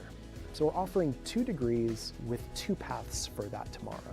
The first is our MS and XR technologies.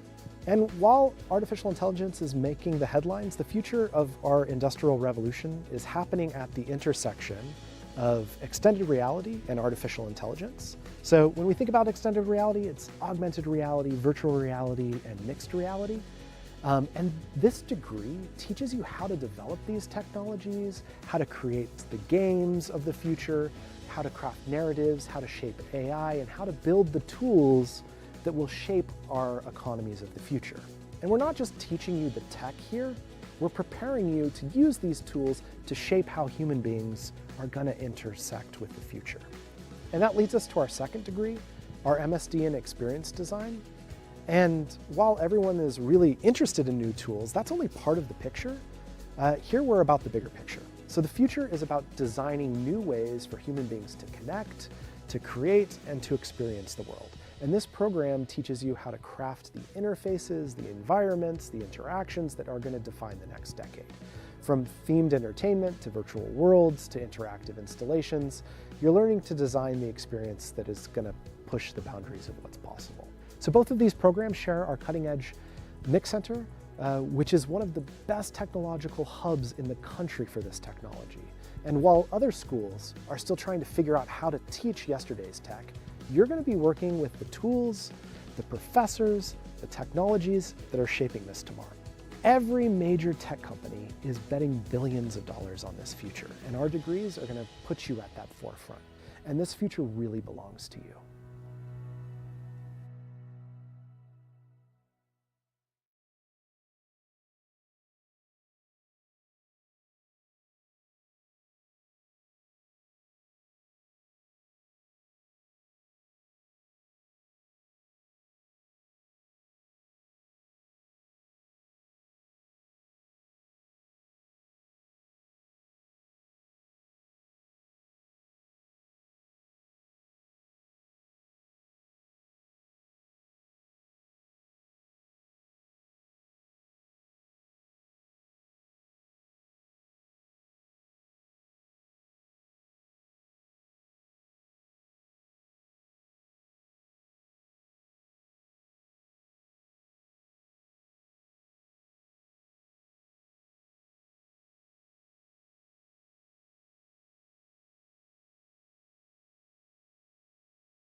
Woohoo!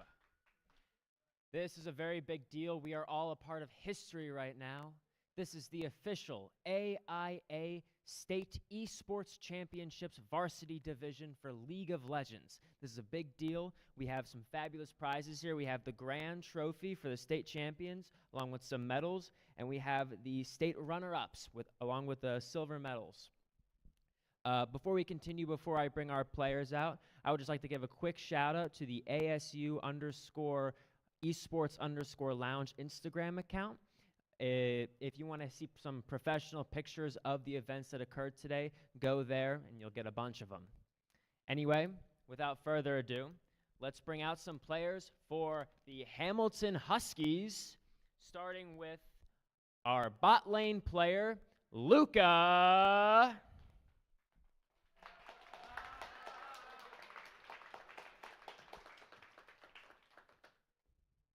How you feeling, Luca?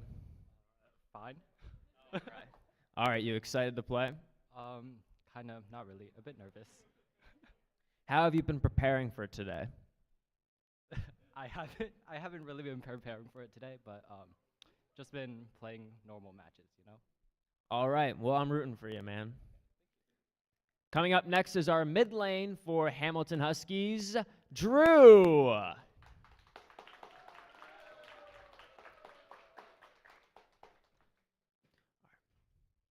And after Drew, we have our top lane, Kevin. With our support, also Kevin. And our jungler, Nate. All right. And they are going to be playing on the blue side on the screen. Now for our red side, we have the AC Prep Knights. Can we give it up for our bot lane, Cyrus? Yes. And then our mid lane, David.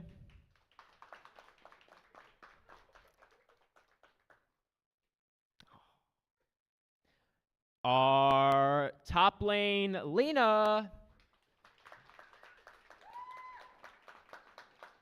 Our supports, Elena. And our jungler, Amy. And the Knights will be playing on the red side of the screen. This is going to be a very exciting match, guys. This is for all the marbles. It's going to be best 2 out of 3. I hope you guys enjoy. Good luck to all of you. I'm rooting for you all. And have fun.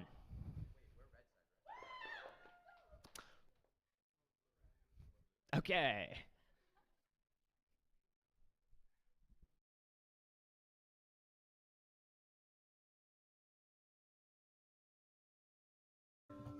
My name is Mikhail Kamener. I'm currently a master's student here at ASU studying extended reality technologies. I feel that my time here in the School of Arts, Media, and Engineering has provided me with so many incredible opportunities to learn and adopt the skills to thrive in the intersection between science and technology. My undergrad experience in media arts and sciences felt like I was really given the chance to explore any avenue that involved arts, technology, and even philosophy. And it introduced me to ways of thinking about the arts that were totally new to me. My perspective on what role each of these things has on our lives has absolutely changed because of it. Now that I'm studying XRTs, I believe I'm experiencing the connection between multidisciplinary and transdisciplinary frameworks, because now I get to spend even more time in these incredible spaces with all of my peers who come from a wide array of disciplines. We all have this shared interest in immersive technology, and I think the possibilities that creates for innovation across so many fields is incredibly inspiring, and it really excites me to say I'm a part of that.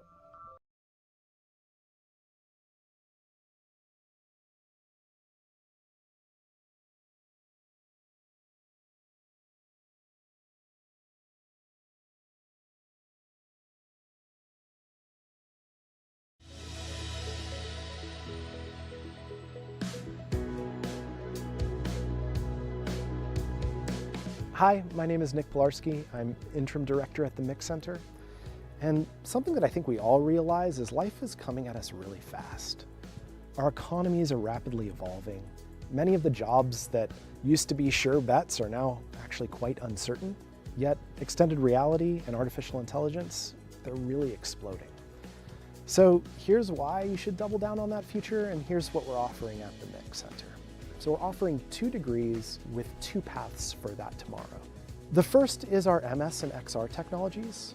And while artificial intelligence is making the headlines, the future of our industrial revolution is happening at the intersection of extended reality and artificial intelligence. So when we think about extended reality, it's augmented reality, virtual reality, and mixed reality. And this degree teaches you how to develop these technologies, how to create the games of the future, how to craft narratives, how to shape AI, and how to build the tools that will shape our economies of the future. And we're not just teaching you the tech here, we're preparing you to use these tools to shape how human beings are going to intersect with the future. And that leads us to our second degree.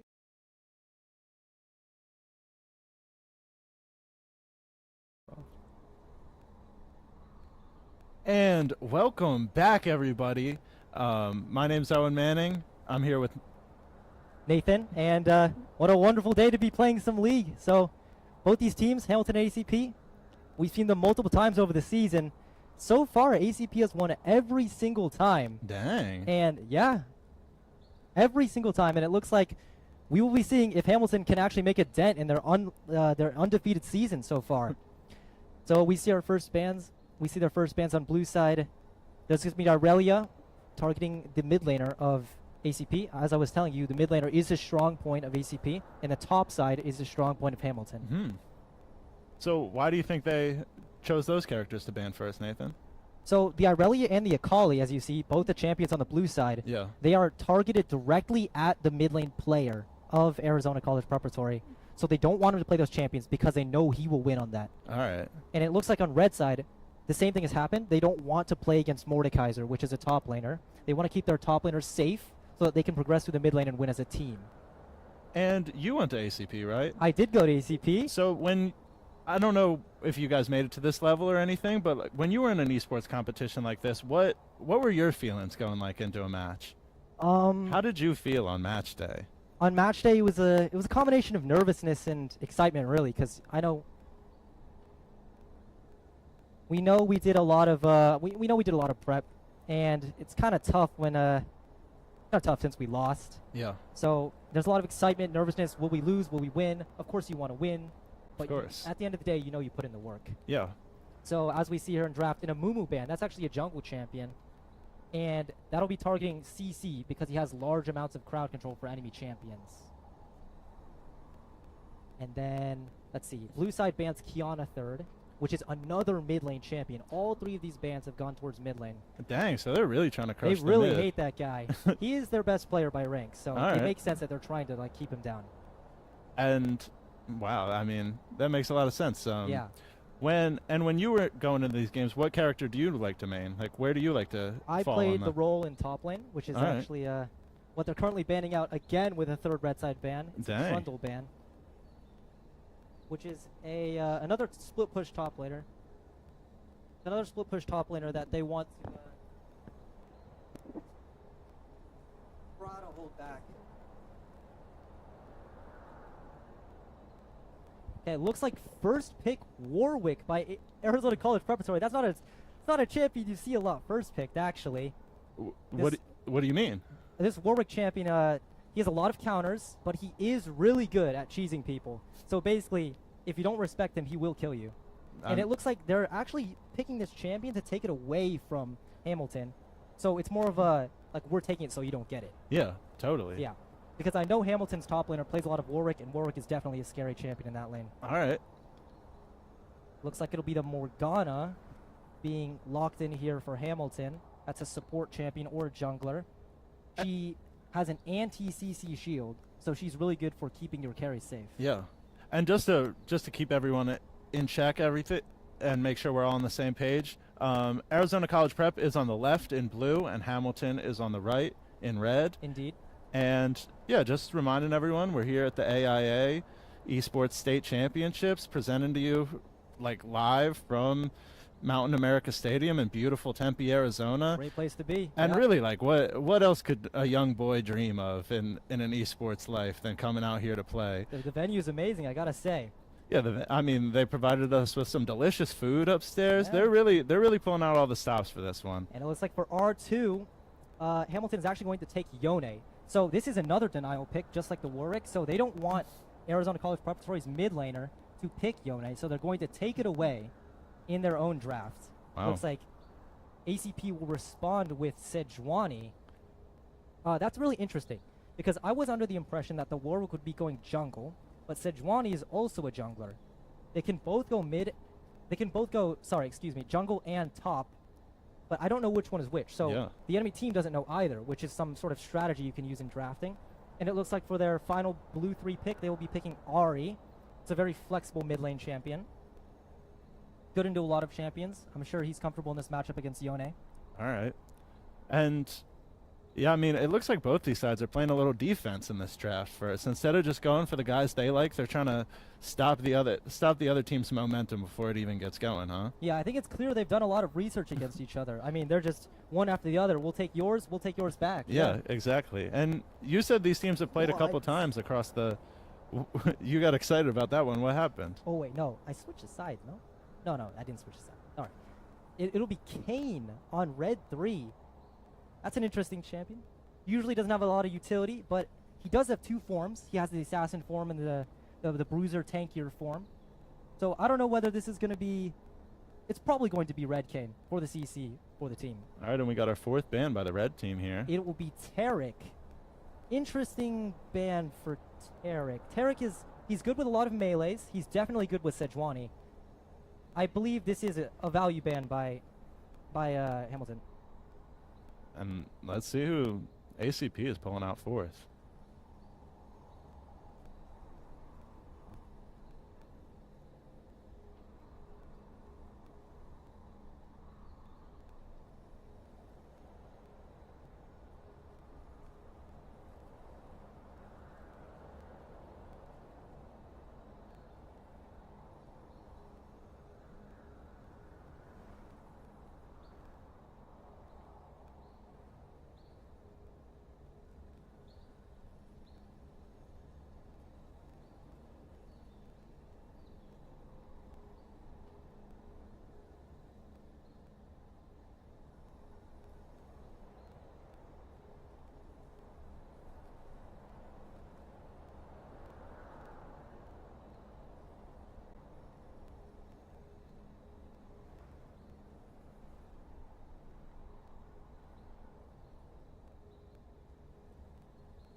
And we're back, everybody, folks. I just want to correct something I said earlier. Hamilton is going to be playing the blue side, and ACP will be on the red side. Yeah, I was getting a little confused there because these champions in my draft notes were not... It looked like they completely switched. So it's good to know that we're back on track. So Hamilton is blue side, ACP is red side. Hamilton bans all of the ACP mid laners champions, and ACP targets the scary champions that Hamilton plays. And it looks like on red 4, it will be a Kai'Sa lock-in. That is really interesting because you usually don't see Kai'Sa with Morgana in a draft because Kai'Sa likes a beefy frontline that can provide CC for her. So it's certainly an interesting twist in the bot lane for ACP here. All right. I'm really excited to see how this game shakes out, honestly. Yeah, these drafts are looking unique, that's for sure. Totally. And it's, I mean, at first, once we were both on the wrong side, when we were confused, I was really excited, but I'm still in that same kind of, I don't know, I'm feeling these jitters. I'm getting ready to play. It's looking pretty much like a fist fight game. All these champions just want to run at each other. All right, good. Looks like Zeri will be the blue 4 pick for Hamilton. That's a hyper carry 1v9 ADC. All right. So if she manages to get to late game with her, looks like it'll be Rakan supporting her, then it's going to be a problem for ACP. All right.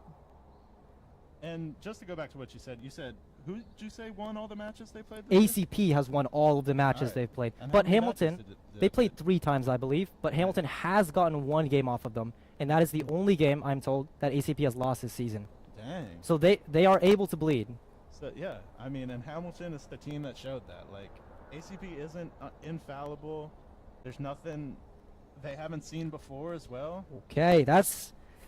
I could say that's expected. That's a Malphite R5. So the reason why they picked this champion Malphite on R5 is because there's a champion Silas that if you don't pick it last, if you don't pick Malphite last, they will pick Silas, and Silas steals the Malphite's ultimate and demolishes your team with it. Dang. So they picked Malphite on last here, so there was no chance for Hamilton to counter ACP.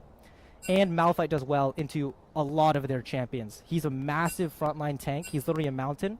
All right. So it's really hard for Hamilton to get through because they don't have a lot of damage. Good to He's know. physical. And Malphite is a physical damage tank. Yeah, that makes a lot of sense. Yeah, he's ready to absorb all that damage for his team. All right, and what are you feeling before this? The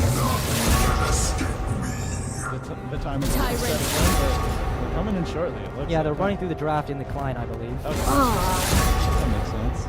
Yeah. So, You are right here, my greatness. I would favor Hamilton's draft more if this was a professional Tier 1 League of Legends game. Alright. But based on comfort and, let's just say comfort with champions, I believe, I don't know how this is going to go. Because this, as I said before, this is a fist fight of a match. This is going to be like a all-in, and just any micro mechanic could just win the whole game this game. Alright. And yeah, I mean that's really what me and Brendan were talking about all day with all the other games. It's just that one little slip up that can just ruin your whole day. Yeah, especially with comps like these, because once you give them one edge, Your they can take the whole judgment game is away from you. clouded. These Seek champions just snowball clarity. like crazy. Yeah. It's actually insane. Yeah, and I'm really excited. I like the knockout, drag him out kind of game here.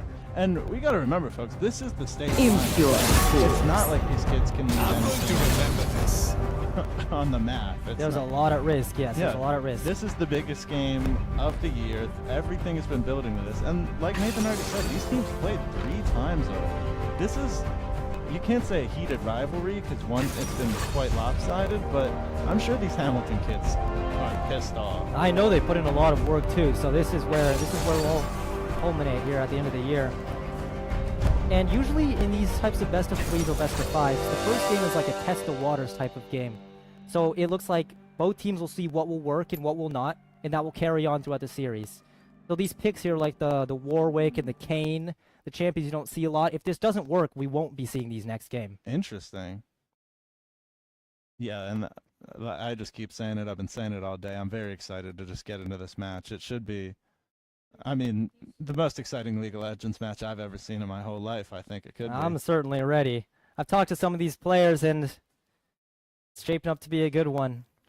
And did you get any sense of how the players are feeling today, or any nerves? And is everyone all cool, calm, and collected on match day? From what I've seen when I spectated some of their practice, it looks like they're they're doing their normal thing, joking around. The mood's light. It's looking nice. And just to confirm, this is going to be a best of 3. This is going to be best of 3. So first of 2 will take the championship. And I wanted to take a little time to talk about the overall win conditions and how each team wants to play out the fights this game. Yeah, totally. Break it down. So for it me. looks like Hamilton, which is blue side. Hamilton is blue side. Yep. They will either be playing for pick because Sejuani and Warwick Ultimates are very good at catching and locking down one person, and then the follow-up from Ari and Rakan will surely finish the job. So they're either looking to one-shot one person on the enemy team, preferably one of their carriers or one of their squishy backliners, or they're looking to scale late game with the hyper carry Zeri pick that I was talking about and completely run over the enemy team with Zeri's late game scaling.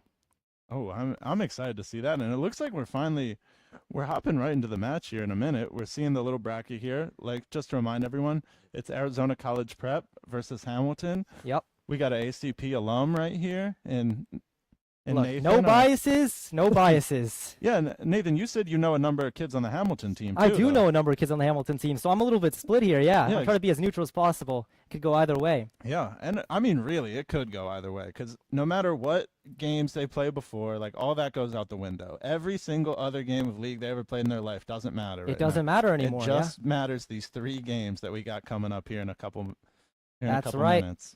Okay, I'll go back to talking about win conditions here. Arizona College Prep's team, I know you can't see it on the stream, but it's going to be Malphite, Kane, Yone, Kaisa, Morgana. And I was talking about in the draft, it's a bit conflicted because Morgana is a champion that wants to play with a hyperscaling AD carry, sit back, let her teammates use her abilities in CC to the full, while Yone, Malphite, and Kayn and Kai'Sa are all heavy divers. So they want to go in, they want to kill the Zeri this game, kill the Ahri, so that the blue side does not have any more damage to kill them. All right. And as I said before, I think this Malphite is actually a huge pivotal pick, because looking at Hamilton's comp, it doesn't look like they actually have a lot of damage to kill this Malphite. Yeah. If this Zeri is put behind, Malphite will run over the enemy team. Rock solid, am I right? I'm excited to see that. I feel like, at least when I watch, you never really see guys at lower levels try to be Malphite. So I'm excited to see like what someone who's really at the top of his game, one of the best players in Arizona, maybe the whole country, who knows, has to offer today with this pick today. Yeah. So as I was saying before, these are a lot of testing the waters, seeing what the enemy will pick type of thing. Remember, this is not fearless. So fearless drafting, remember, as a reminder, is when champions you pick cannot be picked again in the series for both teams. Interesting. So they can come back after this. You can be the same champion. We can indeed pick the same champion. All right, which will interesting. this adds a little bit of a nuance, because you might want to change your bans or change your picks based on what worked in the first game or what didn't. Totally. And look at this. We're right finally into the game. Onto the Ionian Summoner's Rift. What a beautiful place. Yeah, I mean, who wouldn't want to spend an afternoon out here? Yeah, emotes coming from the team. Looking like good spirits. We got a little dance from the Malphite. Yeah, we're hoping to see some good fighting, some good sportsmanship, and just some good League of Legends, folks. Mm-hmm. Let's see where they decide to stack. It looks like Hamilton is deciding to stack topside, maybe watching for an invade. Does Kayn know? It doesn't. Oh, it looks like he smelled something. Oh. Okay, just a ward placed. Kayn will remain alive for now. Dang. Did not walk into the all 5 stack. That was dangerous right Yeah, there. that was dangerous. Sometimes as a jungler, you want to walk in, maybe sneak a ward when they're not looking, but if they're ready like this, it's certain death. Yeah, totally. I'm surprised they didn't just jump out and try to kill him. But yeah, unfortunately, they don't have that many abilities at level 1, so maybe they weren't able to confirm the kill. Yeah, makes sense. All right, and what do we got here? Let's see. A little jungling. Go through the names here. We got 2C, Kimmy, Iana, Sci-Fi, and Lacosia on ACP side. I'm being told that's Kiana in Korean. All right. Which is a champion's name. 안녕하세요. Yeah, on Grob. And then we have Epilord, Example. I don't know what that is. I'm just going to call her Ahri. The Radish and Penguish on Hamilton's side. All right. So I want you to notice something here. Warwick decided to go Barrier Lethal Tempo, which is a really aggressive rune setup. So it is trying to kill this Malphite early in lane. Okay. Before he can buy those armor items that will make him like unkillable. Yeah. And looks like a bit of aggression from the ACP bot lane here. Right. Dark Binding will hit the exhaust on the Kai'Sa. It doesn't matter. Zeri is still chunked. This lane might be unplayable for Hamilton as they're forced back from the minion wave. A Q connects onto Rakan. That's dominance from ACP early in the lane. ACP's showing what they got, and they're showing why they won the last 3 times they played. It's amazing that they actually knew that they could push up level 1 and cheese these guys. Yeah, totally. Looks like they have full lane prio now. Malphite just throwing his cheese wheels. It looks like Hamilton Zeri was forced to back early. She will be losing a lot of XP under this tower. This is going to be a lasting consequence throughout the entire game. Zeri is going to be behind unless they help her. Yeah, and I mean ACP's really gonna do some work to give Zeri some support, huh? Yeah, I mean, it's looking tough. If this Zeri, like even with Zeri ahead, Malphite is hard to kill. But if Zeri's behind, he's basically unkillable. Yeah. Some light trading going on. The lanes are resetting back to neutral. Hitting tower a bit. It looks like Sejuani started bot side, so the jungler of Hamilton started bot side, and she will be pathing upwards towards the Warwick lane. So it looks like their intention is to get this Warwick ahead so it can actually kill Malphite. Unfortunately, I think at a certain point, even Warwick can't kill him anymore. Really? He just starts, like, Malphite just stands there and starts smashing his head in. Yeah. Looks like Malphite is aware of this gank somewhat. Malphite's still Yone's top soul lane, unbound, just going to go right back after trading a little bit. The health bars are not looking too good for Yone, but I assume he does have Doran Shield and second wind, so he should be fine. It looks like on the opposite side, Kayn is pathing bot side, so ACP is showing they want their bot side to be safe. It makes sense considering how aggressive they played early game. They know their jungler is coming to help them, so they're able to take these risks. Yeah, and that, I mean, you got to counteract when a team comes out swinging like ACP did. Another Dark Binding will connect onto the Rakan. Just a bit of poke damage, but it's adding up. Yeah. If as I said before, if this Hamilton bot lane does not get some help from their jungler, they're going to have a problem. All right. Some more rock throwing. So even though Warwick might look low, Warwick is a champion that heals for every auto attack he does when he's low HP. Dang. So he looks low, but he's actually full HP technically. Wow. As you can see here, he's just healing for days. Plus 50, plus 50. It just gets a little hit, runs Looks like a back, little heals trade. up. The Black Shield will block the Rakan W. Ooh, the Rakan's getting chunked so hard, but the Sejuani from Hamilton's side is here to help. The Flash will have to be committed by Kai'Sa, and nothing else will happen. And was that a little attempt at a gank? That was attempt at a gank, and they did get Kai'Sa's Flash. So Flash, 5-minute cooldown, blink spell. That's pretty big because the AD carry needs this spell to stay alive in fights consistently. Yeah. So if Hamilton is able to exploit this cooldown, then they might be able to find a kill and get their Zeri back in the game. Wow. Looks like Malphite and Warwick are duking it out. Again, Warwick is not going to die here. It's Warwick. He will just keep hitting and keep healing. Malphite has no anti-heal, has no armor. He's just getting melted. Yeah, he's just getting chased down, too. Yeah, he Pushed needs back his into Bramble lane, Bust now, yeah. Lanes are relatively neutral. We've seen 0 solo kills. Junglers are playing relatively safe. They're not invading each other. Yeah. Looks like ACP will be the ones to start the first Drake with their bot priority. They're going to get the Infernal Drake here. Little bit of boost to their attack damage and ability power.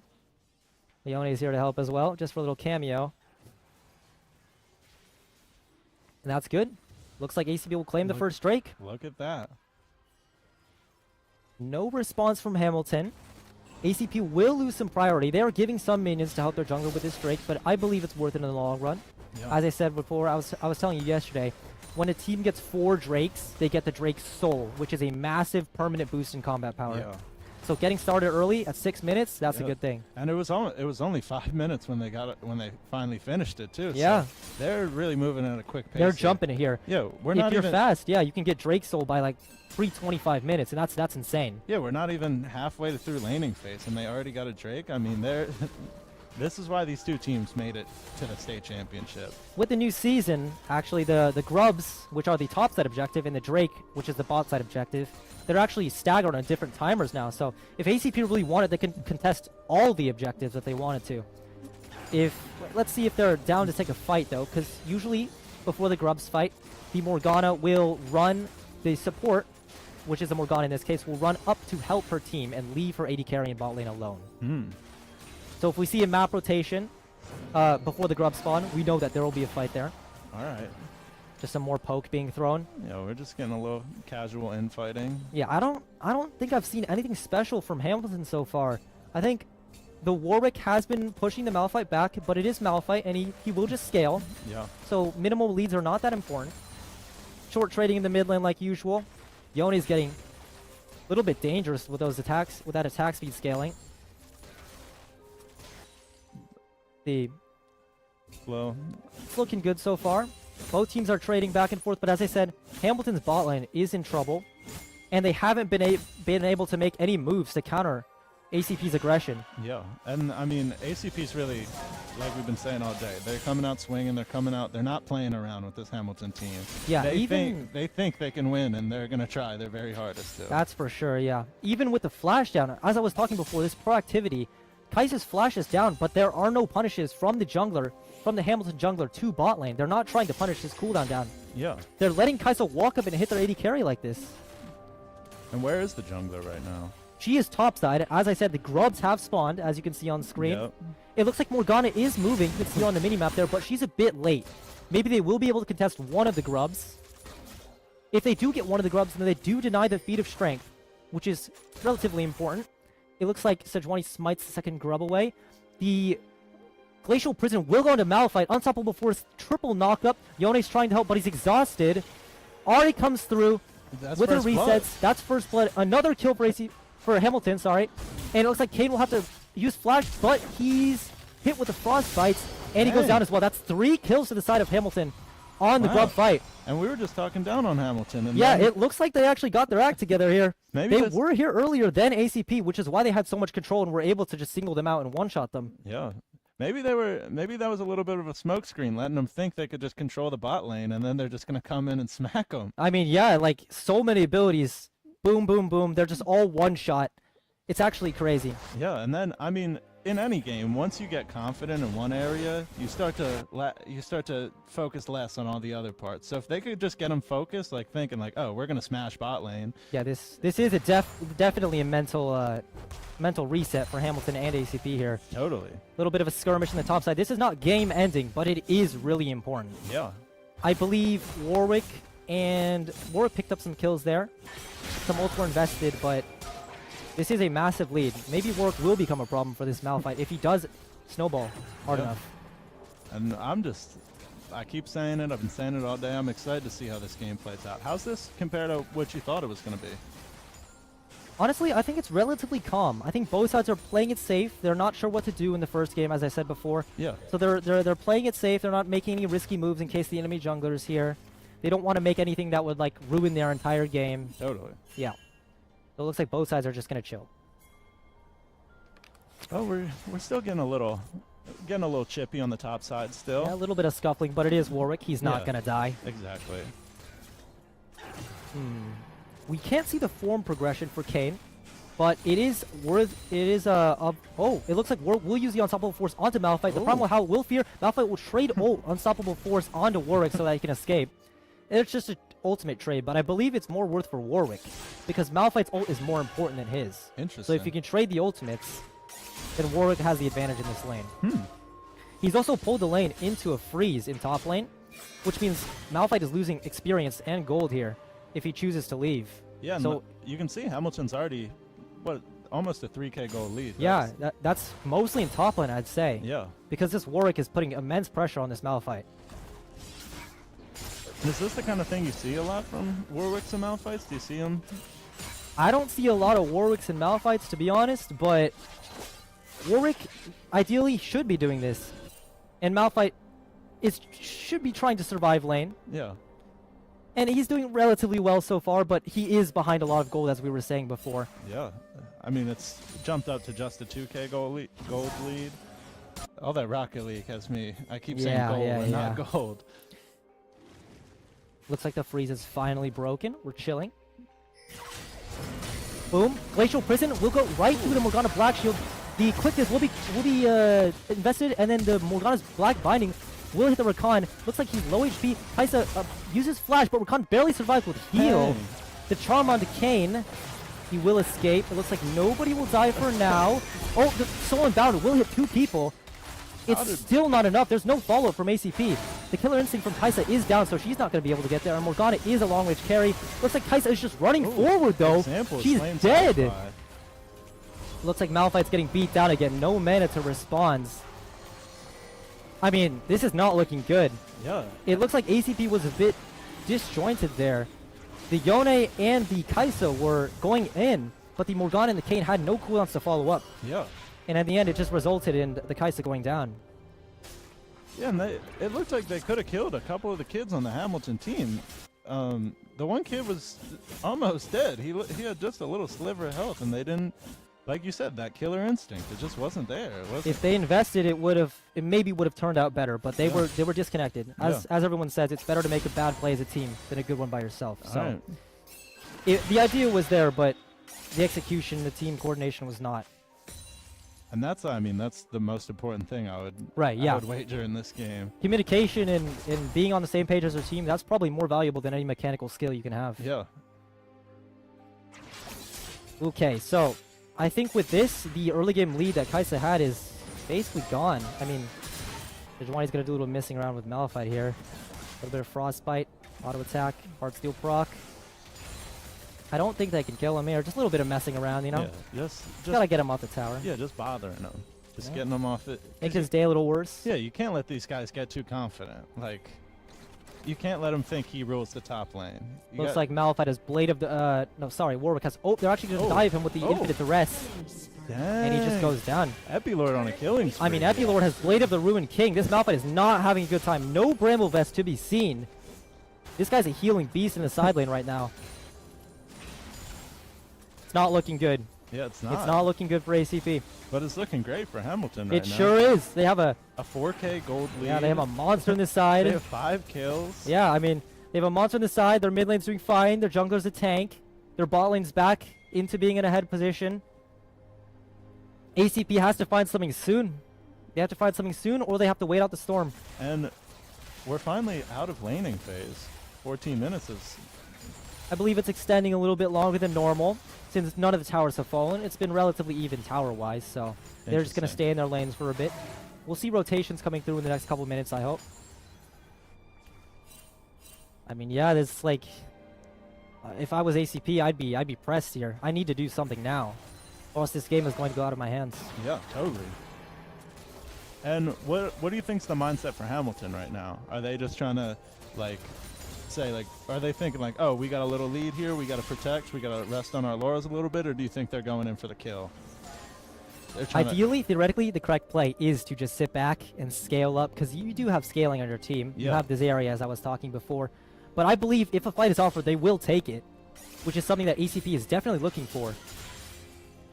As we can see here, Kane is poking around a little bit on the top side. The Rift Herald is I don't think they can kill this guy, to be honest.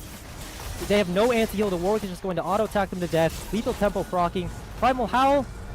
He's waiting for Kane to come out. It's not in time. The Unstoppable Force. And Malphite will not go down.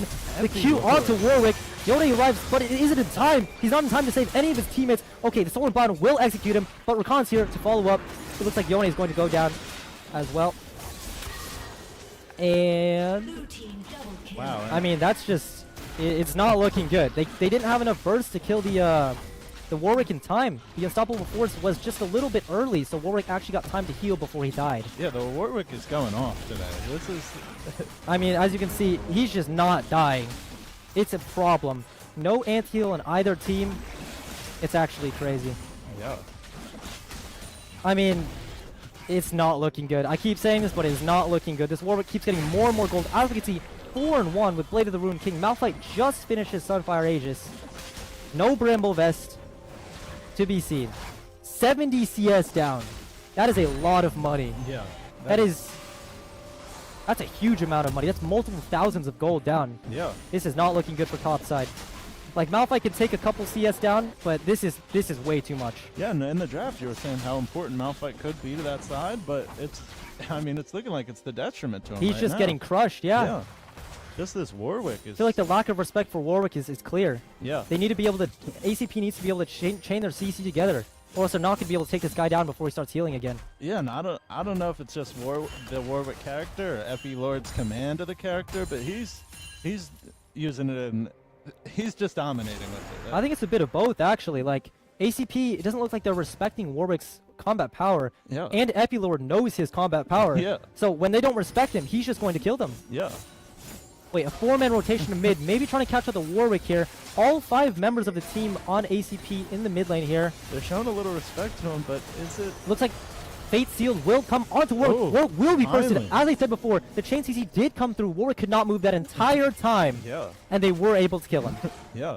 They finally got him, and... Yeah, most of Warwick's healing comes from movement abilities. Like, they're attached to movement abilities, so if they're rooted, he can't use them. And that means he can't heal. Yeah. So if you keep him locked down, you can kill him. And that's what Malphite just wasn't doing. He was just hitting him, He and used then it too Warwick would early. just run away. Yeah, he used and it too then early. he It looks like the Drake fight will be commencing. ACP secures the Drake. That is the second Drake. That's the Cloud Soul. Sejuani goes in to try to steal it. She will go down. It looks like Malphite is trying to fight the rest of Hamilton on the side there. But it looks like they won't be able to find anything else. Okay, so. Looks like ACP, actually, my bad. That was the 3rd Drake. ACP is 3 out of 4 Drakes at 17 minutes. As we look at the fight again here. Oh, a little replay action. Little here? replay, yeah. Look Yone at this. loads the Q3 onto the dragon. Sejuani misses the steal. She does not have the Arctic Assault, so she can't escape back over the wall, and the rest of her team just has to run. Yeah. And I mean, you just hate that to think about one of these Hamilton kids. You would hate to have to tuck Oh, your... it looks like the Infinite Dress onto the Yone. He's just one shot. Warwick already has 2 items. It's not even close. Yeah, Epilord was mad coming back there. He I is think. not happy dog to that guy. Just jumps on him, one-shots him, Yeah, gone. Ran across the map, just found him, killed him, like it was nothing. Nasty, nasty. The Warwick has hit 2 items. Before, when he died, he did not have 2 items. So now, maybe he's going to survive for a little bit longer. Help from the Stride Breaker coming through. And that's not what ACP wants to hear right now. However, I mean, yeah, but however, the situation for ACP is slightly better. They did get the Drake. Yeah. They killed Warwick. They killed Sejuani on the Drake as well. It's not too bad. All right, so you're saying things are starting to even up a little Things more? are starting to even up again. You can see it on the gold graph. They're Yeah, 1K, 2K, Yeah. 1.5K down. It's not too bad. As we can see here, the bot lane has rotated to mid lane. Oh, so, Fate Sealed coming down. The XU not enough to kill through barrier. Okay, Sejuani's Arctic Assault tried to peel them away, but she might have just given her life for her Warwick. Dang. What a heroic sacrifice from the jungler of Hamilton. Yeah, really. I don't know if that was necessary, but the thought is there. Yeah. And like we were saying earlier, like it's not about how good, I mean, it is about how good you are, but teamwork and working together as a cohesive unit is way more important than just being able to press a bunch of buttons Ooh, fast. look bot lane. Warwick is low HP, Ooh. and he decided to stay, even though he knows Yone is there. That's some crazy balls on this guy. If you look at his HP bar on the top left here, it's just going straight back up. That's the Yeah. Warwick healing. He was just 1 HP. That's crazy. So as I was saying before, the bot laners of both sides, so Zeri and Kaisa, have both moved to mid lane because it's a safer place for them to be. Yep. And the mid top have rotated to the sides. Lane on the longer lanes. As you can see, both tier 1 towers in bot lane have fallen. Yep. So it's a longer lane with less safety. Mm. Okay. We're looking at a Drake fight. Otacon has spawned. Looks like ACP decided to hit Otacon with all 5 members of the enemy team alive. I think they're hoping that Kaisa has enough damage to kill this before the rest of Hamilton gets here. But Hamilton knows. Ari can see this happening. And they're moving in. This is going to be a huge flip, I think. Whoever gets his Otacon will have a significant combat advantage. Ooh, crap. It looks like Kaisa will secure the Drake, but it's a giant explosion. People are flying everywhere. Still about not enough. Warwick's just healing to full. Double kill. Nobody could kill him. Was that Warwick with the double kill? It is Warwick with a double kill. It looks like Kane is the only one alive. He's trying to escape with his life. He will go down. So it looks like ACP has secured the Otacon, but will kill all of them They for just it. team killed him? They killed every single one of the members. I believe it was a 5-3 trade, A squad which is actually in favor of Hamilton. So they Wow. traded a couple kills for the Otacon buff. Yeah. Whether or not that's worth, we'll have to see. I mean, yeah, that's why we play League of Legends, huh? The pockets of Hamilton are so heavy now after that. We're watching the replay here. It's just abilities upon abilities, fist fight. But I believe Hamilton's comp has just more fist fight capabilities. Yeah. They heal more, they move more, they do more damage when they're all on top of each other. And it seems like they're just a little more aggressive, too. They're the ones to instigate the fight. Yeah, they're willing to step out and, like you said, instigate those fights and put ACP in uncomfortable situations. Well played by them to do that. Totally. ACP did secure the Otacon once again, but they will be at a 4K deficit because of this. Yeah. Wow. Wow. Yeah, I'm really impressed by that. I didn't expect to see a full squad wipe in the very first game. It does tend to happen the later the game goes, as everybody just commits everything Yeah. to killing the enemy champions. Yeah. Looks like this will be a fight around Raptor Camp. They're gathering once again, pushing for mid-prio. Looks like Yone might have found something on Zeri. Nope, he's actually caught himself. He's trying to use the Fate Seal to escape, but it's not enough. Looks like Kaisa will go down as well.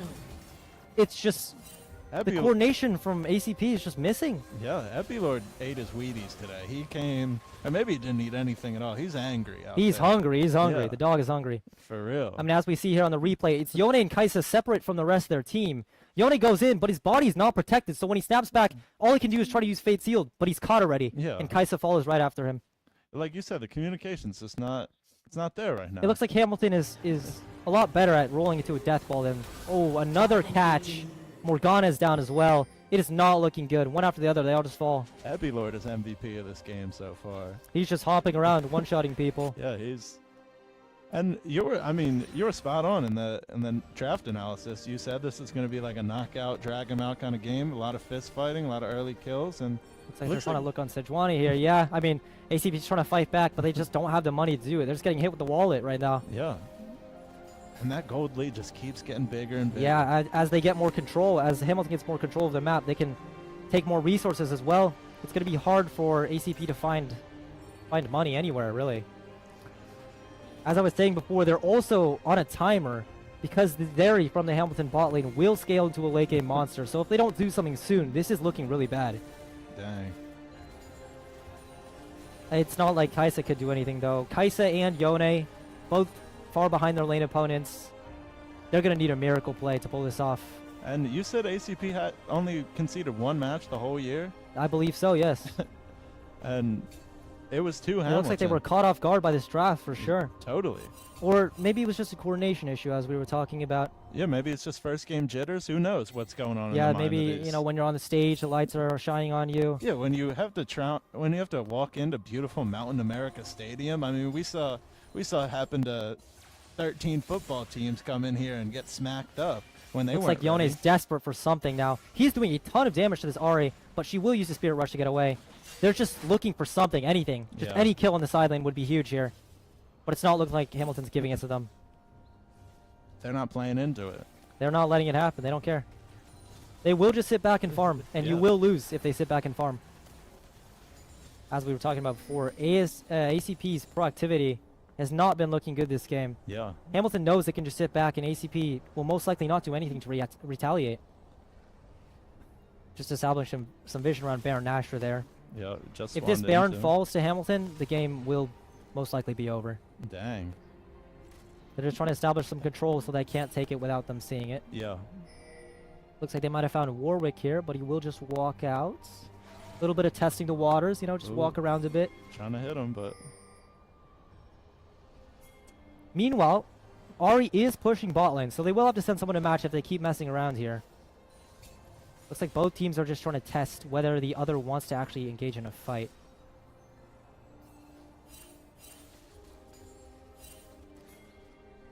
I mean, okay, they're gathering around now. Malphite went to match bot side. It's 4v5 ACP v Hamilton here. If they get engaged on, they will be killed. The Infant Duress will hit Kane. Looks like he will be able to enter the body of Warwick. But he's alone in the middle of the enemy team. The Faith Field is huge, 3 champions. Is there enough damage though? They just don't have enough.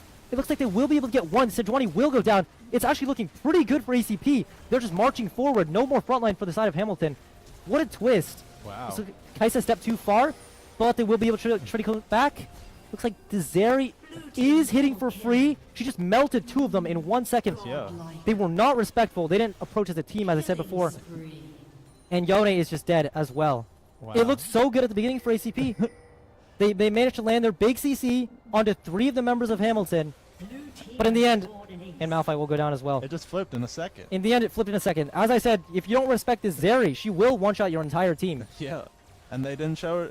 This ACP team just hasn't been respecting Hamilton, honestly. They just came in, they probably came in here thinking, oh, we beat these scrubs 3 times this year. We're going to do it again. But Hamilton had a different idea for Hamilton's ready. Yeah.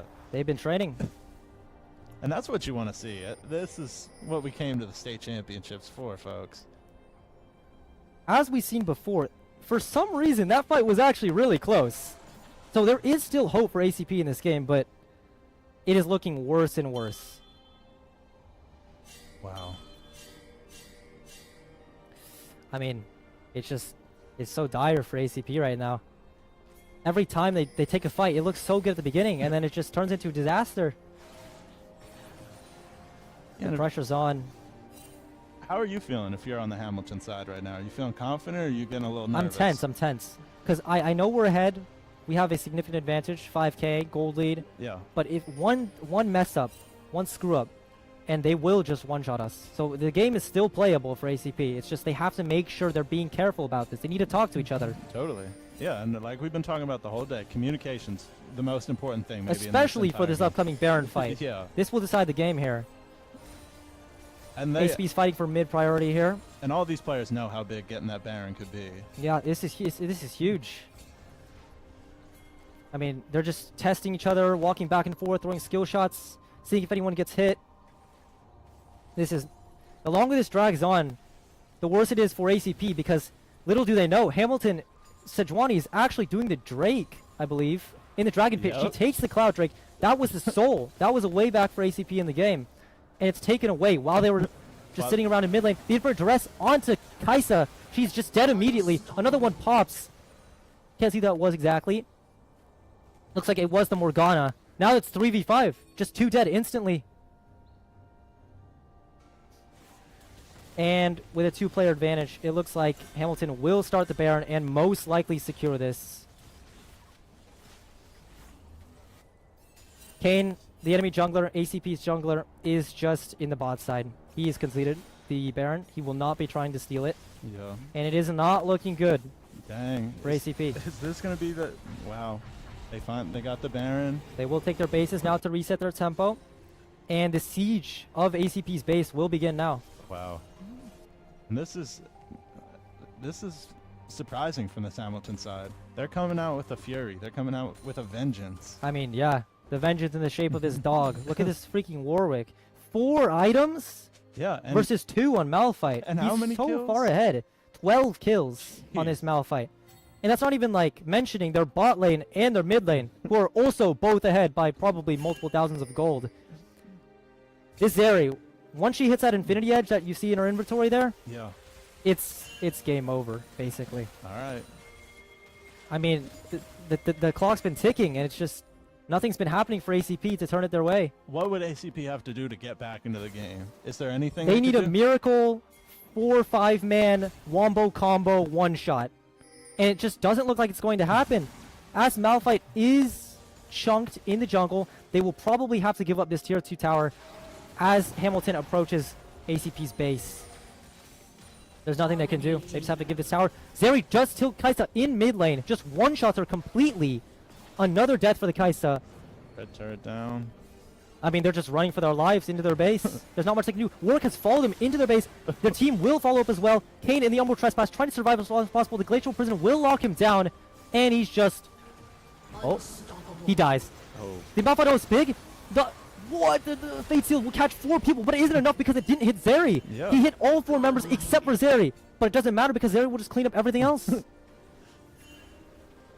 This Warwick and this Zeri are really like controlling this game. I mean, you need to kill both of them in that huge one-shot combo. Yeah. If you miss even one, it's over. Totally. They'll just clean up the rest of your team. Yeah. With only 1 member left being the support on ACP's side. Oh, it looks like Kaisa has respawned. They can't end here, but this is another demoralizing fight for ACP. Yeah. Looks like Hamilton will just take their leave now. They've got enough. They got an inhibitor, two tier 3 turrets. And they bumped up to a 10k gold lead. Yeah, 15 kill gap between them. That is crazy. That is really crazy. It's just worse and worse. As I said, as you can see there, Zeri's inventory, the 4th item, Infinity Edge, is completed. And with that, she has 75% crit. One shot, like, damage. Dang. Yeah. So they're just going to be trying to avoid her at all costs, probably, huh? The problem is, it's so hard to avoid her. Yeah. They have so much engaged on the top side of Hamilton, you are forced to fight them. When they want to fight, you will fight. Yeah, and Hamilton hasn't let them run or back down from any fights. For Yeah, the most they part. literally followed them into their base just to Yeah. fight them. And won. They won even though they landed the wombo combo. Yeah. They didn't hit Zeri. That's the only problem, but Yeah. it doesn't matter. Zeri will just kill you. Man, it's just looking worse and worse. I think ACP's only hope now, as I said before, is the wombo combo in this Yone. If this Yone can get a couple more items, maybe a Bloodthirster, maybe he can out DPS Zeri and Warwick, but it's going to be very hard. Yeah, it's going to take a lot. Each just 1 champion, and they have 2 carries. Yeah. Looks like they're just trying to desperately defend their base here. They will have to give the bot inhibitor, it looks like. That's another wave of siege minutes. Kaisa's flash is taken as well by Ari's ultimate. I mean, it's just looking worse and worse. Looks like the Zeri will just flip over the wall. ACP want to do something. You would see the Malphite just walking forward, Yeah. but they're just too far. The flash ultimate from Malphite, it's a bit far. The Soul Bound into the Fate Seal will only hit Sejuani. They're killing Zeri in the backline. She is dead. Oh. Zeri did go down, but Warwick Dang. is here. Do they have the damage for Warwick? It looks like they do not. ACP will probably just pull out of this fight. That's actually kind of a success. Yeah. They knew Warwick wasn't mid lane, so he wasn't there to help, and they killed the other carry. So Yeah. it wasn't that bad. As we can see, the Malphite really wants to force this fight. The Flash committed Totally. and the Unstoppable Force, both onto Ari and Sejuani. The Fate Sealed is going to miss Zeri, but then he just auto-attacks her to death in the Fate Sealed. Ease back. It's gone. She's gone. She's just one shot. Yeah, and folks, that's a beautiful kill right there. That's exactly what you want out of a Malphite, Yep. huh? And then they just pull out. Well played there. I believe the communication was actually an improvement from what they've been doing this game. Oh. Everybody in ACP decided, you know, we got this area, let's just leave. Yeah. And they did, yeah. Yeah, and it seems largely like they haven't been on the same page. Like, they've been moving out of sync with each other, where Hamilton's just like, when Hamilton gets low, there's another guy ready to finish this fight for That's him. for sure. This definitely is some hope from ACP. They looked pretty good in that fight. But, like we've been talking about, they are still down. They are still down. They will still be outscaled. It is not looking that good still. But they were able to keep their lives, but I don't know for how much longer they can hold on. And don't forget, folks, this ACP side only lost one game all year, and it was to Hamilton. So it's not like they're any sort of slouches. It's not like they're just going to give up now. Yeah, they will fight back. It looks like they are trying to plan something. Maybe defend this tier 2. It's all 5 from Hamilton. I think this Malphite just has to leave. Yeah. It looks like Graceful Prison was committed onto the Morgana in the bot side. There's no follow-up from Hamilton. The rest of ACP is here to burst down the Sejuani, maybe? Looks like Warwick jumps in, misses the Infinite Duress. The Fate Sealed will miss everybody. It's flashed by Yone. He'll snap back to his body. This is a messy fight, which is what Hamilton wants. Zeri is free hitting onto Hamilton's front line. Looks like Kane will land the sweep onto her. She's still alive. The Yone comes through. Just one-shot Zeri from nowhere. The Q3 plus the Fate... sorry, not the Fate Seal. The Stolen Bound. He flashed over the wall to kill Sejuani as well. He is hungry for blood. He's taking a page out of Epilord's book, it looks like. And it looks like he will take her down. That was an amazing team fight by ACP. They will secure the second Baron. That's a 5 for 2. ACP traded their bot lane for 5 of Hamilton's. And look, that gold lead is it's slowly coming back. It's a messy fight in the jungle. Messy. Hamilton, like the Ari's on bot side. Zeri trying to hit on top side. Sejuani's just chasing a random Morgana. This chaos might be what ACP needs to bring themselves back in the game. Totally. Like, it looks like Rakan and Zeri were totally unaware that Yone was there, ready to one-shot them. Yeah. And he just comes through and just kills them. And Hamilton had, like we've been talking about all game, they were more organized this far, but now they let something slip, yeah. Yeah, we're seeing ACP kind of thrives in those environments where things break down and where things aren't as structured and aren't like normal. Yeah, League of Legends. that's where the player skill really kicks in, like Totally. the mechanical 1v1, 1v2, 1v3 type of thing. Champion knowledge. Yeah. It looks like ACP wants to create chaos this game. Which is good, which is exactly what they should be doing at this point. And with the Baron, they have a chance at this game now. The gold has basically evened out compared to what it was before. Totally. It was like a 14k gold lead at one point, I think. Yeah, Yone is 4 items, matching Zeri. Malphite is Malphiting. He's slowly coming back in the game. ACP will start to take down the outer towers. There is improvement. There is progress being made. It looks like, as I was saying before, I was saying there was no anti-heal for the Warwick and the Zeri. It looks like Morgana has purchased the Moral Nomicon. They've also got that down. It looks like ACP doesn't want to push too far with this Baron. They don't want to risk a lot. Usually with Baron, you want to push for the turrets. But since ACP was on the back foot before they got this Baron, it looks like they just want to play this safe and together. Yeah. Looks like all 5 are grouping in mid lane, trying to catch a soul player. This is exactly what we saw Hamilton do earlier this game. And they're just pulling one on them. Looks like Kane is just going to shadow step through a couple walls. Maybe walk around, look for some CC. It looks like Hamilton does not want to let this tower go. They brought 4 members here to stop ACP from taking this tower. The 5th is on its way indeed. It was going to be a flank if ACP commits here. Sejuani's just looking for the Glacial Prison, perhaps on the Yone. Yone's positioning aggressively. If he steps up too far, he will be one-shot, and with Yone down, they will probably lose the game. Sejuani's just walking around looking. She has long-range crowd control, this champion, so if you're not aware of where she is at all times, she can catch you immediately. And that's where it all snowballs out of control. As we can see, Yone's just messing around with her. Will you throw it? Will you not? You know, like, you won't do it. Looks like it's about that time again. We have the 5th Drake of the game, I believe. ACP has 3 Drakes. Hamilton has 1. If ACP can get this one, that's another step on their road to the comeback. This will be the Cloud Soul. That will be huge for them. Looks like Hamilton's pushing back in. Warwick's on the Vanguard. ACP's just trying to throw out a bit of poke. Yone with the Soul and Bounce. We'll just walk around a bit. Yone's chunked already. Malphite is charmed. Yone lands another giant Fate Sealed. The Umbral Trespass, I don't even know what's going on. Yone lands a huge knockup. It looks like Zeri is still alive, but she's not able to hit. Ari's alone in the backline. Kane is running away. And it looks like the 131, not the 131, sorry. The core of Hamilton will stay alive, and Kane can just do nothing but run away. So another dominant team fight from Hamilton. It looks like that time, instead of the chaos of the jungle fights where everyone is split apart and separated, ACP was able, Hamilton, sorry, was able to just dogpile on them one shot. If you're Hamilton, what do you do? What's your mindset right This is as it should have been played. This is a good team fight by Hamilton. This is what they want to do. They want the front to be in the front. They want the back to be in the back. And as you can see, Zeri's just free hitting.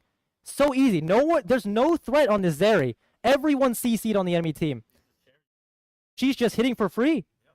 And that's it. They're all gone. And after this, she's still full HP at the end of the fight. There's no one to kill her. Yone just goes down to Ari, and that's it. Man, it's painful to watch, really.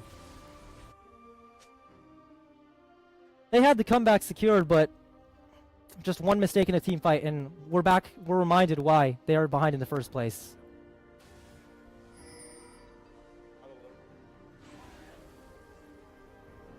That was the Cloud Soul. That was the 7th Drake of the game. I have not been keeping count. They've just been taking Drakes under my nose. As you can see there, Hamilton has 4 Cloud Drakes and the Cloud Soul. So the Cloud Soul provides a massive boost of movement speed when you use your ultimate. So it'll be even harder for them to catch the Zeri or escape the Zeri if they try to. Yeah, I think it was happening when they were just pressuring towers. Like the rest of Hamilton, you know, go distract them. I'll go take the Drake in secret, yeah.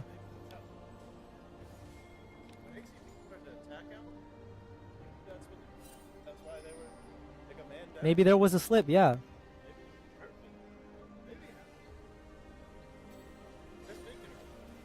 Indeed, indeed. Looks like ACP will be offering to fight for this tier 2 turret. They do not want to give this one up. It looks like Kai'Sa's just throwing out poke. ACP does have better poke. They have Kai'Sa W's and Morgana Q's, but it's not much. But any damage helps right now. This tower is 1 HP, so if Hamilton chooses, they can just dive under it and kill it. And then try to stomp ACP in the team fight afterwards, but it looks like they will just play it safe. I really like this about Hamilton, how they play it calculated. They don't want to make any mistakes like what they did before in top jungle, where they just let everybody run around, chaotic fights everywhere. They're being cautious about this. They know it's easy to turn this.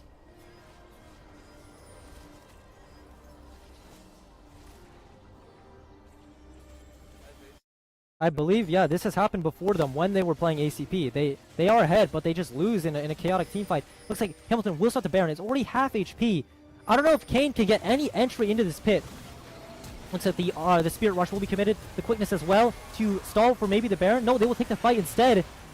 Everything's going everywhere. Zeri is still... She's not full HP. She's actually got an Umbral Trespass Kane on top of her, but he will not be able to do enough damage to kill her, and he will just go down. It's not the worst team fight for ACP. It is good for Hamilton, but it's not the worst for ACP because they are too low to start the Baron. So they will stall for another 60 seconds, 30 seconds, because Hamilton needs to go back home to heal. As you can see here, it's just chaos. But it's good chaos for Hamilton because everybody's on top of each other. As long as everybody's on top of each other, Zeri damage will go crazy. Yeah, Kane tries his hardest, but as you can see, Yone was completely on the other side of the fight. He was in top lane hitting somebody else, so they just weren't coordinated enough. Kane did land a huge knockup, but nobody was there. Yeah.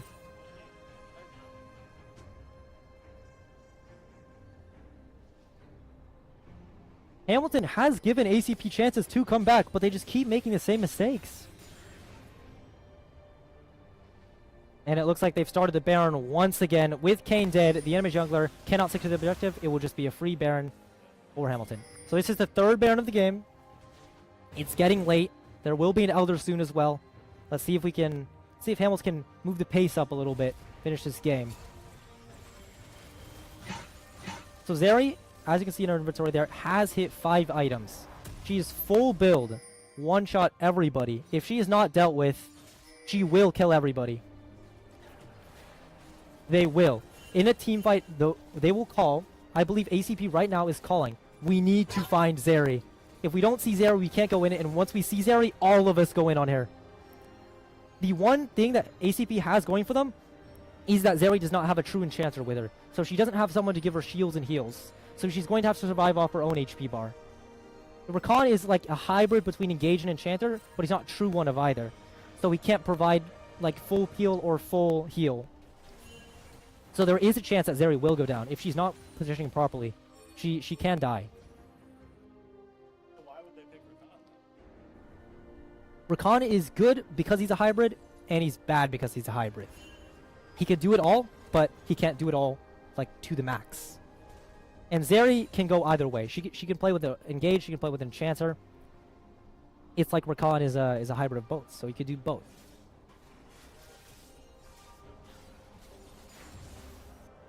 Yeah, it looks like ACP has somewhat stabilized.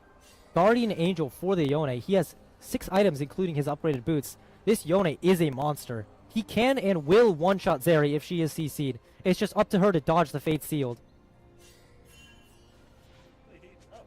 Yeah, this is what I was talking to you about yesterday. This is where one kill is everything. One misclick is everything. Looks like 5 in the jungle. Morgana Root will hit. They're just testing each other out. The Warwick is walking forward, so menacing. And it looks like we're chilling. They will just take the blue buff and leave. It looks like Elder Drake has spawned, as you can see up there.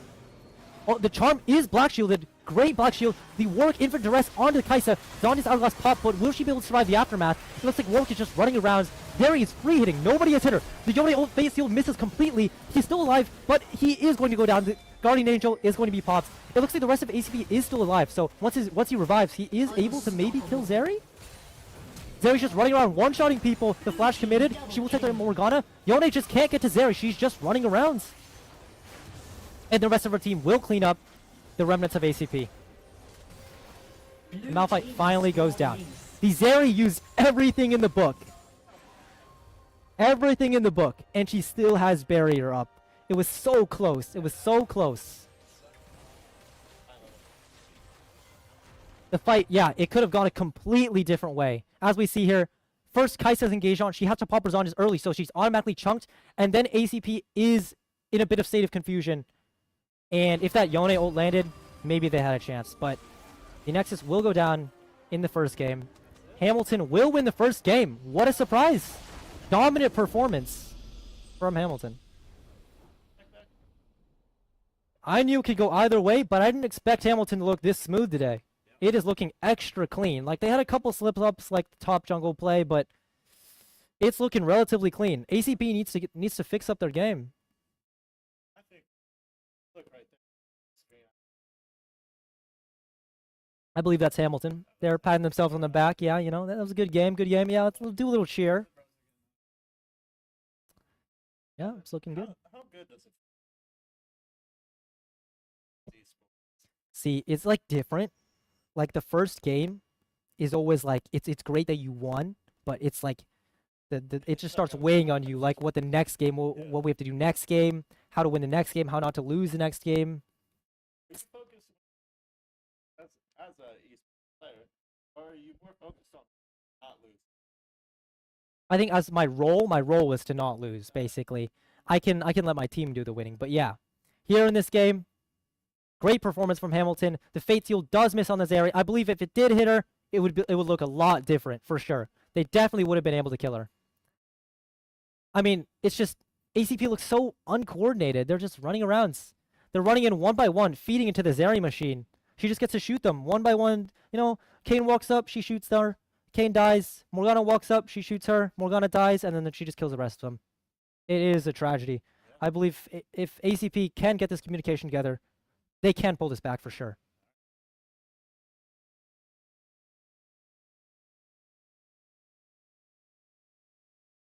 Draft again.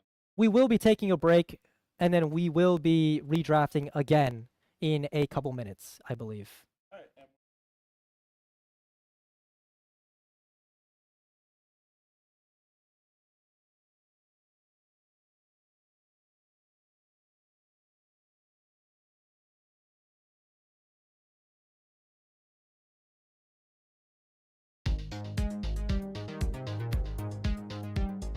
I am Pavan Turaga, director of the school. As our mission, we identify a term that we refer to as techno-fluency, that is familiarity with technical tools for content creation, which include electronics, physical computing, motion capture, game engines, machine learning, virtual reality, and many more things. These tools enable you to enter the new technology-driven creative workforce with cutting-edge skills and the confidence to keep pace with the speed of emerging tech. We are about 30 faculty, and our faculty are roughly a third artists, a third engineers, and a third humanities faculty, which means we can truly provide you with the experience of being in a small liberal arts college while being embedded in one of the largest public universities in the country, if not the world. We are a blend of engineering, arts, and humanities, which help you find your own pathway and find your true calling in a way that no other department can. In addition, we have many concentrations in minors, such as in design, graphic information technology, music, and a new one upcoming in games that allow you to specialize in your chosen area. We also have a master's program in media arts and sciences with concentrations in extended reality technologies. All of these provide a very comprehensive approach for both undergraduate and graduate education. Our recent alumni have entered the esports industry, both as players and as event managers, the virtual reality industry as 3D artists, animators, and game engine programmers, the artificial intelligence industry as machine learning model developers and AI interface designers. Our alumni also frequently create their own companies and startups, and many also maintain active connections with the communities they live in as artists and performers. I'd welcome you all to come check us out and hope to see you here soon. Thank you.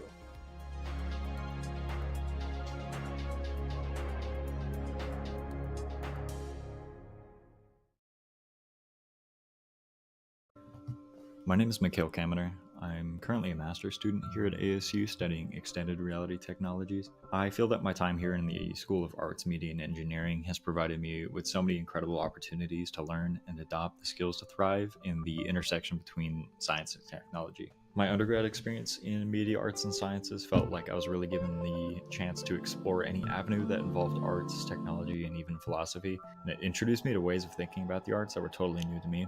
My perspective on what role each of these things has on our lives has absolutely changed because of it. Now that I'm studying XRTs, I believe I'm experiencing the connection between multidisciplinary and transdisciplinary frameworks, because now I get to spend even more time in these incredible spaces with all of my peers who come from a wide array of disciplines. We all have this shared interest in immersive technology, and I think the possibilities that creates for innovation across so many fields is incredibly inspiring, and it really excites me to say I'm a part of that.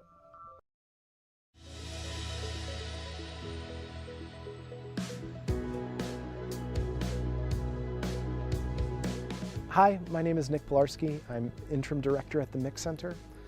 And something that I think we all realize is life is coming at us really fast. Our economies are rapidly evolving. Many of the jobs that used to be sure bets are now actually quite uncertain. Yet extended reality and artificial intelligence, they're really exploding. So here's why you should double down on that future, and here's what we're offering at the Mix Center. So we're offering 2 degrees with 2 paths for that tomorrow. The first is our MS and XR technologies. And while artificial intelligence is making the headlines, the future of our industrial revolution is happening at the intersection of extended reality and artificial intelligence. So when we think about extended reality, it's augmented reality, virtual reality, and mixed reality. And this degree teaches you how to develop these technologies, how to create the games of the future, how to craft narratives, how to shape AI, and how to build the tools that will shape our economies of the future. And we're not just teaching you the tech here, we're preparing you to use these tools to shape how human beings are going to intersect with the future. And that leads us to our second degree, our MSD in Experience Design. And while everyone is really interested in new tools, that's only part of the picture. Here we're about the bigger picture. So the future is about designing new ways for human beings to connect, to create, and to experience the world. And this program teaches you how to craft the interfaces, the environments, the interactions that are going to define the next decade. From themed entertainment to virtual worlds to interactive installations, you're learning to design the experience that is going to push the boundaries of what's possible. So both of these programs share our cutting-edge Mix Center, which is one of the best technological hubs in the country for this technology. And while other schools are still trying to figure out how to teach yesterday's tech, you're going to be working with the tools, the professors, the technologies that are shaping this tomorrow. Every major tech company is betting billions of dollars on this future, and our degrees are going to put you at that forefront. And this future really belongs to you.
Hello, everybody. If you are just joining us back now, my name is Trip Course, and I am your host for the evening. We are moving on to the second round of the finals for the AIA Esports State Championship Varsity Division for League of Legends. In our first round, the Hamilton Huskies took home the points. If they win again, then they will take home the finals. They will take home this blue trophy. And speaking of the Devils, let's have the Hamilton Huskies.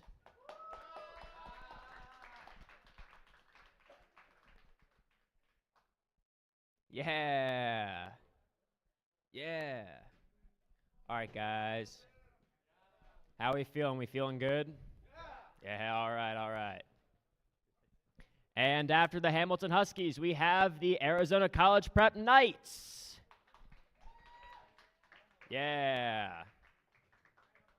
How we feeling, Knights? We good? All right. This should be another very exciting match. This could be it. Who knows? Stay tuned. All right. Enjoy, guys. Everyone have fun. Thank you very much.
And welcome back, everybody. Everybody happily listening, everybody listening upset, everyone listening in tears. I mean, that was a wonderful match to just watch. I loved seeing every second of that. What about you, Nathan? Certainly lots of ups and downs, my guy. That was quite the roller coaster ride. It looked like ACB could bring it back there, but then they just got put down again. But I mean, this is a whole new match, whole new set of characters, whole new draft coming up, so it should be an entirely different match. Yep, I think ACP has definitely got a lot of things to reflect on. What went right, what went wrong. Maybe that'll change with some champion picks. What do you think's the number one thing they're going to change in this upcoming I think it's game? not going to be a champ. I think it's going to be their mentality going to this game because they are about to lose. They are match points. Interesting. So they are going. If they're not going to if they weren't locked in last game, they will be locked in now. So. All right. And what do you think? What adjustments do you think Hamilton should make into this upcoming? I think Hamilton, they definitely need to make adjustments, as you said, because it was not the perfect game as we head into draft here. But I think they will keep about the same idea in draft. They will just try to reinforce the idea that we should be playing together and that we should not be taking random fights in the jungle. Yeah. All right. As we are back on the draft screen, And teams are discussing what to do. I believe if everything's still as is, Hamilton is the blue side. Hamilton is the blue side because they just banned Akali, and that is a target ban for ACP's mid laner. And ACP is the red side. And ACP is the red side. If you look at the stream, the two windows of the teams are flipped. They are indeed flipped. So don't let that get you tripped up. Hamilton is the blue side. They're playing blue. And they are on the right on your screen. Yep. And ACP is on the left, and they just did their first ban. They banned Warwick, so they decided that this laning power was just a little too much. He was healing a little bit too much HP. And that's an adjustment right there. That is an adjustment. I mean, just that little thing. We saw how crucial Warwick was to that last game. And Unsurprisingly, there's another Irelia ban. It'll most likely just be Akali, Irelia, Kiana, just all three to the ACP mid laner. All right. And let's see. Let's see what else is, if there is an adaptation. We'll see it here. Yeah. Yeah, and that Warwick really did so much damage. How many? I can't even remember how many kills 12 he plus had. at least. And he was just a monster. He was not dying. He was doing damage. He was healing. It will be an Amumu ban again. That's the same thing they did last time. They just don't like his large crowd control numbers. And then we're going for the third pick for Hamilton. And look at them. They look how intensely they're looking at that computer screen. They really know how big a stakes this is. Lots of thinking going on here. Lots of there's like sort of a game in between the two teams. Like, you ban this, well, what does that mean you want to do, you know? Yeah. Totally. This is, I mean, yesterday I feel like chess kept coming up when we were talking yesterday, and this really is like a chess match right here. Unsurprisingly, it'll just be a Kiana ban. It's like if Hamilton was playing the same opening. They play the same opening because it worked last time. Yep. And ACP has to figure out what to do differently this time to try to counter that. I'm really excited, aren't you? Yeah, it's looking good.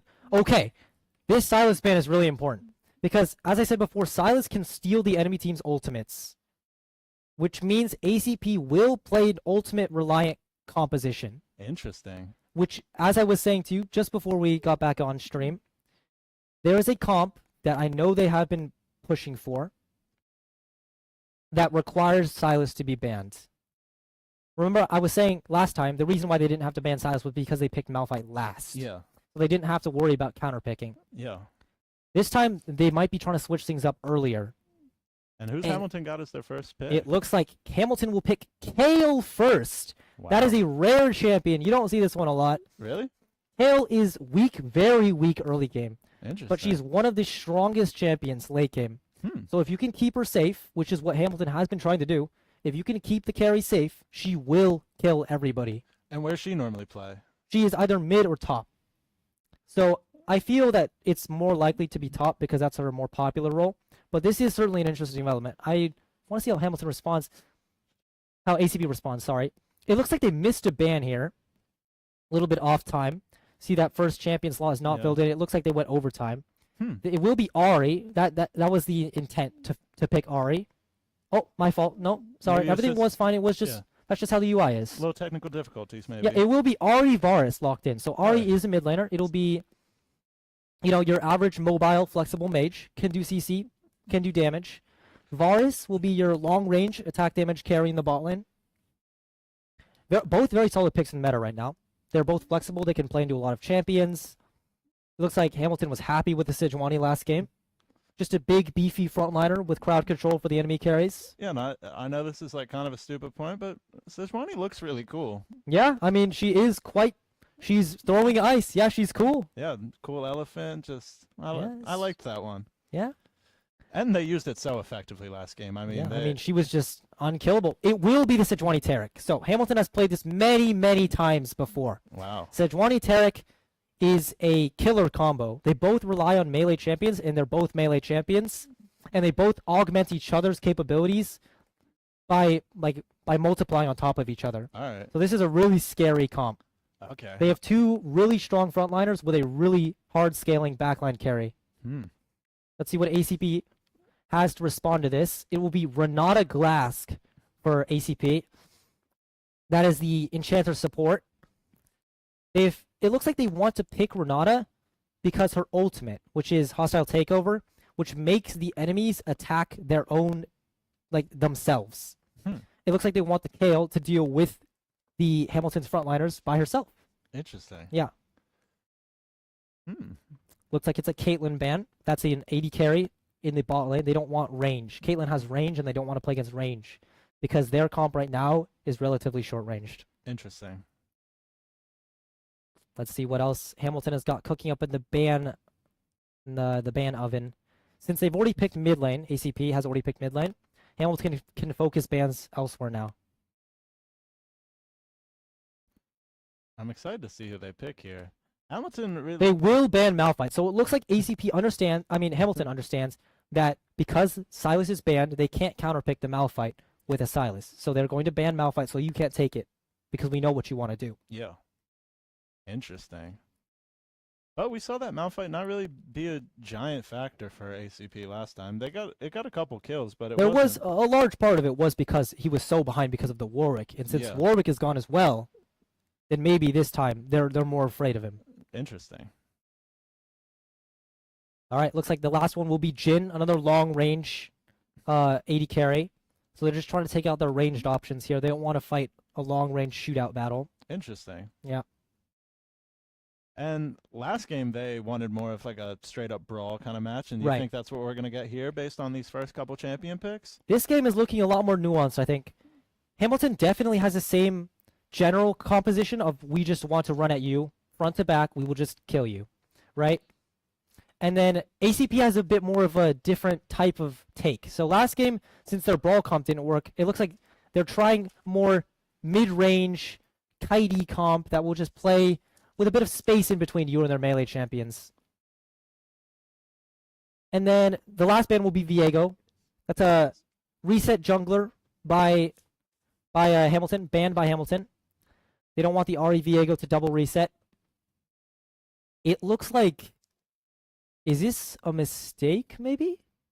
They are playing Ashe and Varus in the same comp with Renata already chosen. It looks like this might be Varus mid or Varus top. You do not see this a lot, but it is disgusting. Okay, it looks What like do you mean? it's disgusting. Well, let's just move on with the draft. I'll explain later. Yeah.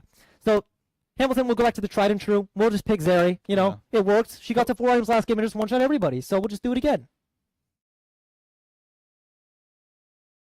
Let's see. They have to pick another champion, Hamilton here. Blue 4 and Blue 5 at the same time. This will most likely be their top laner or their mid laner based on where the Kayle is going. Interesting. So it will be Pantheon.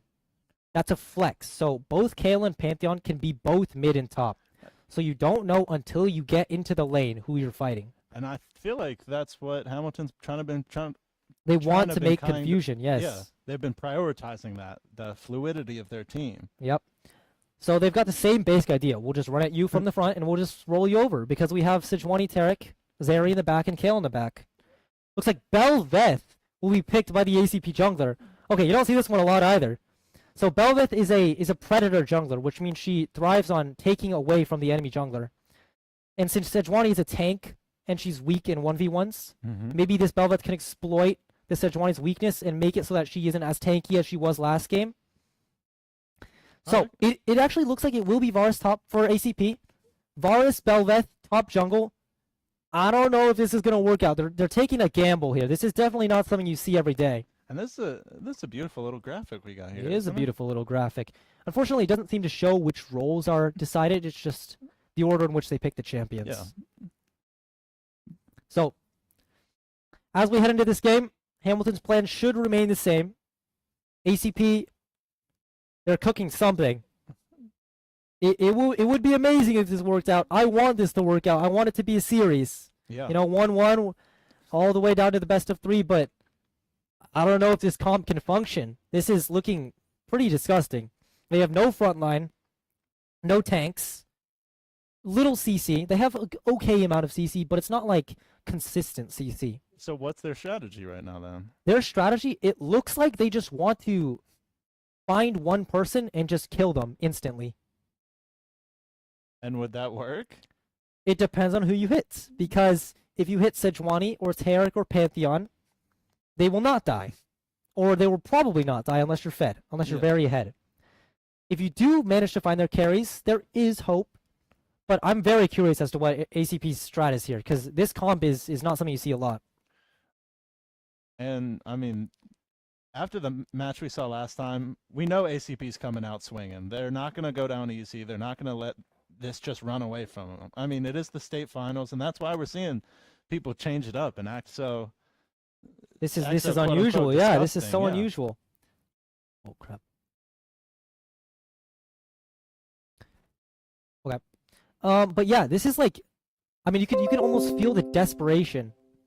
This is not something you see a lot. This is a lot of comfort. Maybe something they've been practicing in the back of their pocket that they hope will save them. Yeah. And now they need saving. Yeah. This is it. Like 1-0, you're on match point. This is not a best of 5. This is best of 3.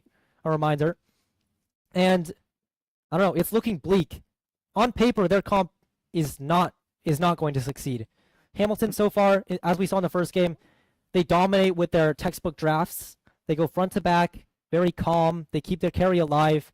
If ACP, I mean, even if ACP improves their communication massively this game, I don't know if they're going to be able to pull it off with this unorthodox comp they have here. Yeah, and I keep saying it. I'm sorry, everybody, but I'm really excited to see how this plays out. Just like you've been saying, like this isn't something we see every day, not in low level, not in high level, not in professional esports like this. Like it's looking like a comp they just threw together. Like I Yeah. was telling you yesterday, there's types of comps you play, and they just, pick and choosing from either. it's just an interesting strategy. And like you said, maybe this is what maybe they've had this in their back pocket all year. Maybe these kids have been, once all the lights shut off and they all go home, play League of Legends, maybe this is what they do. As we can reflect on last game here for a bit, I mean, look at these failed engages. The Malphite does hit 2 people, but it does not hit the important one, which is Zeri. Luckily, Yone does manage to clean up, and Malphite throws a rock at Zeri's face and just kills her. I mean, it was so messy last game from both teams, but especially ACP. They need to find a way to fix this, but I just don't know if they can with the comp they drafted. Yeah.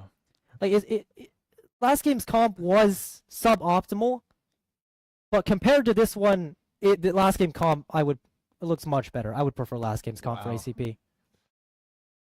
But I mean, at the end of the day, like no matter, like we talked about, it's all about the team play. And if they can really work together as a unit and really, like we've been saying, like if they've been practicing this in the shadows all year, maybe this is like their secret move. Yeah, if this Varus top just hard stomps lane, just completely rolls over Epilord, then maybe there's hope. That could maybe be the there's difference hope. maker. Yeah. I mean, as we take a look at all these fights, it's just dogpiling onto one each other.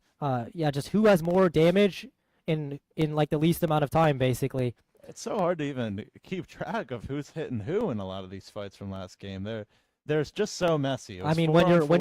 when you're in the thick of it, it's like it's just over. It's just you're hitting who you can. You're hitting who's in front of you. Whoever's on your screen, you're just hitting them over and over again, and just hoping they die and hoping your team will win. Yeah. For the frontliners especially, that's how it usually plays out, because they can't. They're focusing on the champion in front of them. But for the backliners, it's their responsibility to judge whether the fight is won or not, or whether it can continue, because they're sitting it back from a safe place. Yeah. Yeah. And those backliners on that Hamilton team really, It seems they know what's going on. Yeah, like they're dictating the pace of this game. Mhm. And we saw so many times where ACP could have went for that kill, but their backliners just weren't in place to make it happen. And Hamilton always had Epilord around the corner, or the Zeri, or just someone always waiting to get that last little finishing blow.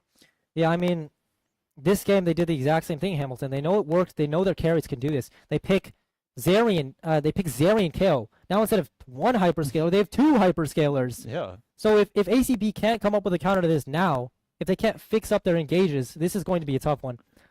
But also maybe we don't want Hamilton to get too overconfident in this, thinking, because that could have been the strategy with this draft too. Like Hamilton's going to go in and think the same thing you thought. Like, oh, this is weird. Like, why would they pick all this? Exactly. We can stomp these guys, and then they'll go out and. They might be caught off guard here, but I'm a little on edge with this ACP comp, because we need dive into KO Zero. We need to go in.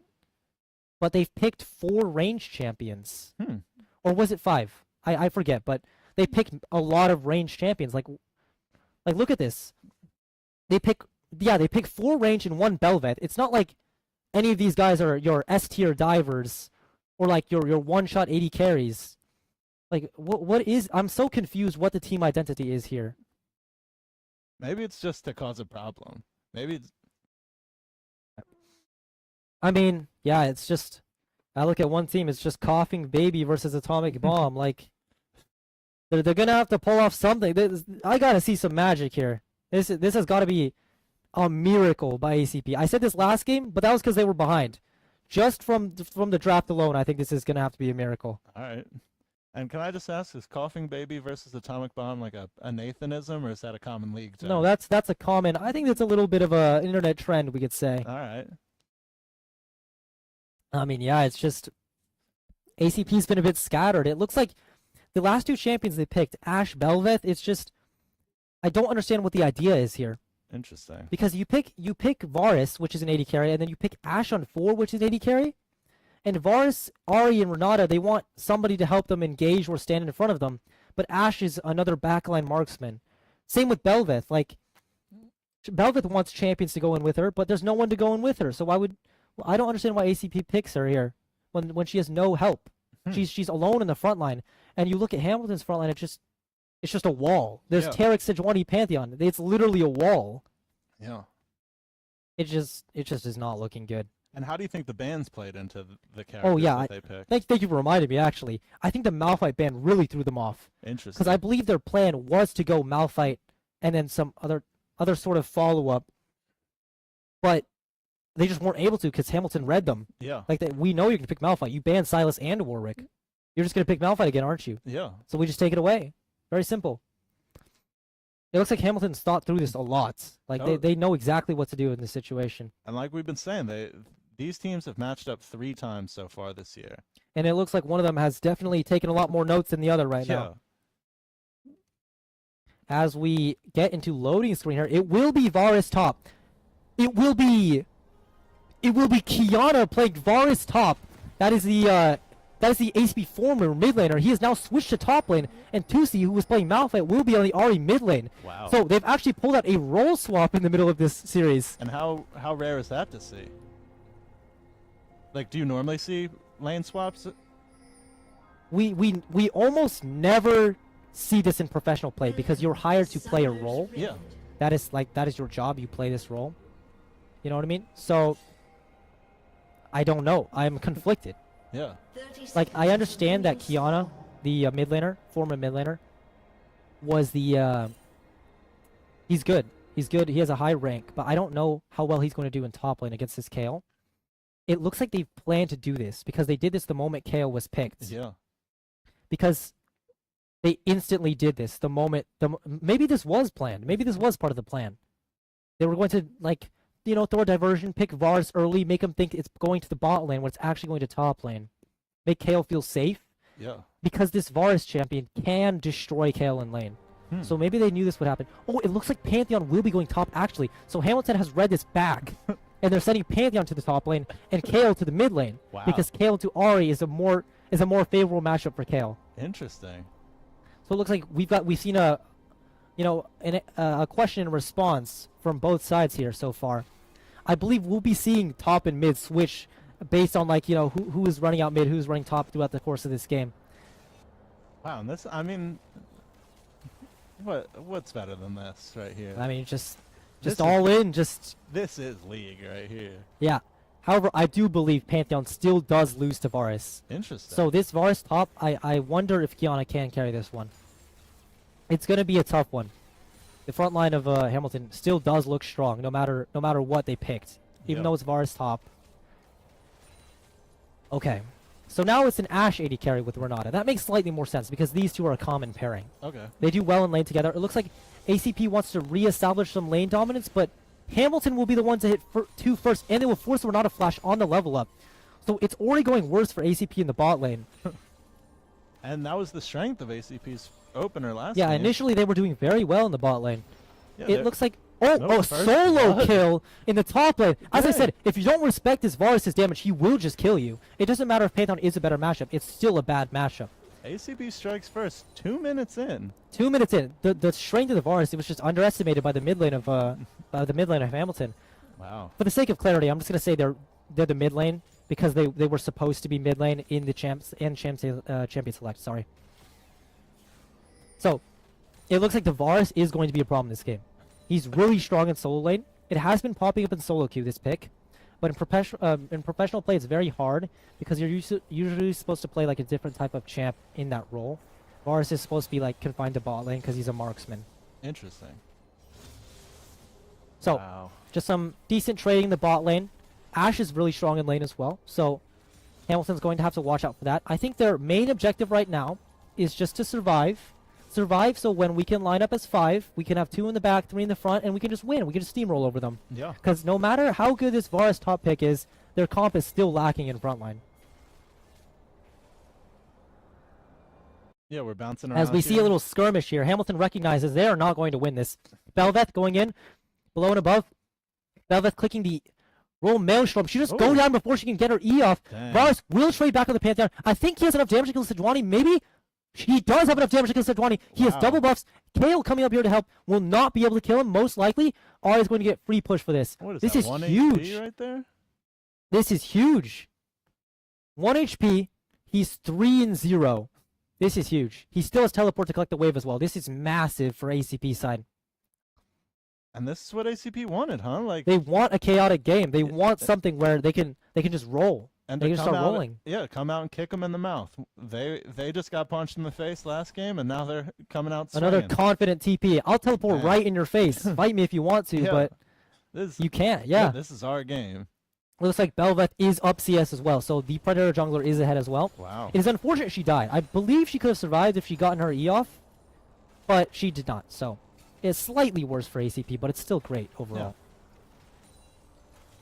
As we see some trading in the bot lane, Ashe nicely dodging that dazzle. The Sejuani is here to gank bot lane again, but there will be nothing to be found. Looks like Pantheon is also struggling in this lane. The solo lanes of ACP have really stepped up here. They're putting the pressure onto Hamilton.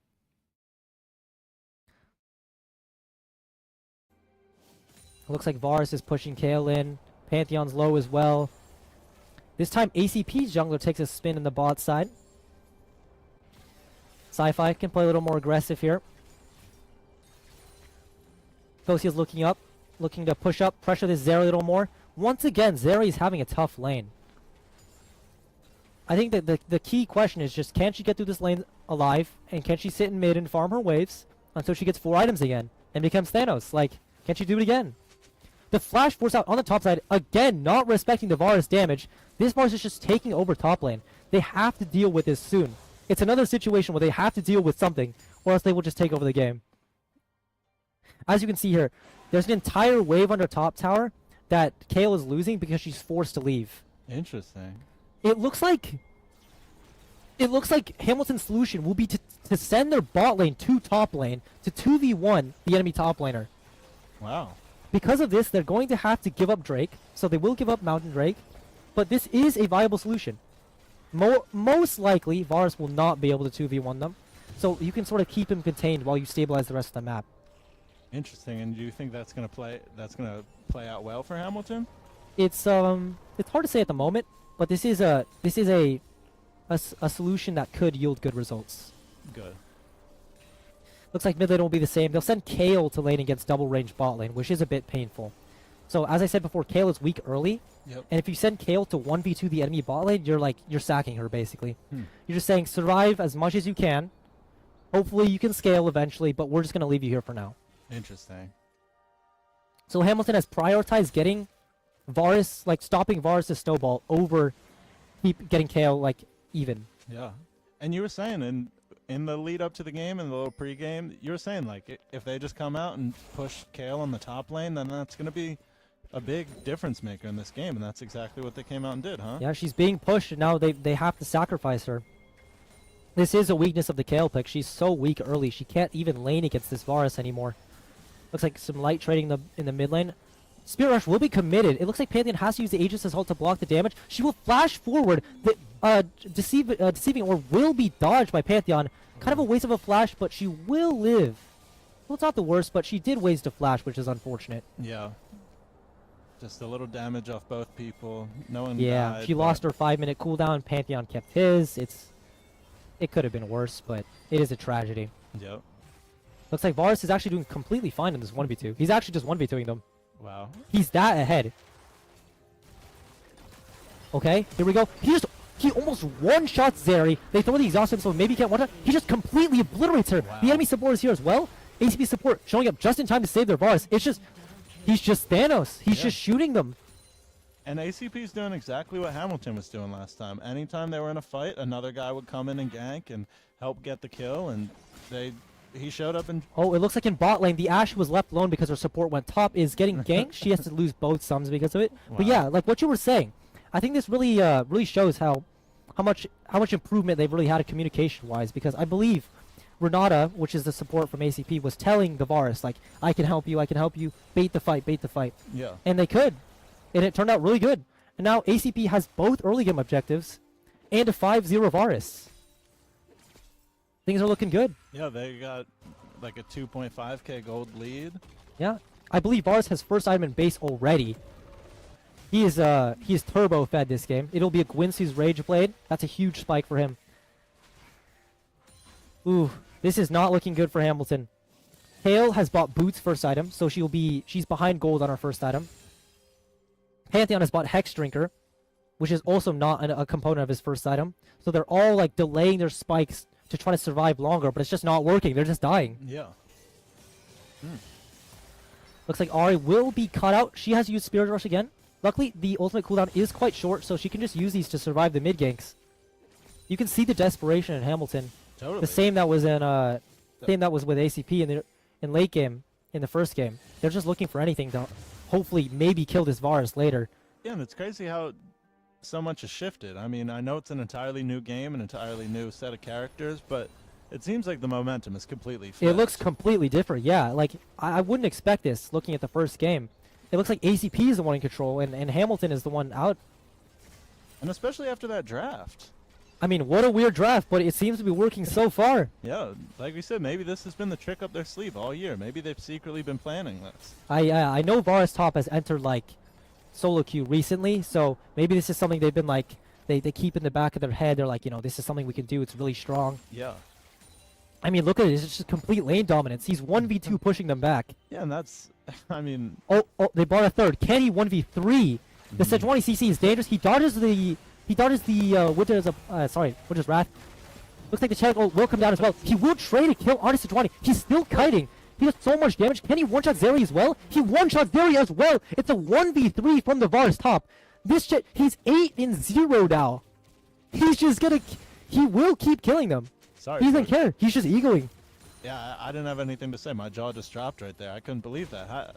He just took on a 3v1 and shrugged it right off. Just calmly dodges. You know, I'll ego dodge into you. Yeah, no problem. Yeah, nothing to him. Just one-shots two of you. Waits for the Terracle to just fall off. Just one-shots them. No problem. You said last game if I'm correct, he was playing mid lane last He was game. playing mid lane. He was the Yone. All right, so now he's switched up and he's dominating that top He lane. is dominating that top lane. I mean, it's just like, if you look at Kale, she's 0-0-0. Yeah. She's not doing bad, but the rest of her team is suffering trying to cover like what she couldn't, you know? Yeah, totally. And I mean, the rest of the team is suffering too. It looks like they're... I mean, yeah, they're just trying to kill Varus, but he's just killing them. He's just... The piercing arrow is doing so much damage with the blighted proc. It's actually insane. Sorry, it wasn't 8-0, it was 7-0 now, but he's well on his way to a second item, and many of the champions have not even gotten their first. Yeah. Yeah, this is just a completely different game than we saw last game, folks. I mean, yeah, like, this is complete dominance. The third objective will fall to ACP with no contest from Hamilton. Velveth will get her upgraded form as well. Wow, what a performance so far. They just need to keep this up, and we might have a series on our hands. Looks like he's transitioning to mid lane.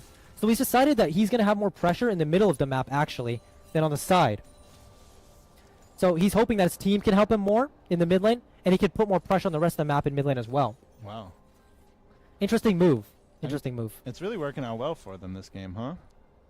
Yeah, I mean, it's certainly an interesting choice. He's giving up his side lane power because he could kill the tower by himself inside, but instead he wants to spread out his pressure, not only consolidate in one lane. So it's an interesting move from ACP's old mid laner.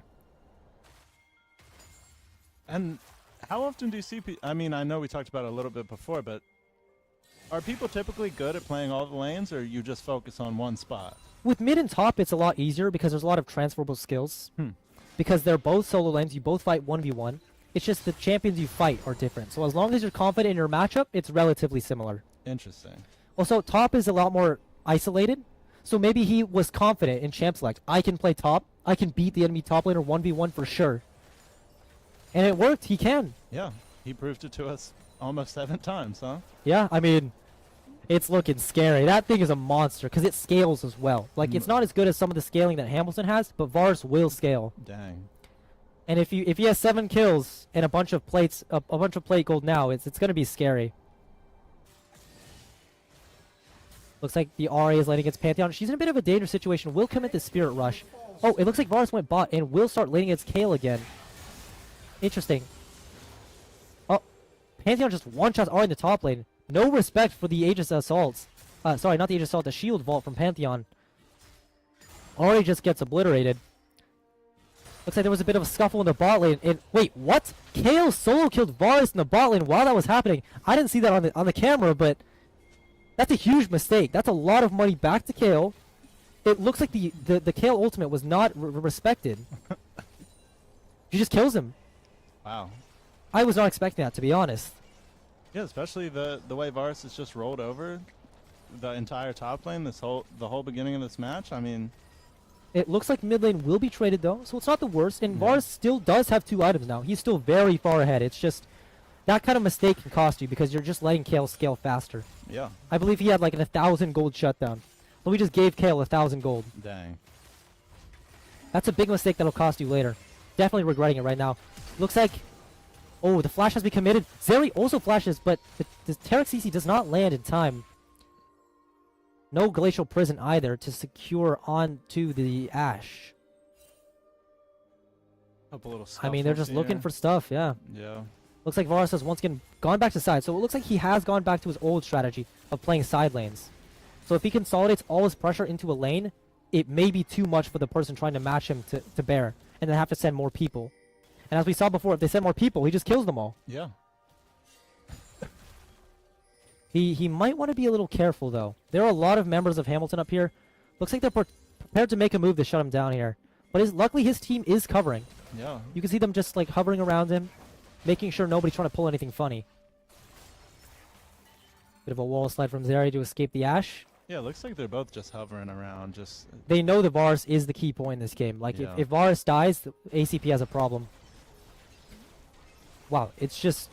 It looks like Hamilton has decided again. This is the 4th time. Let's just not contest this, they say. Varus is too strong, we'll just give it.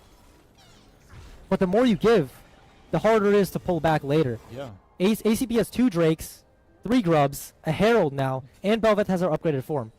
So Hamilton is slowly slipping. It looks like they're just hoping that their late game scaling champions will inherently win. Yeah, and I mean, we saw Hamilton not really put too much care into fighting the Drakes and stuff last game. I mean, ACP went up 3 Drakes to them, and then out of nowhere they stormed back and got the Drake soul, huh? Yeah, but like the one key difference between this game and the last game was that Hamilton did fight in the top side. They fought for Herald, they fought for Grubs, and that's where they got the initial triple kill on Warwick. Yeah. And that was what really shifted the game in their favor. But this time they just gave even that. Yeah. It's not looking good. They're just hoping, you know, when Kayle hits 16, when Zeri hits 4 items, maybe we can just win even if they have soul, you know? I mean, there you go. It's literally the main character right there. Yep. He's got 2 entire items. People only completed their first right now. His team is also scaling. Ashe has a lot of money. It all comes down to how this first 5v5 goes down, in my opinion. All right. Because if ACP can prove that they know how to keep the front line at bay, then it's playable. But if the front line just rolls over ACP, then it's kind of... Varus has no one to protect him anymore, and he'll just die. Yeah. So let's see how this is played by ACP. It looks like they send Ashe to zone the team of Hamilton, sorry. Off the fight.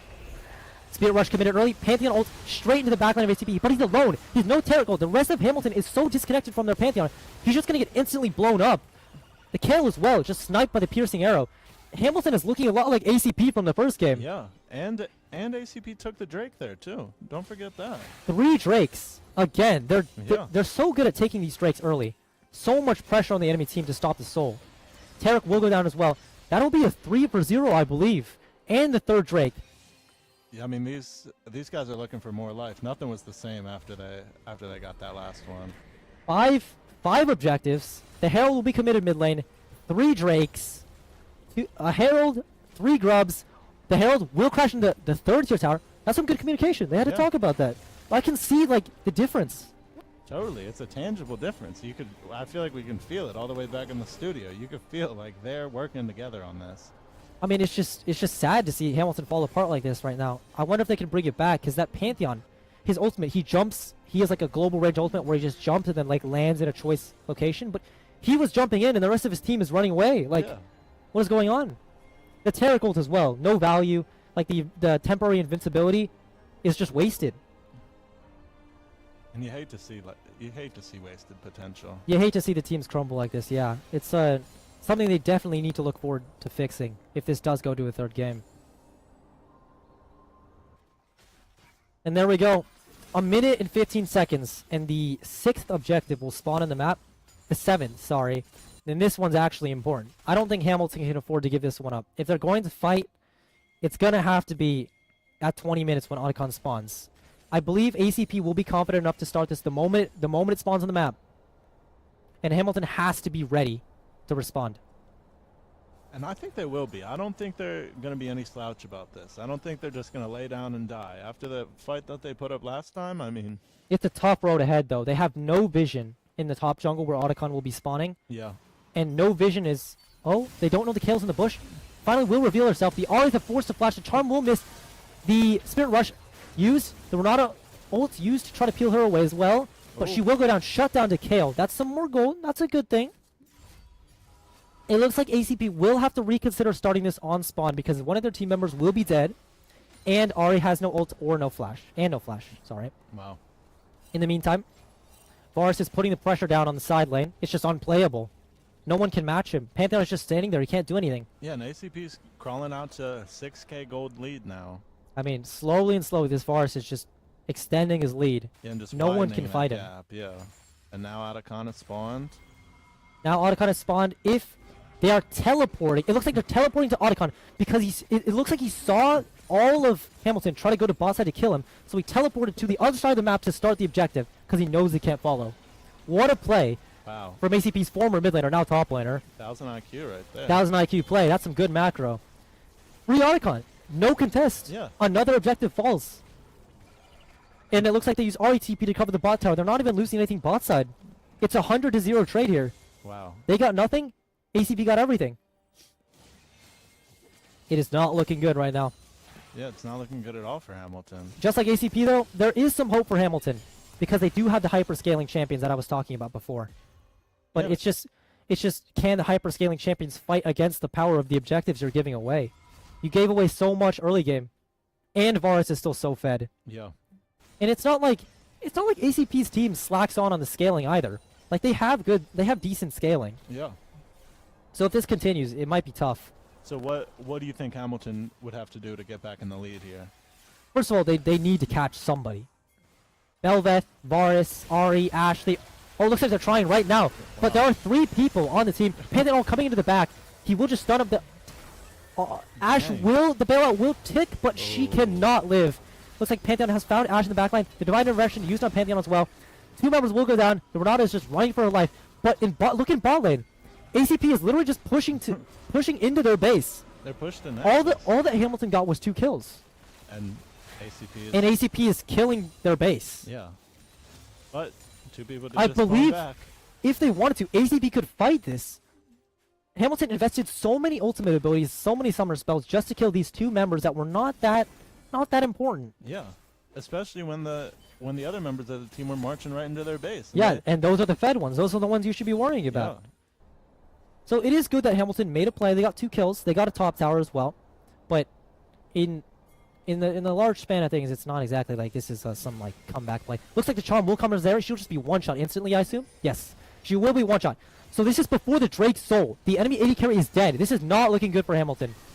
Varus is just free hitting. As you can see over the wall, he's just hitting them for free. Yep. So much damage pouring out of this Varus. Does he know there's 4 people there, though? Looks like he does. He's being a little bit safe. I believe he just wants to stall until his mid laner is back alive again. Zeri is dead for quite a amount of time. So it looks like this might just be ACP's soul. They're hitting it here. Hamilton is backing away. Their jungler's in base. They have no one to contest this. It will be the Infernal Soul at 22 minutes to ACP. This is something we don't see very often, huh? Just yeah, a total 22-minute Infernal Soul is insane. And I mean, it's so surprising to see it. After the draft, we didn't really think ACP was going to have the momentum like this, but they came out with a fury inside. I mean, it looks like they know what they're doing. I mean, I'll just let them keep doing it. If it ain't broke, don't fix it. Yeah. So, like, I don't know, man. It's just like, on paper, this comp shouldn't work, but they're making it work. They're playing to their strength. Yeah, and like you were saying, like, you as a very experienced League of Legends player, don't really see this kind of comp very often, so I'm sure Hamilton doesn't either. So they were they were equally as surprised. Like, I'm sure if we saw like face cams, they definitely, you would see confusion. Like, what's going on here? They picked 280 carries. Like, hello?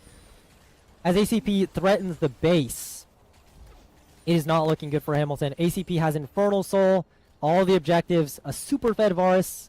Again, as we saw in the Yone, he's playing so far up, he's disrespecting them. You should engage on me. I don't care if you engage on me. Yeah. Like, go ahead, try it. He knows his team has enough like supportive capabilities to back him up if they do try. And Hamilton knows this too.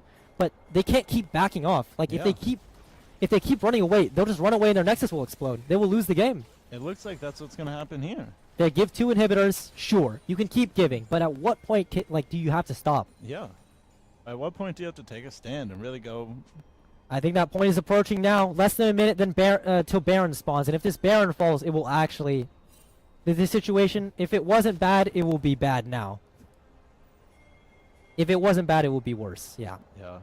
I mean, this Baron, as we saw last time, the Baron is what starts the siege of the base. And they've been sieging the base without Baron. Yeah. So if this Baron falls, it's not looking good. As we can see here, the Varus is pushing side. He's pretending he's alone, but there is a support constantly behind him. Like, see, out of vision, Mirage just hiding there. Yeah, and that's what Hamilton was doing so well last time. Yeah, Like, it's every time they looked like they were about to lose a fight, that Warwick would come in and Yeah, get the final kill. they pull the hook. You know, you bit the bait. Yeah, It's cooked. exactly. But now It- it like, seems ACP's yeah. using that strategy against them. They're nowhere near Baron. Once again, Sejuani's nowhere near Baron. They're giving Baron Nasher. Give. This has to stop eventually. Yeah, unless they have some sort of secret trick up their sleeve. That They're I just cannot- hoping Kale will hit 16 and carry the game, but I don't think it's possible. Not even Kale can carry this one, and Zeri's far from her power spike. She's so behind this game. She's 0-3. She's not been having a good game. This Kale, I guess it's the last hope of Hamilton. It's the last hope of Hamilton. If this Kale can hit 16, maybe, just maybe, there's a slim chance they can win this game. I don't know. But ACP is marching towards the gates. You can see them right down top lane to claim that last inhibitor. I mean... I'm just shaking my head right now. Yeah, folks, for everyone in chat. It is not looking good for Hamilton. It's looking grim. Yeah. And you hate to see it. I mean, these kids practiced all year. They want this more than ever. They just played one of the best games of the year. Something to reflect on if they lose this game. Yeah, Totally, like, a why lot. are we here? Yeah. But don't forget, The folks. tier 2 will fall. ACP will continue to push. Okay, it looks like this is Hamilton's one chance to get back in the game. They're on Varus. Oh, no, that was Ash. They're on Ash. Ash is instantly one-shot. The Tentacle will hit all 5 of them, make them invulnerable. But once again, they're just pushing to end the game. Look at Hamilton's base. Varus alone has just been pushing to end the game. And Ari has been called to stop the backs. So it's just a 1v1 with Varus for right now.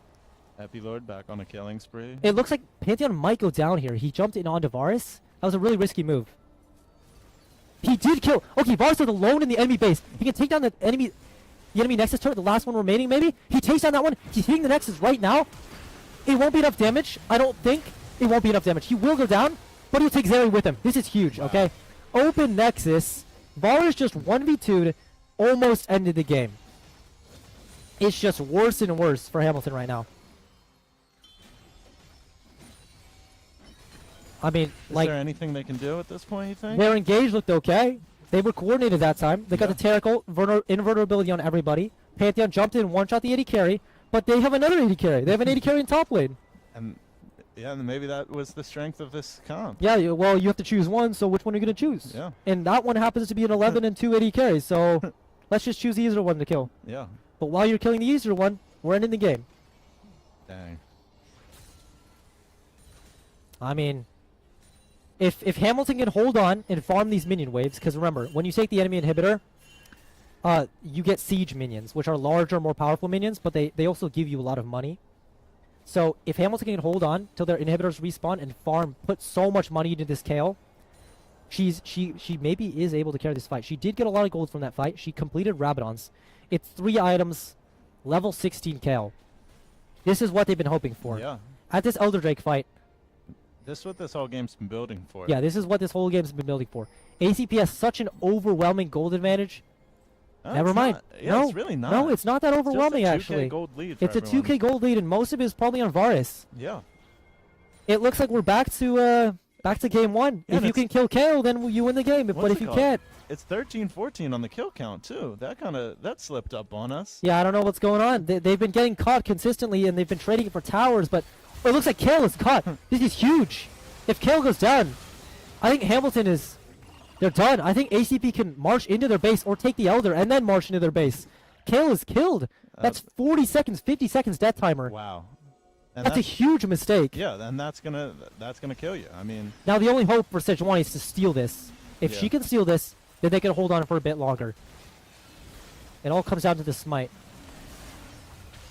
I gotta stand up for this one. This is She cannot steal it. She will go down to Bear. She will go down to Elder buff. Sorry, and ACP will most likely start their march to the enemy base. 2 of them are dead. This should be free. Elder buff, remember, it's a 20% HP execution. Yeah. And it's a 3v5. Oh, it looks like Varus overstepped here. He will die 3v1. I still believe that ACP can finish this game 4v1. All they need to do is kill an inhibitor and march and hit the Nexus. They are killing the mid inhibitor right now, and they should start their march to the enemy Nexus right now. It's so hard to play against Elder buff, remember? It looks Yeah. like Kale is back, though. Kale is dealing damage. a lot of damage. The bailout will not save Ari. Taric ult as well coming down. I still believe ACP can win this fight. But it's just they're not confident. It looks like they just want to pull out. Yeah. That's so unfortunate. I think Varus getting caught is what stopped him from ending the game. He egoed the 1v3. That totally. And it might have worked before, but that time he just needed to stay with his team and they could have just ended the game. Yeah, that totally halted their momentum. It looked like they were about to go for the win right there until Varus just got slapped. It's like Kale walked in blind straight into Belvet, but Belvet doesn't know there's many people there, or she does. And okay, she will make it out. This is unfortunate. Now there is a chance for a comeback. Hamilton does not have a base, but they do have a level 16 Kale.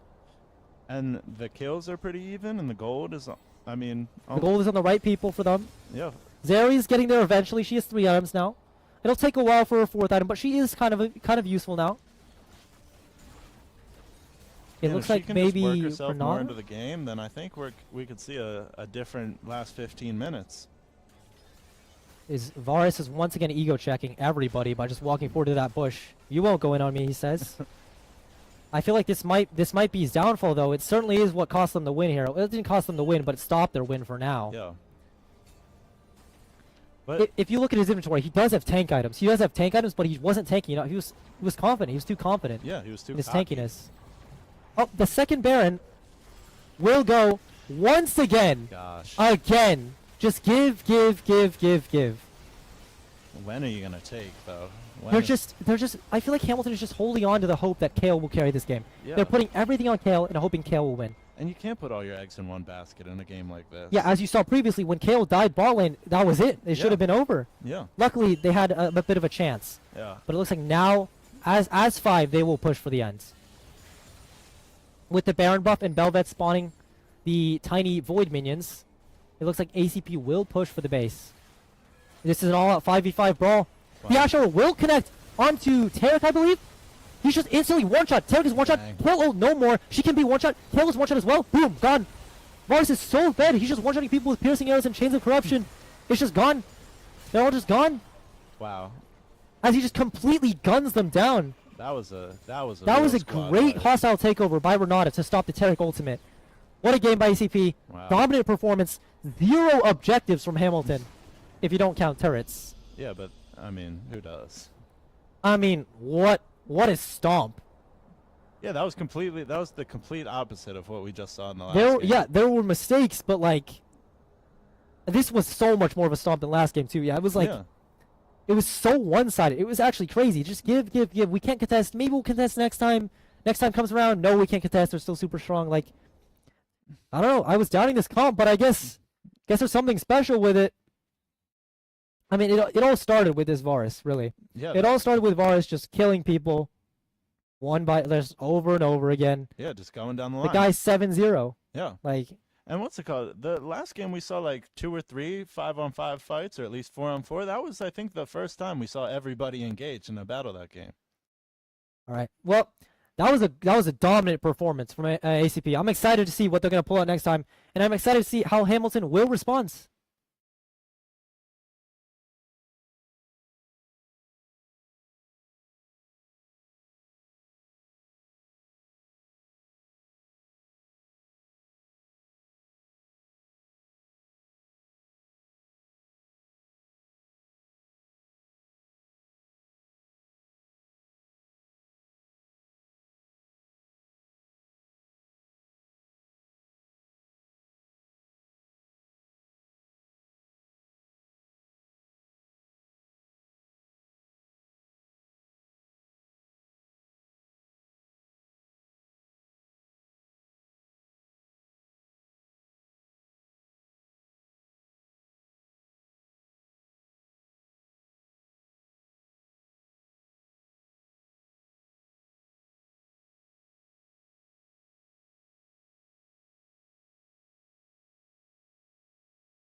I am Pavanturaga, director of the school.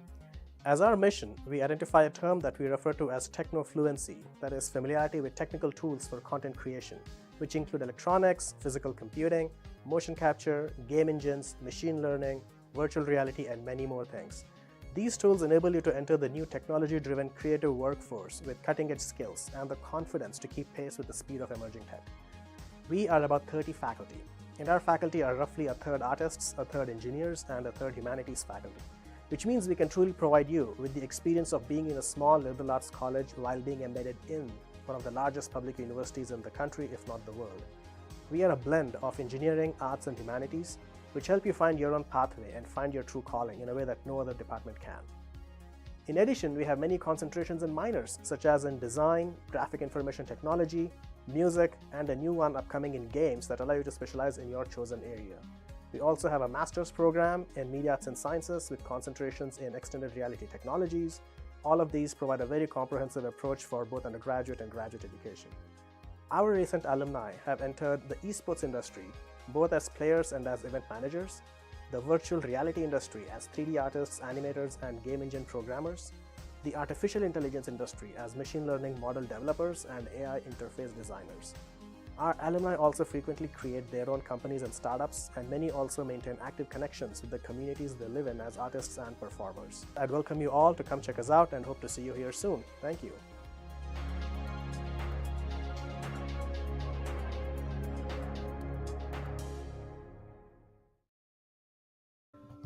My name is Mikhail Kamener. I'm currently a master's student here at ASU studying extended reality technologies. I feel that my time here in the School of Arts, Media, and Engineering has provided me with so many incredible opportunities to learn and adopt the skills to thrive in the intersection between science and technology. My undergrad experience in media arts and sciences felt like I was really given the chance to explore any avenue that involved arts, technology, and even philosophy. And it introduced me to ways of thinking about the arts that were totally new to me.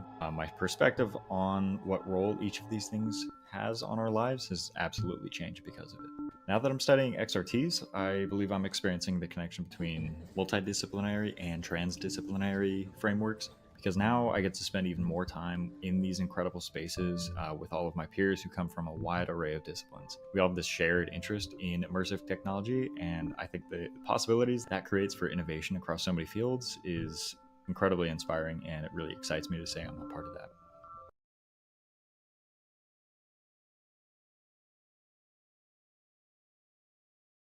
And welcome back, everybody, to the AIA Esports State Championships. We're coming to you live from Mountain America Stadium in Tempe, Arizona. Beautiful place.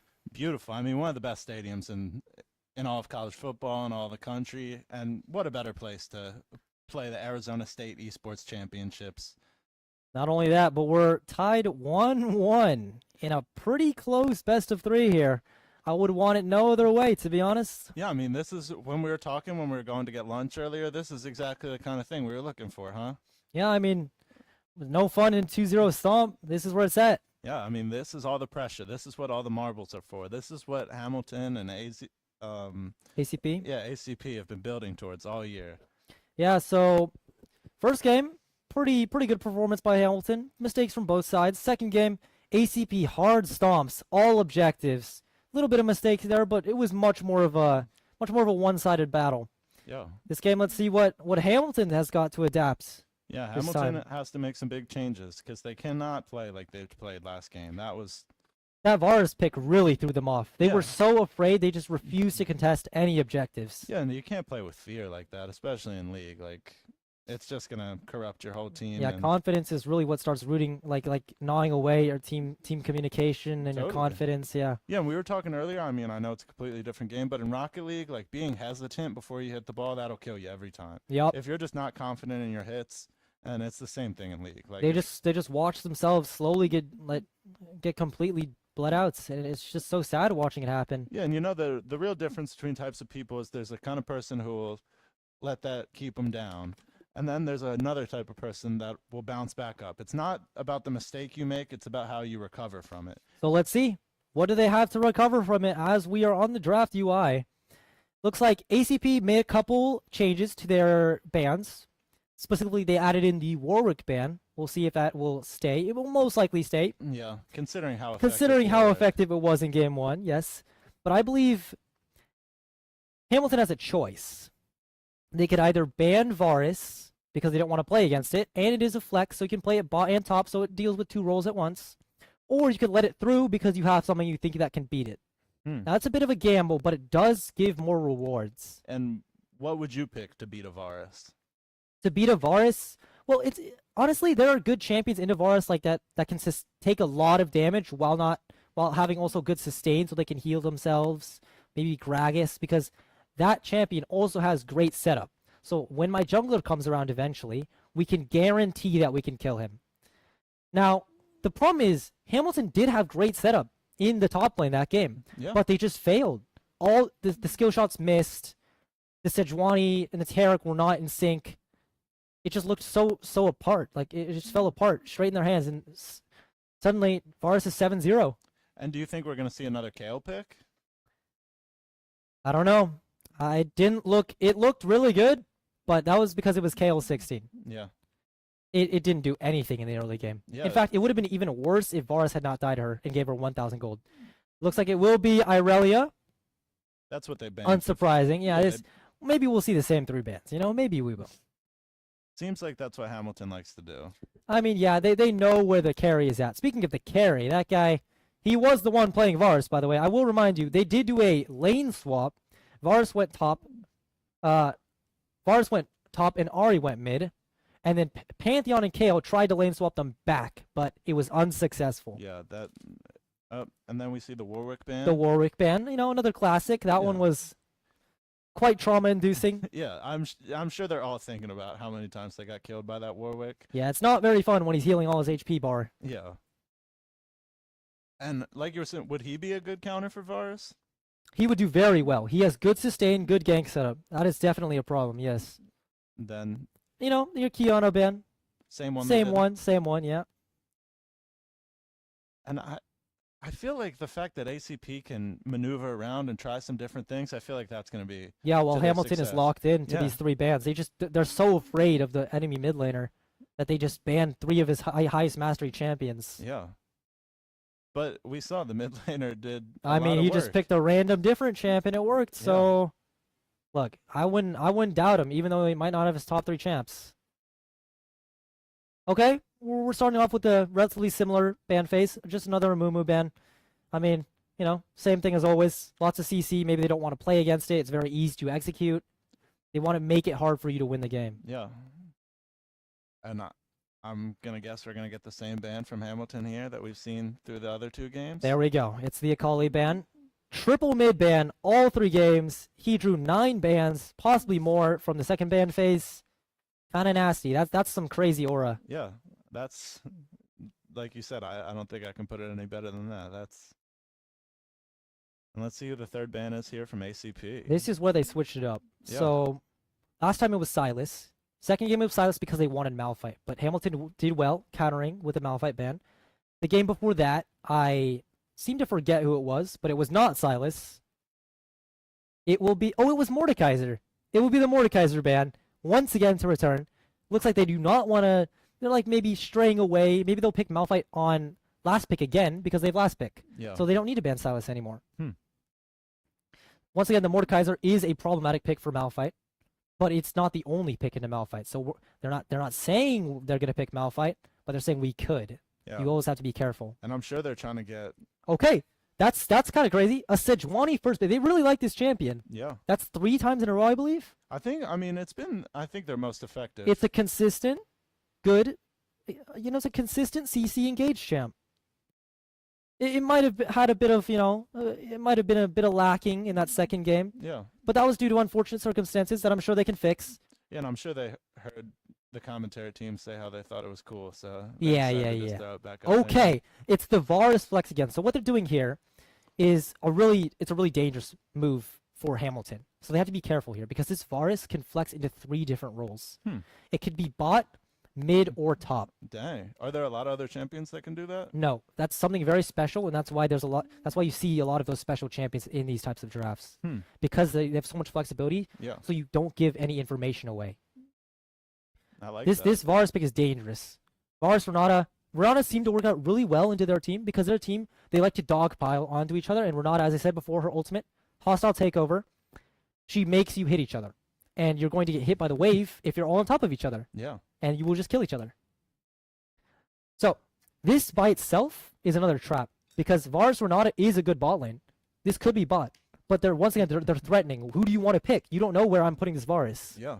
You don't have a choice here. You have to pick something.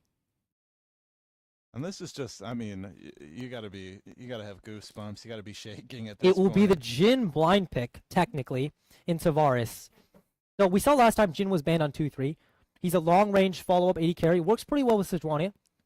He has he's very bursty. And he does have a lot of utility for his team. So we'll see how this turns out. If ACP has a better pick into Jhin, they will pick it later, like they did last time. Like they picked the Ashe. If they want to keep the Varus spot, they'll keep the Varus spot. They have lots of choices here. It will be Jhin Nautilus. Okay. Looks like they gave up on the Taric. I understand that Hamilton plays a lot of Taric, but maybe after last game it didn't seem that useful. So they just decided, we'll pick Nautilus into Renata here. It's okay, but Renata thrives into engage. So they're sort of playing into their hand because they have to. Jhin Sejuani, they need a melee support to be there so that they can like play around it. Was that a Nico? It was a Nico hover, I believe. Maybe that was just a little. Maybe it was a little. slip up. Yeah, maybe it's a little hover glitch thingy slip up. But yeah, it will be the Nico. Okay, so this Nico is another flex. Dang. Yeah, so ACP is playing really hard on the mind games right now. Yeah. So this Nico can be, well, it can't be support because we're not. It has to be support. So it's either mid or jungle or top. Maybe they do the top thing again. Maybe they just send somebody top for no reason. Yeah. So they're really playing the mind games here. Where is this Nico going? They need to figure it out now. And we got our 4th ban from. That'll be ACP. Wukong. That's an engage. That's interesting. It's a engaged jungler usually in pro play in like tier 1. But I do know that the enemy top laner, Epilord, Hamilton's top laner, he does play a lot of Wukong top. And they're afraid of him winning side hard. So I just got to note that this is actually Viego ban. It's a bit of a glitch. Yeah. Looks like they want to cut off the reset options for ACP. So one side has started banning tops, the other side has started banning jungles. Looks like I believe this is the correct choice by ACP to just focus on keeping your top laner safe. If you can keep your top laner safe and not have a situation like game 1, that's looking good for you. Yeah, because we saw how crucial that top lane was to Hamilton last time. Mm-hmm. Yep. Varus just came through, took it, and that's it. It's just over. Momentum shifted. It will be another side. They are threatening the Malphite again. Wow. Do you think we're going to get a Malphite pick here? I don't think they will ban Malphite. I mean, they have two options. They ban Malphite and then they play the champs they wanted to play normally. Or they don't ban Malphite and they pick champs that are good into Malphite. The problem is they already picked 2 champions. Okay, there we go. As I was saying, the problem is there are 2 champions they already picked that are already bad into Malphite. So you might as well just ban him. Because Jhin has no DPS. He's not like Zeri. Zeri does so much damage over so much time. She has so much damage per second. Yeah. But Jhin is a one and done. He's a burst AD carry. Interesting. And Malphite specializes at not taking damage from burst AD carries. So they'll take him out in one go. You know, you ban Mordekaiser, you ban Silas, we'll ban Malphite. Okay, so looks like ACP thought the Bel'Veth went pretty well. So they'll just pick it again. I'm not so sure. Because as I was saying in Game 2 draft, Bel'Veth is not really something you pick with this type of comp.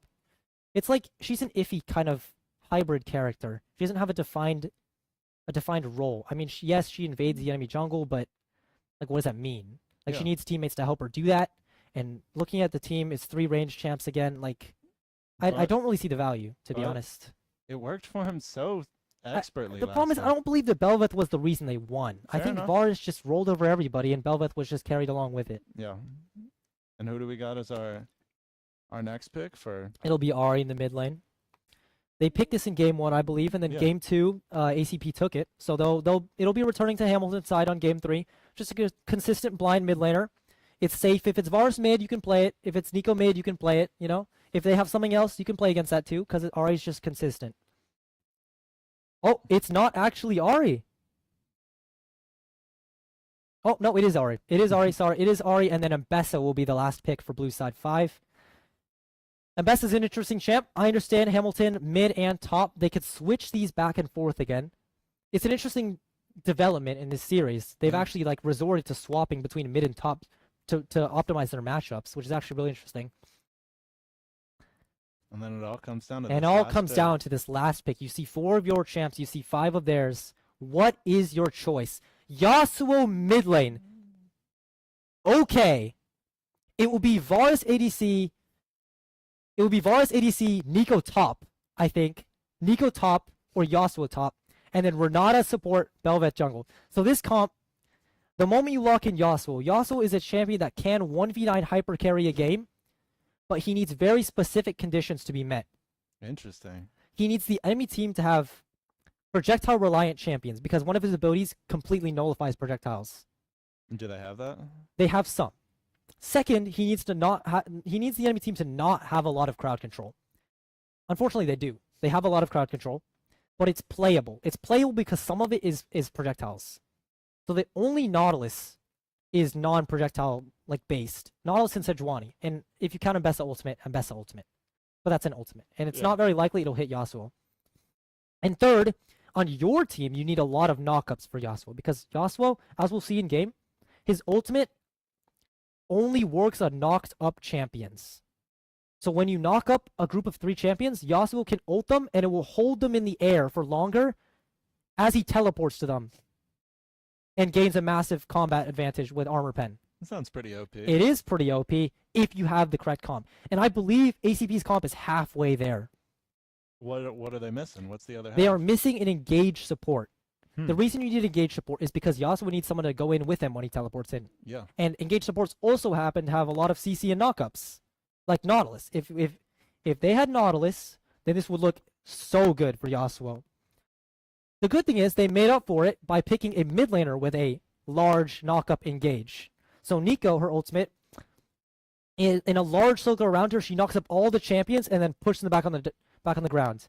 But when she knocks them up, Yasuo can ult onto the champions that are knocked up. And hold them up. So the dream right now for ACP is 5-man Nico ult into 5-man Yasuo ult into complete annihilation. And do you think that's what they're going to go for right away? It's pretty likely. It could happen this game. It is very likely to happen this game because of how Hamilton has been playing their comps. Hamilton has done this 3 games in a row. They pick a comp, we run in, we kill them all. Yeah. The problem is you have to be together if you run in. And if you're together in Nico ults. And if you're together in Nico ults, you are 5-man Yasuo ulted. So, I think ACP has been working on this Yasuo pick. I understand that their mid laner does not pick this a lot, but he can play it. It looks like it will be top lane.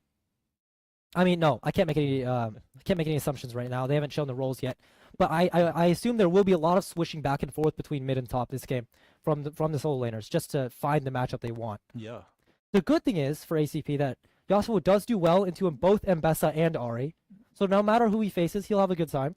And how's Hamilton match up against the ACP side? So Hamilton is playing their classic steamroll comp. Let's just go front to back, one by one we shoot you down, right? They do have an okay amount of CC for Yasuo. The problem is I'm worried they will use their CC on non-important champions. Because the problem last game they had was they just used everything on like Ashe and Renata and Bel'Veth. And Varus would just be alive and just kill them all. Yeah. This game, there are so many threats on ACP's team. That's the one strength they have that I believe they have over Hamilton. Aside from the Wombo combo. They have so many different ways to carry the game. It's hard to decide who you want to go on to. And that's where the communication is really important. Yeah. Like we saw in game 2, Hamilton just seemed lost. Like, why are they Pantheon ulting and then running away at the same time? Yeah. So this game, if they can fix it and just go one by one, Yasuo, Nico, Varus, for example, just list them off. We will this one, then this one, then this one. And they execute on that perfectly, they will roll the team fight. And I mean, we want to see at least one of those this game, huh? We need to see Hamilton put up more. We need to see it back and forth. I am hoping for a back and forth because that's when it's the most fun. Yeah, and this is for all the marbles right here, folks. Like this is it. 1-1. Best of one for the title. For the state title, for the Arizona State title. And the bragging rights. Yeah.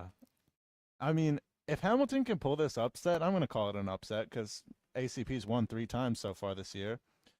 It doesn't really matter though anymore, to be honest, because like as we said before, it doesn't matter what your record was before this series. In this series, they've been doing pretty well. Yeah. 1-1. Yeah. I say they're like even now. It's not even like an underdog story. This is just a tense match. Yeah.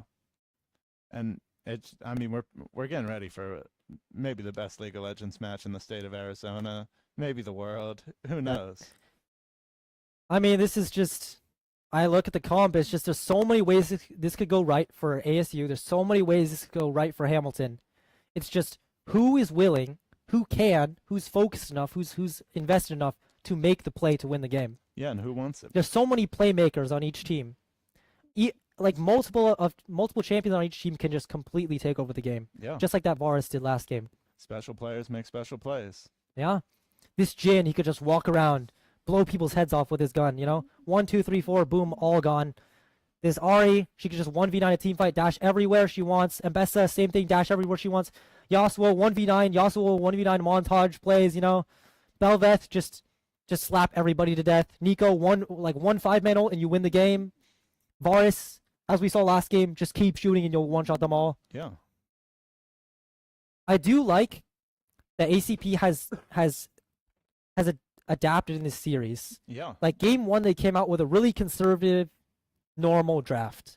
They picked their tank top, they pick a bruiser jungle, they pick their comfort champions mid, but now they realized, like, if we can make these plays, like, let's give each of us a chance to make a play. Yeah. Instead of just waiting, and I know you were saying, like, a lot of times the smart strategy in League is to kind of wait back and let things progress over time, but I think they made the decision, like, that's not going to work for us. Yeah, we need to I think go they out. realized somewhere, game 1, like, we have no way to kill them. Yeah, and we need to go out and make the plays. We need to put ourselves in the position to win the game as opposed to letting the game come to us. And I think they found the perfect champion for that. I think this Renata pick is huge. The fact that they let this Renata through because they're so afraid of the mid laner. That's another advantage they have. They're so afraid of the enemy mid laner, they can't waste their 3 bans. I mean, it's not wasting because I'm sure he would carry the game if he had those champs. Yeah. But it just feels like a waste because you give everybody else the champion they want. Yeah, and you're putting so much time. I mean, we said it. I think it was when we were off air, but 9 bans have been given to this just one guy. this guy, yeah. And there's like what, 15 bans in total. He took more than half of the bans of every game. Yeah. And that's just counting those 3. Like, we're not factoring in all the other second level. Yeah, bans. everything else, like the champions they picked to counter his champion specifically, Yeah. like He's just the Varus main is affecting the game in a way that I Yeah. don't think either of us saw at the beginning of the game. I feel like they are afraid. I know they are afraid because I've talked to some of them, but like they are so afraid of him. They are focusing on killing him and him only. But their tunnel vision it's killed them in game 2. Yeah, completely. And folks, As we're we load back. under the rifts, yeah. Exciting times, exciting times. It will be Yasuo top lane, it looks like. They will play the Kiana is his name in Korean. They will be playing him top lane as Yasuo into Mbessa. I know this is a Yasuo favored matchup, but Epilord's performance has been good this series. Yeah, So we'll see who can come out on top here. Epilord was the early pick for MVP, but Oh, a 5-man invade, a hook straight onto Nautilus, flash invested from the Varus. He will be caught by the deadly flourish, but it looks like he'll get out with his life. Hamilton's not playing around this game. Coming out with the early aggression. They have the engaged support, so they can't abuse the fact that they have no level 1 power. They got a flash onto Varus. I mean, they got Varus's flash, sorry. Yeah. Which is huge. And his cleanse. So Varus, no flash, no cleanse, I believe that is. Yeah, no flash, no cleanse. That's huge. Now they can abuse him. Yeah, and he was abusing them all of last game, so it's nice to see those tables turn for this Hamilton Speaking side. of abusing, they started to abuse the Renata instead because she's alone in lane because their Varus had to leave to go heal. Dang. It's just non-stop aggression from Hamilton. And this luckily they do get their bases off before their minions come, so it's not that bad, but they did lose their summoners. But this is what Hamilton needs to do. They need to come out swinging. We saw them. And they're done playing, yeah. Yeah, we saw them let ACP come and take all the bases, take all the points of interest, and that was a detriment to them last game. So This game is different, they said. yeah, and it's got to be. This is the state final right here. Varus is alone. I don't know if he can be this confident. I think if Nautilus lands a hook on him here, he's going to lose half his HP bar. He has to wait till his support gets back to lane, and then he can start actually fighting them. And look at Nautilus just Look at him looming. just standing there. He's just like, please come over here. That's another key pick. If Nautilus can successfully CC, crowd control the Yasuo, Yeah. and so that he cannot carry the fight, then ACP once again will have no front line. Yeah. And that's that's exactly what Hamilton wants. Yeah, last game they couldn't do it. This game maybe they can. Maybe they'll pull it off.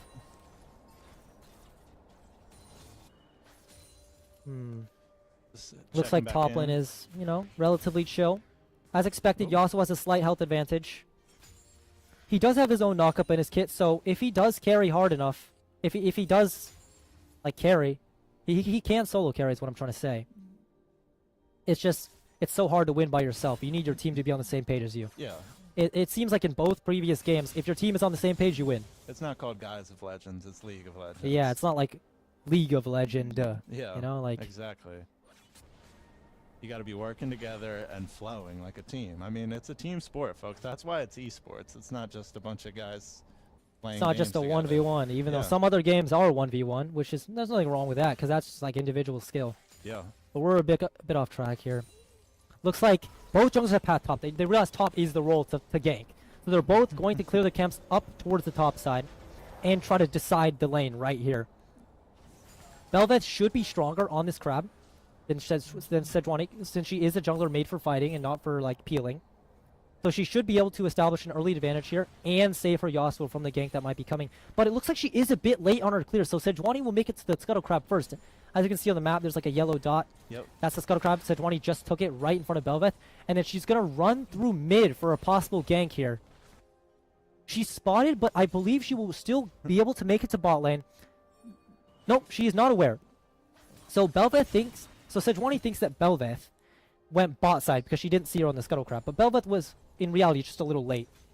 So if Sejuani knew Bel'Veth was there, she could go take the other Scuttle Crab on the other side of the map and beat up resources. But she didn't. Yeah. So it's a bit of unluck, from Hamilton here. Totally. It looks like once again, the flash force out in the mid lane, the Nico clone will not save her. It looks like, oh, she chose the wrong one to use the Orb of Perception on. The Nico will make it out on 1 HP. That's a huge survive. If this Ahri gets out of control, there might be a problem. If anybody gets out of control on any team, it will be a problem. And this is looking like a lot more even of a game than we've seen so far. It sure is. No kills, 4 minutes 36 going by, and almost even. I wanted to mention that Varus was not punished for his lack of summoner spells. As you see there on the right, his flash and cleanse are coming back up. And nobody did anything to punish him. Yeah. Wait, it looks like Sejuani, speaking of punishes, Sejuani is looking to lane gank right now. She's sitting in the bush at the bottom, waiting to gank there. Just hiding. ACP's bot lane stepping up too far. No. Flash auto attack onto the Varus. He's going to cleanse flash immediately, but it looks like he's locked down anyways. Yeah.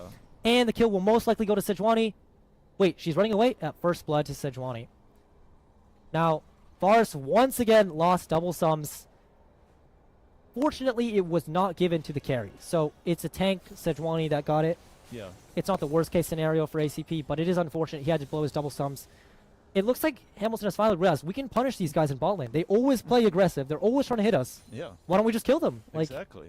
And that's what they were lacking last game, which is really exciting to see that fire from the first game has kind of been brought back. Yep, but it looks like ACP is also, they're not exactly laying down and dying. This Yasuo is pressuring this Ambessa hard. He's got almost a double CS lead. That's twice as much gold for minions as her. Dang. He is not letting this matchup go. And remember, they picked the Ambessa into the... No, that's my fault. They picked the Yasuo last. Yeah. But Yasuo is a good pick here, in my opinion, because he does win both lanes. So it gives Kiana the agency he wants to win this game. And once again, it looks like ACP is doing their classic first Drake. Sejuani this time wants to contest, though. This is the first time we've seen them fight for the first Drake. Once again, they're split. It looks like ACP is split. Renata just gets instantly one-shot. Nico only hits one as they're trying to run. And Besta teleports as well. ACP needs to get out of here before they get Besta ulted. But Varus doesn't know. He doesn't know. He can't see the... Nobody's telling him there's a TP. He just goes down. Dang. Varus just walks straight in and dies. And did they get the Drake, too? Yes, Hamilton got the Drake as well. Wow. Changed up their game plan here, and ACP was not quick enough to respond. Yeah, then that's like, we were seeing all of that from ACP last game, and then Hamilton just, I mean, these guys just keep flipping the script on each other. Yeah, it's a bit weird how it works out, yeah. Yeah, that's... I feel like, yeah, the mid lane priority was not there. Like, ACP's mid laner was there later, which caused the support bottom and jungler of ACP to be pinched by the support and jungler from Hamilton, which resulted in Renata just getting instantly one-shot. Yeah. like the communication is faltering again on ACP's side. They should have known Mbessa was TPing as well. Like there's a large indicator and a loading bar to show you when the TP will complete, but no one's looking at the map apparently. Yeah. And it seems like Hamilton's keyed in on the map. Hamilton seems Speaking to... of which, top lane gank right now. Yasuo is 1 HP. He gets the last breath off, but he is going to go down. That's a disaster. And that's Epilord again. I mean, it's just the Hamilton jungle was just there earlier. Yeah. He was there earlier to lock down the Yasuo before the Belveth was, and it's just not looking good for ACP. 4-0. And we're really seeing how much this jungler's playing a factor in this game. This jungler, yeah, the jungle is one of the most important roles for a reason. Totally. They can affect all the lanes, and they need to pick and choose what is the right way to play this game. Yeah, and I feel like last time they were a little behind. They last time they sort of just gave up. Yeah. They just said, we'll give up everything. It's okay. I don't need to contest these. But now he's around. He's around. He's like, before we fall behind, let's make sure we don't. Yeah. He's also 2-0, so he is stronger 1v1 than Belveth as well. That's not good. If Belveth can't beat Sejuani, then she has no use as a champion. This is what I was saying. Yeah. She doesn't really have a role if she's not ahead. She will be going to the Grubs. It looks like ACP has moved 4 members up for the Grubs, so they will be getting this one, which is good. Yeah. Belveth gets special benefits from the Grubs, so they are getting their Belveth back into the game. And they have consistently. ACP Oh, has done a look good job. bot side. It looks like Sejuani can't. Yeah, okay, Varus is so dead here. Sejuani is wrapping around Varus. See, the Varus is not respecting that 4 of his team members are on the other side of the map. Yeah. If 4 of your team members are on the other side of the map, you need to play safe. You should be under your tower, cowering in fear, because they can dive you and they will. Yeah. But he's just not respecting, and they've recognized that he just doesn't care if they're. He still thinks it's the last game where Yeah, he's he just still one-hitting he still everyone. thinks like, no, it's a different Varus, but it's a different player. But he still thinks like, yeah, he plays with such ego. They finally caught on. Yeah. As you can see, 0-3. It's not looking very good for him. He is finally getting punished for his mistakes. He needs to reevaluate what he's doing here. And we're seeing the gold lead creep up a little bit for Hamilton. Yes, it is. And Belveth did not invade the enemy top side while they were invading her bot side. So usually when junglers invade, the enemy jungler also invades like parallel because they know they're not there to stop them. Yeah. But the Belveth didn't take this opportunity. It looks like Jin actually is caught out here in the meantime. He's going to use his flash. His team is here to actually save him. Look at that. Beautiful Glacial Prison. Sci-Fi will go down again. The curtain call will come out to try to snipe the Renata. One more bullet will miss. Okay. Looks like Renata gets to live for now, unless they die for her. I believe they are trying. She has no bailout, so she's just going to get one shot. Dang. Dead. The bot lane is suffering. They're not playing with enough respect. They know the enemy jungle is in their jungle. They saw them on vision taking their jungle camps. This is slowly going out of ACB's control. Their jungler's not counter jungling. The jungler's not like killing the enemy camps when they're killing theirs. Yeah. The jungler is not there to help them survive the dive. And their bot lane is playing so aggressive when they know their jungler's not there to help them survive the dive. It's all crumbling apart. The communication is just lacking. Completely. They need to get back to where they were in game 2. Yeah, game 2 it seemed like it was one person playing 5 characters, but now it's like a totally separate endeavor. Yeah, I mean game 2, I mean this game is just like it's probably just a confidence thing, to be honest. Because like level 1, if you remember, Nautilus walked in and just took Varus's flash and cleanse immediately. Yeah. But still, it's just sad seeing these types of simple mistakes being made. Varus is 1,600 gold behind his opponent. His opponent, yeah, his mirror opponent. And that team gold lead is creeping up even more. I keep saying it. It's now. Yeah, up to Yasuo is not 4K. ahead. Belveth is not ahead. Belveth is 1,000 gold down because she didn't trade the jungle camps on the other side. Yasuo, he is up CS, so maybe he still is even, but Mbessa has a kill from a gank earlier. Mid lane is behind. Bot lane is far behind. It is not looking good. And yet, ACP are the ones to start this Drake. They do not care if they're behind. They're just going to fight the next Drake. Looks like they're backing off. This time they're playing a little bit more mellow. They want everybody to be here, maybe. Yeah. It's looking good. You know, they're just poking around the edges. Will you start it? We started it. Will you, like, come fight us? Will you start it after we let go? They will start it. Hamilton does start the Drake, and it looks like ACP have nothing. They were just bluffing. They have nothing to help. Nothing to contest the Drake with. What a strange strategy. They're just going to let it go. I don't know what that hostile takeover was, but... Oh, it's going to lead to Renata's death here. they tried something, but It looks like Varus will go down as well. It's just their bot lane is making unnecessary plays for no reason. yeah, It's just the 2 of them. It's the 4 of them. Why are you messing around? yeah. What's going on here? It's a complete mismatch, and just this pressure they keep trying to put in the bot lane is really not working out for them like they thought it would. And The problem is that you can put pressure on bot lane. Putting pressure on bot lane is a good idea, but not if the entire enemy team is here. yeah, and not if you don't They're have a jungler to constantly come walking in and- 2v3, 2v4. Like, there's 0-8s combined. This is not something you should be doing even when you're ahead. Like, Yeah. you shouldn't even be trying to take a 2v4 even if you are ahead, unless you're like very far ahead. Yeah. Looks like the Bel'Veth knockup will trigger the Yasuo last breath. It won't do anything though. Ambessa just dashes away. They're not finding anything. No, When bot side is crumbling, top side is not finding anything either. It's just slowly fading away. Yeah. It's crumbling out of their hands. And you hate to see something like this in the state finals, especially after the game they just played, like we've been talking Yeah, about. this is not even close. This is not what you want to see. It's just, where did all the communication go from game 2? Yeah. And just the kill lead, the gold lead, the bases. They have objective lead as well. The only thing that ACP has is Grubs, and they have 2 Drakes. Yeah.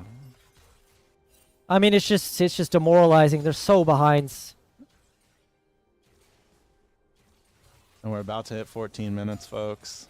I mean, yeah. The enemy bot lane has already switched over to mid lane. Bot turret has already fallen, I believe. No, it's still there, but bot lane is so behind, it doesn't really matter. They can't even play this 1v2 properly because they're so behind. Yeah. All they can do is hit the turret. And yet again, Jin is coming to gank. Bot lane is walking up with no vision. The confidence is just astounding when you're this behind. Yeah. It looks like they're just going to die. And the gank is... The Spirit Rush is going to be committed. Charm will land onto Renata. Oof. Varus flashes out. Renata will go down. It's just another kill on the bot lane. Curtain Call, try to force the Varus out. Bel'Veth is tanking for now, but nope. The Orb of Deception will kill him. And it looks like Bel'Veth will go down as well. And every time they get into a fight, it seems like Hamilton just swarms. Hamilton is swarming, which is correct. This is correct. You should only be fighting if you have your swarm with you, theoretically. But ACP, like, the disrespect from their bot lane is just... It's ridiculous, amazing, yeah. And yeah, it's like Hamilton's a bunch of sharks out there. They smell a little blood in the water, and they all Last rush game right they to were it. like, just a little, little guppy fish. Yeah. They just let them do whatever they want. ACP thought they were the bigger fish, but now it's like how the turns have tabled. Yeah, they got a whole ocean in front of them. My fault. I mean, what? It's funny, no? Like, but yeah, it's like a complete switch up. If I wasn't like familiar with how the games go, I'd say Hamilton acted like they didn't know what they were doing game 2, so that ACP would be relaxed game 3, but that's not how it works, because Yeah. if Hamilton won game 2, they would just win. Yeah. Oh, it looks like Nico just got one shot as well. It's just so uncoordinated. Everyone is there for Hamilton. No one is there for ACP. Yeah. And it's just it's so strange to see such like a different game than we Yeah, saw. are we not talking, or what's going on here? Yeah, and we just saw them working in perfect lockstep. Look, they're trying to fight again. Their bot lane walks up again, 2v5. Why are we... They're just dying one by one. They're just feeding themselves to the machine. Epilord's just eating their lunch. If we could see the UI again, the kill lead has to be insane. 15-0. Jeez. You know, I was watching a series yesterday, DKV Gen G, LCK Tier 1 Pro Play. They were like, what, 21-0? This is the exact same thing. Maybe they watched that game too. Yeah, they're just tripping over themselves, dying. It's a combined 0-12 from their bot lane, while the rest of the team only has 1 death each. Jeez. And that's gotta suck for those kids. I mean, there's not much you could do in the game. You could say it sucks. You could be tilted. You could be mad at the game, but you still have to play to win, even if you're 0-7. Yeah. Oh, the clone's just doing a little dance. That's an eco clone. She can make a clone. I mean, there's not much really to say. They're so far behind. The gold lead is just... It's 5.7k, but it feels like 10. It feels Yeah. like 15. We got another Drake spawned in. Do you think This blue is the team's third gonna go one. I for mean, it? how can you even contest this if you're ACP? You're just so far behind. But they have to, huh? They don't have to, but it's gonna be it's a lot of pressure if they don't. Yeah. Because remember, the third Drake, it's not the soul, but the next one will be, and that's Yeah. pressure on you. Totally. Looks like they are gathering around. This is the first time we've seen them actually gather. And it looks like Yasuo has acquired a TP advantage in the top lane, and Bessa cannot be here for this fight. This may be the fight that ACP needs to turn this around. But no, they're just going to go back to clearing their waves. What? Seems like they didn't want to do it. Yeah, it seems like. Let's just farm a bit more, maybe we can get a couple items and then we could try again. And this is what Hamilton was trying to do all last game. I feel like Hamilton, though, they were a lot better with not dying and then giving. Yeah. Because if you're dead, then you have to give. Yeah. But if you're alive, then maybe you can fight. You have a choice. Yeah. Hamilton actively made the choice to not fight. But ACP, a lot of these times, is just running in and dying. So they literally can't contest. Yeah. Hamilton decides, instead of doing Drake, we're just going to destroy your mid tower.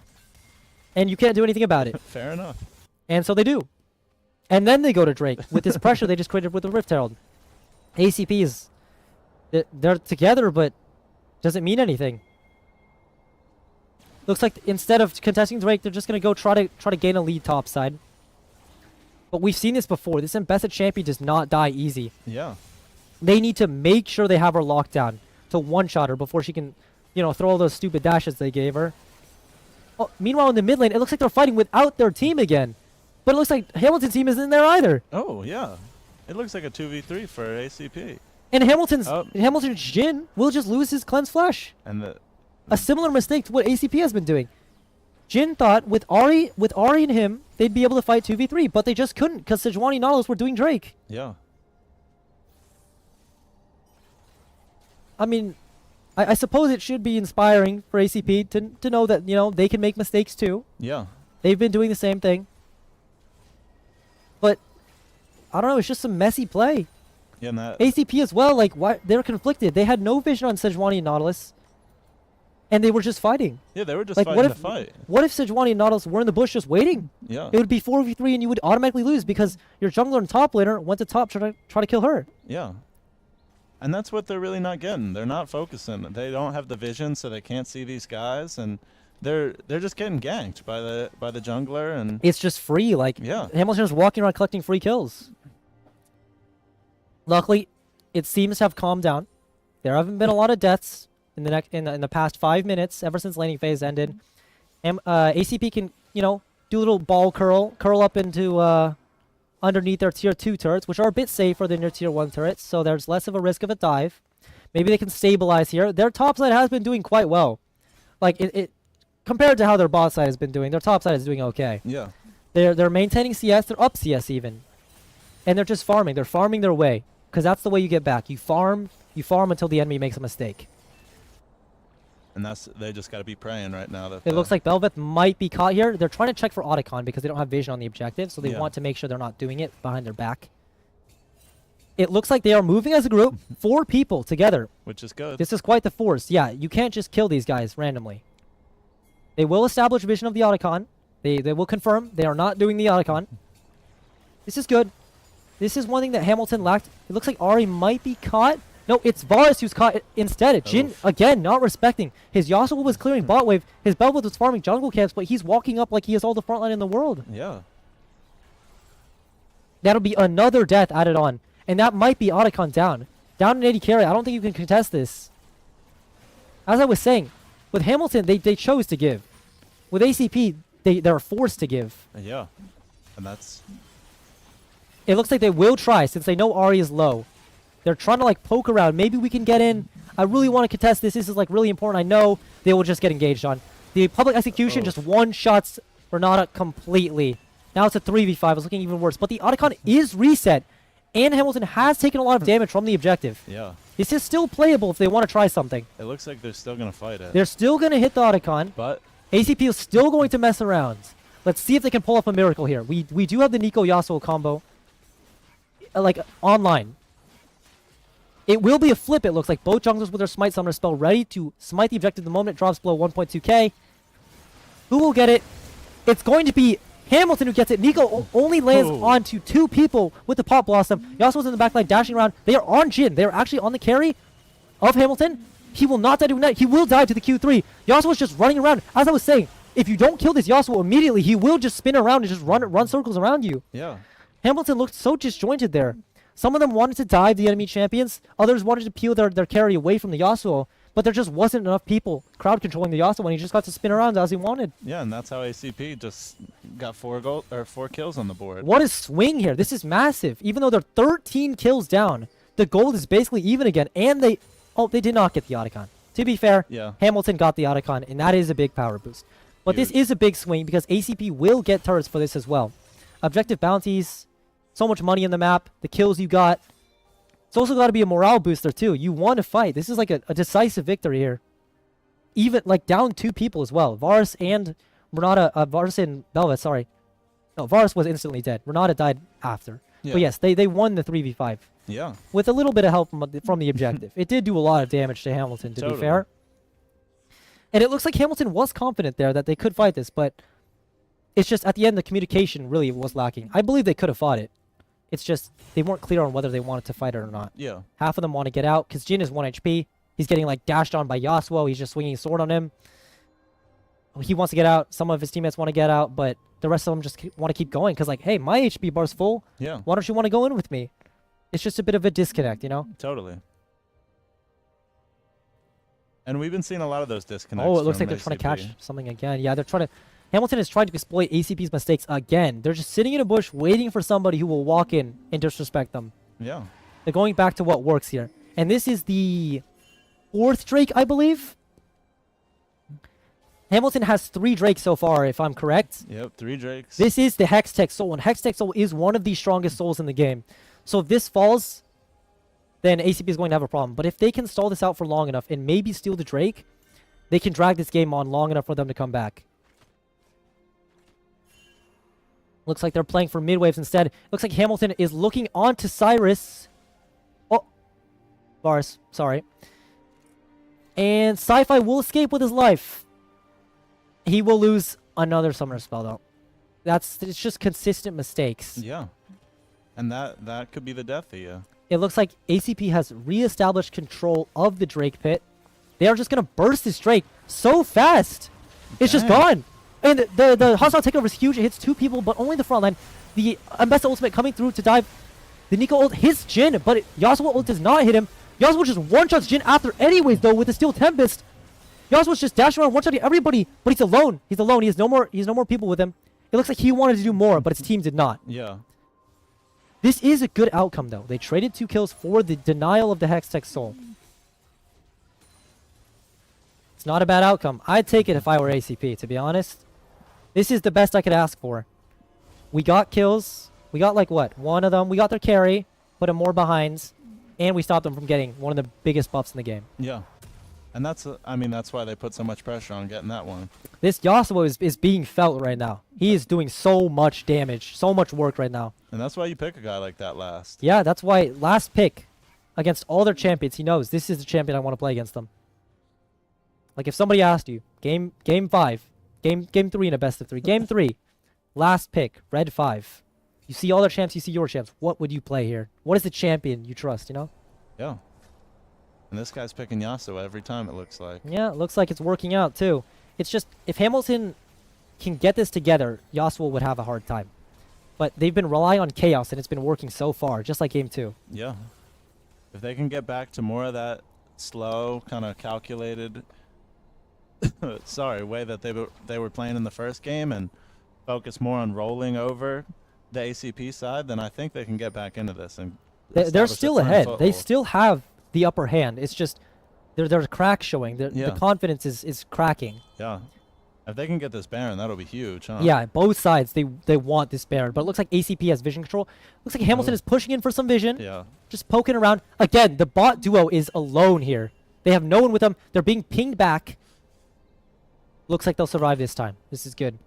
Both teams are like, you know, tense. This is where it starts getting intense. The Baron is huge. Sci-Fi is once again just walking in risky positions. I feel like if they had seen him, he would have just died there. I feel like these mistakes need to be addressed, but you can't fix these in just a game. So it's just what Band-Aid can we apply right now? Both teams are just playing for mid prio. It looks like the Yasuo is the key definer. But as you were saying, if they can get back to this slow and calculated playstyle, the Yasuo who needs to go in, he needs chaos, will just die. Right now, I believe, it's a bit hard because a lot of damage from Hamilton is coming from the backline, and Yasuo has a wind wall which will stop basically all the damage from the backline. So they need to be able to call this out.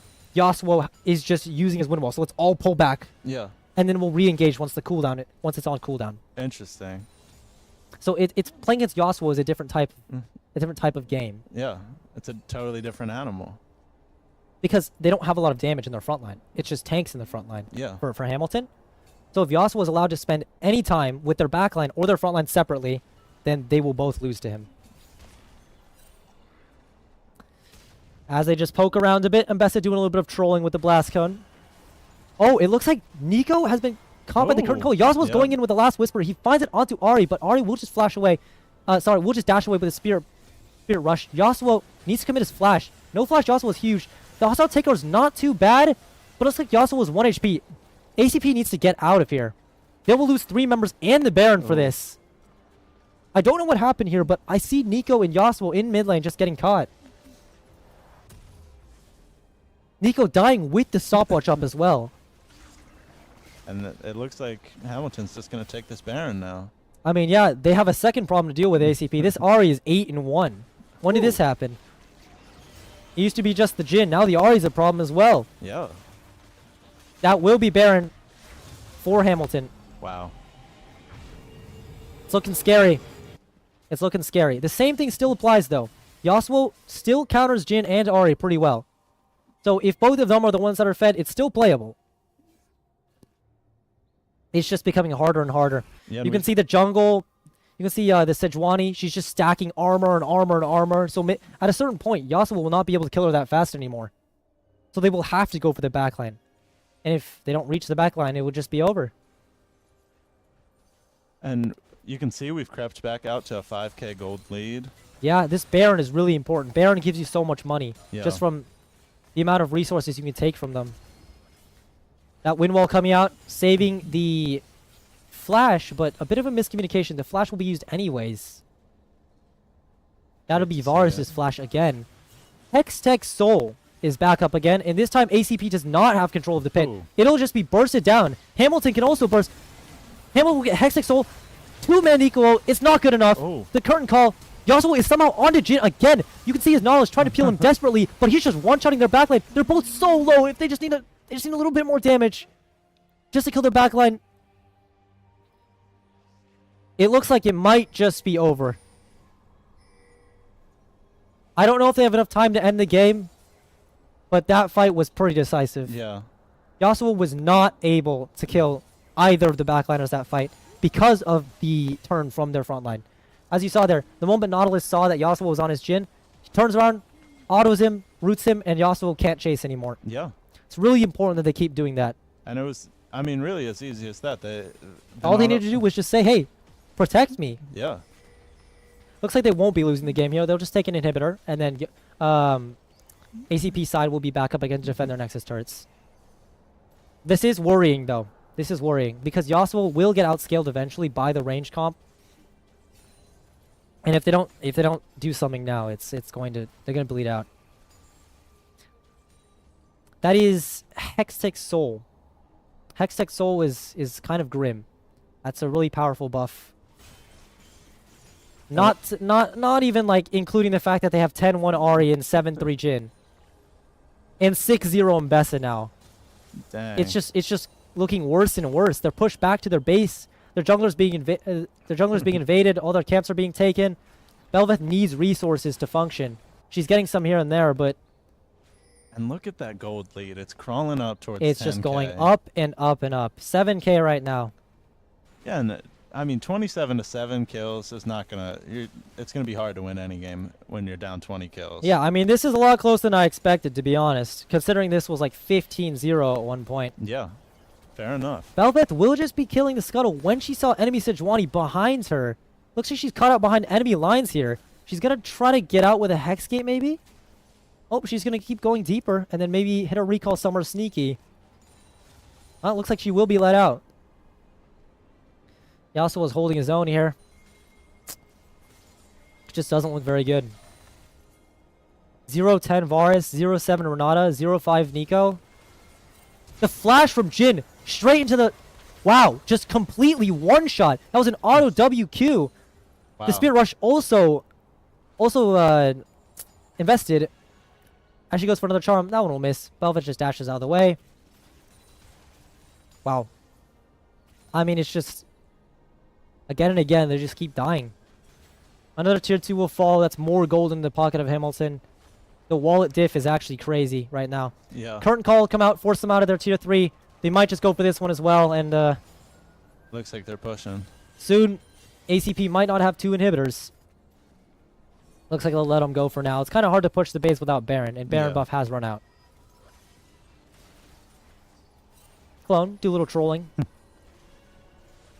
Random charm, maybe fishing for something there, but I mean, it's just can they finish this properly? Yeah. If they can get this done properly, cleanly, just the way they always wanted to play it, just steamroll over the front line, and then go for their backline after. It should be a clean win. Oh, we got a bit of problem on this stream, it looks like, but yeah.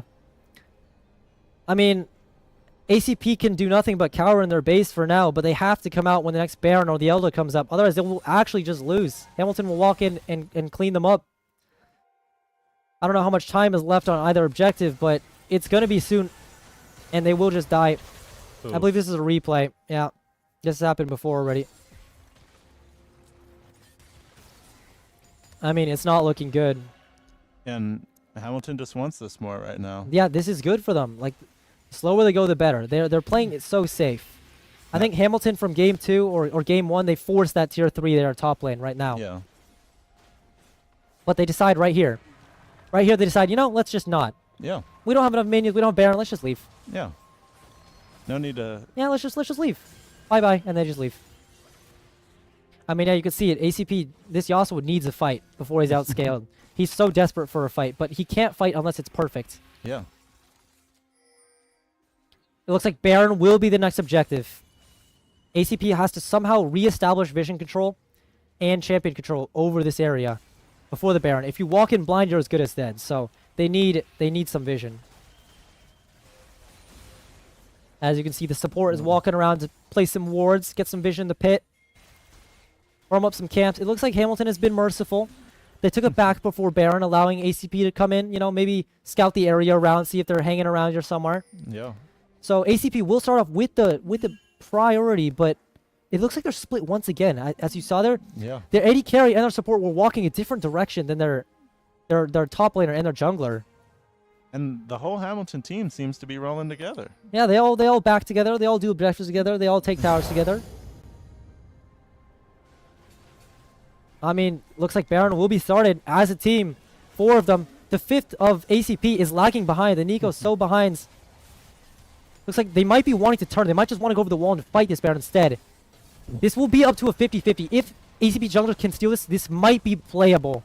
3 Berserks only onto the front line. ACP jungler has to steal this. Jin 4-shot will take it instead. Sejuani's low, though.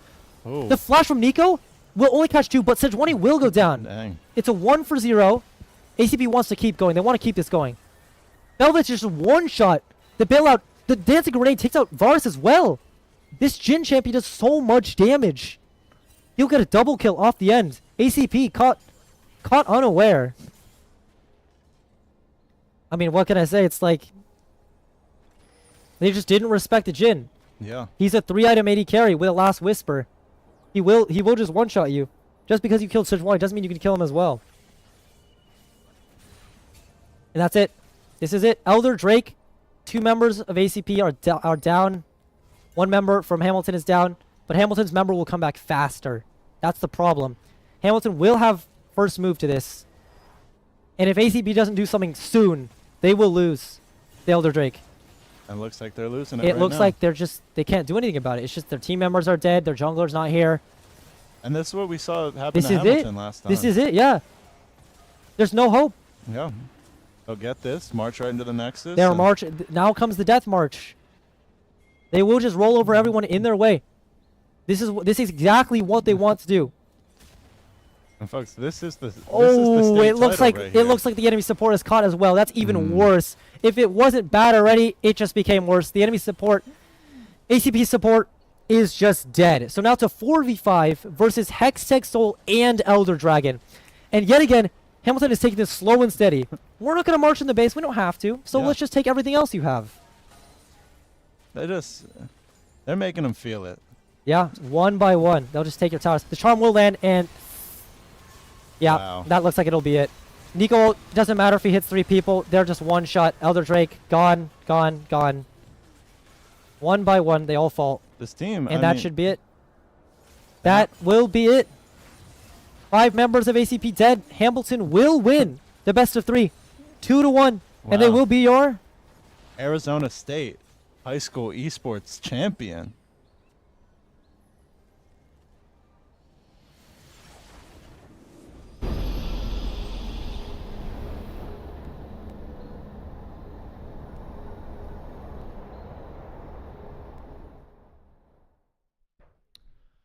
Well, everyone, what an enthralling match, huh?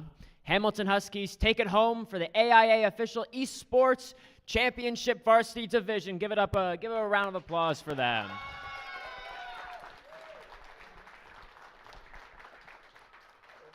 Now, with me is AIA official representative Brian, and he's going to be handing out the medals and the trophies. Starting with the Knights.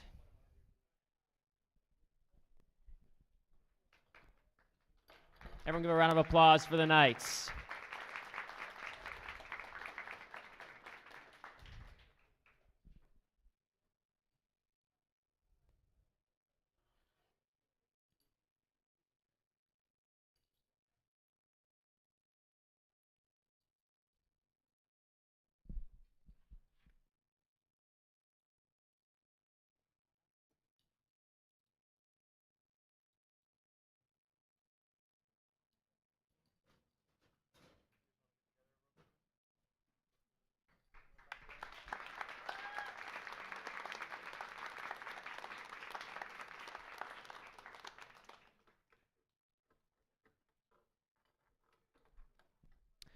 And now we have the awards for our finalists. Hamilton.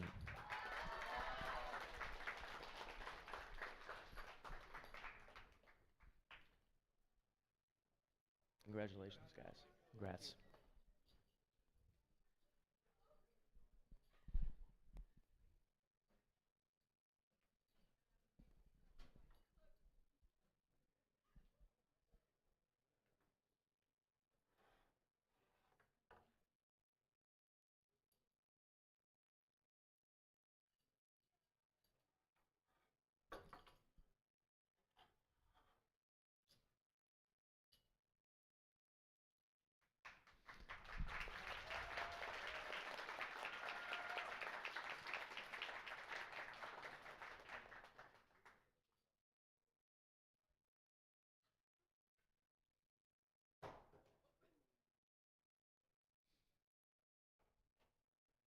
Congratulations again to Hamilton. And let's give another round of applause for both of our teams today, huh?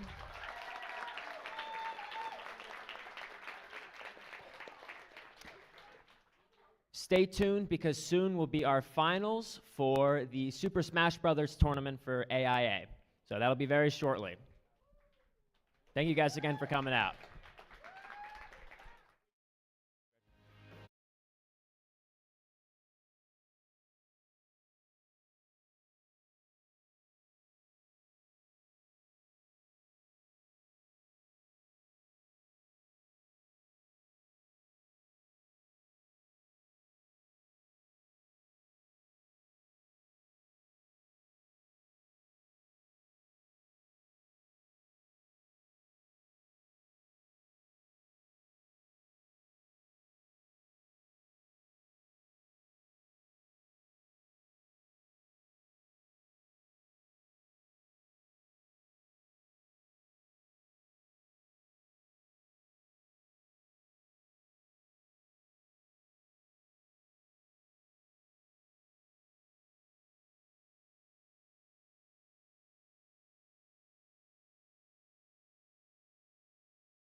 My name is Mikhail Kamener.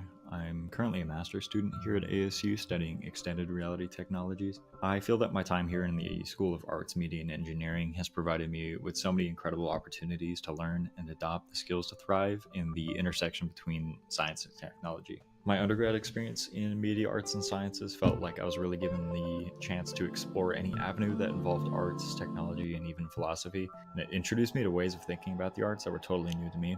My perspective on what role each of these things has on our lives has absolutely changed because of it. Now that I'm studying XRTs, I believe I'm experiencing the connection between multidisciplinary and transdisciplinary frameworks, because now I get to spend even more time in these incredible spaces with all of my peers who come from a wide array of disciplines. We all have this shared interest in immersive technology, and I think the possibilities that creates for innovation across so many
Hello, everybody. Welcome back to the AIA Esports State Championships Varsity Division. If you are just joining us now, my name is Trip Corson, and I will be your host for the evening. We have some very enthralling matches ahead of us today. We're going to be playing Super Smash Brothers, and the winner of this competition will take home the state championship trophy. All right, yes. Now, let's give it up for our first team of the night. So sorry, I just blanked on them. Queen Creek.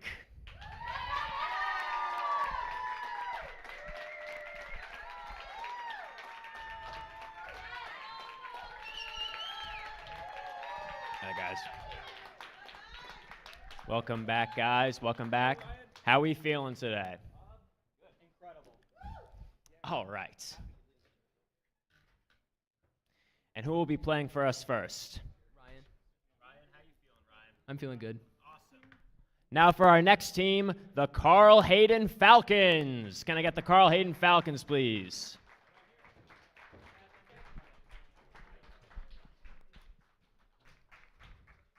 How are we feeling, Falcons? We're feeling really good right now. You know, after fighting Apollo, we felt extremely confident in our chances to win, but these guys, they're pretty good school. We watched them play. They did really well, so we're excited to fight them. That's awesome. I'm excited for you guys, too. Who's going to be playing for us first? Brandon? All right, Brandon, you're feeling ready? Awesome. Let's see it, guys.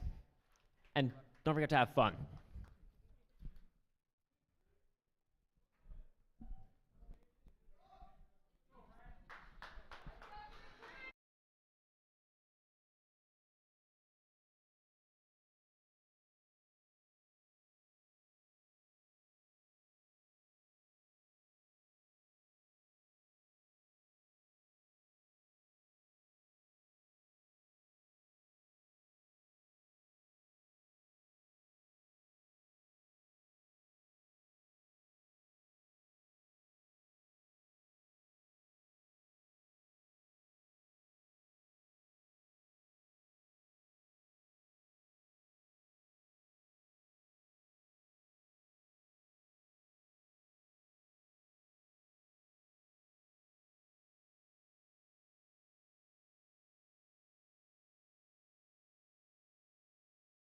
And welcome back, everybody.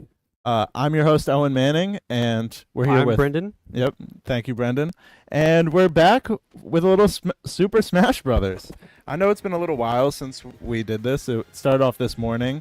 We had Carl Hayden and Queen Creek advance to the state finals, and this is what we're seeing here: Biff versus Ryan. Ooh.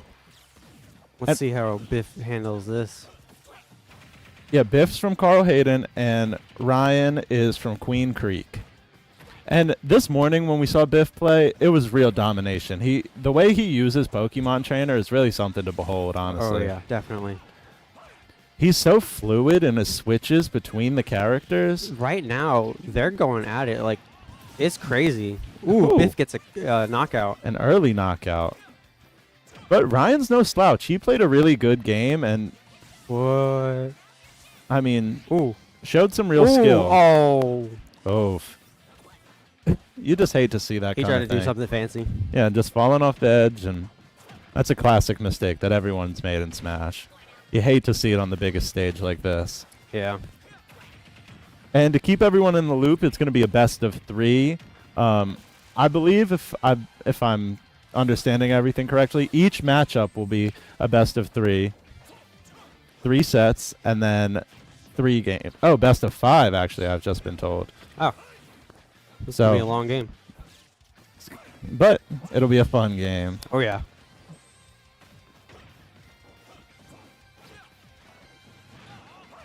Ooh.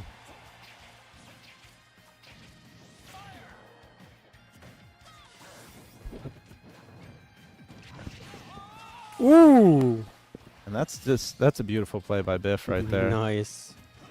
And I'm going to keep saying it. Just the way he uses a shield, too. Look at that. And just this way, he's got such a command over his character. It's like he's been playing Pokemon Trainer for his entire life.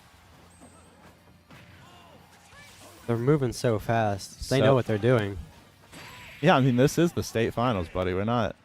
They I didn't come to just, play around. I've just never seen Smash players this fast before. Yeah, and look at that look on his face. He's serious. Yeah. He understands what just happened.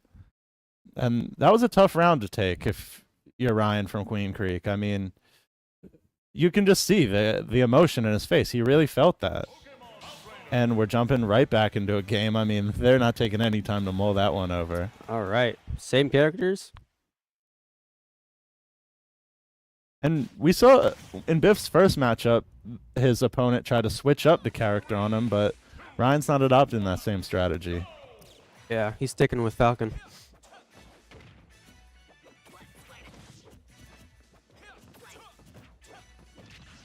Wow.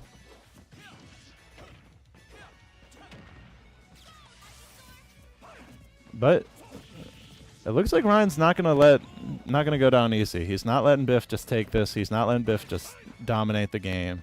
And that's what you got to do. This is a game of inches. If you let up one little strike, one errant little throw at the side, that could be the end of the game. And we're really seeing Ryan put up a fight here. Ooh. Oof. And that's a big kill. That's That a big was- way to start the game. That was clean. That's an exclamation point right on the front of the game.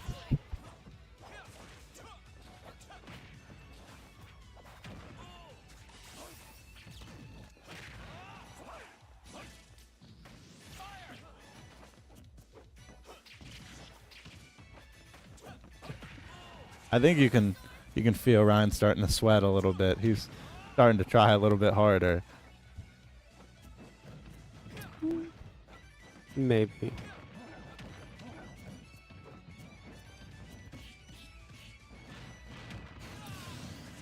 That was an expert move right there. Just that body slam by the Charizard. Dang. Okay. The equalizer right there. I mean, I guess it's not equal, but for Biff, it always feels like he's playing with 4 stocks.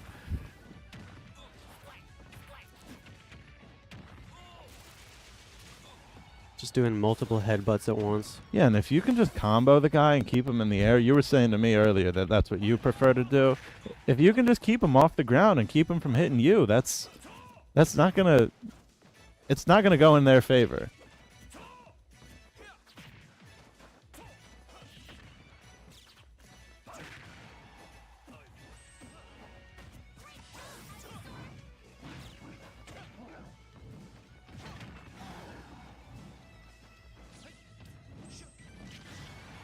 Oof. Is that it? That could be it. That was a nope. He's back. Oh, I spoke too soon. But look, Biff's at 111 damage with 1 stock left, and Ryan might win this. Ryan's completely. I mean, Ryan's got a fresh health bar pretty much.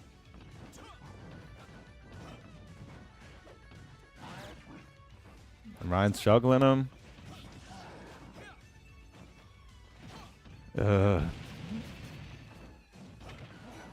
But I mean, we haven't seen Biff. That's it.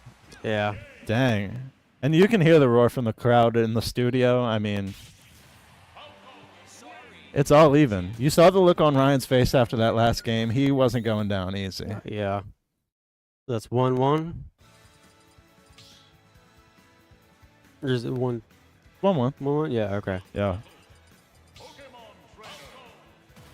Funny enough, it looked like Queen Creek is the Falcons actually right there. And the kid from Queen Creek's using Falco.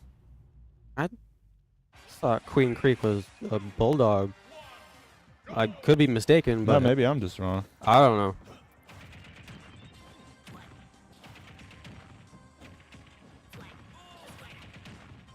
Whew. Biff is not letting up. Yeah, and this is just living life on the edge right here. Literally. And you know what's funny? We haven't seen the timer tick down in any of the games we watched today. They normally get solved before the last 2 minutes. And I'm excited to see if that changes into these later matches. Yeah. I think in the earlier matches of today, it took like maybe 4 minutes. No, not 3 maybe. Yeah, 3 or 4. What happens if they get down to the wire? Did you see that? Falco just tried to come up and just got caught under the stage. And honestly, I don't know what happens if when the time runs down. We'll have to wait and see, but I don't really anticipate us getting close.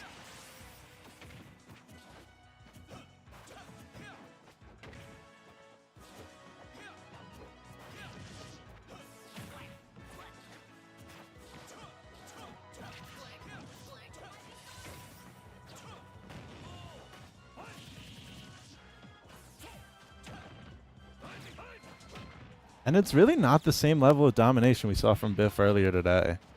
This is a much more even matchup for him. Someone much more similar to his skill set, and I think it's providing a decent challenge for him. Yeah, definitely. Yeah, Biff's taking some heat right now.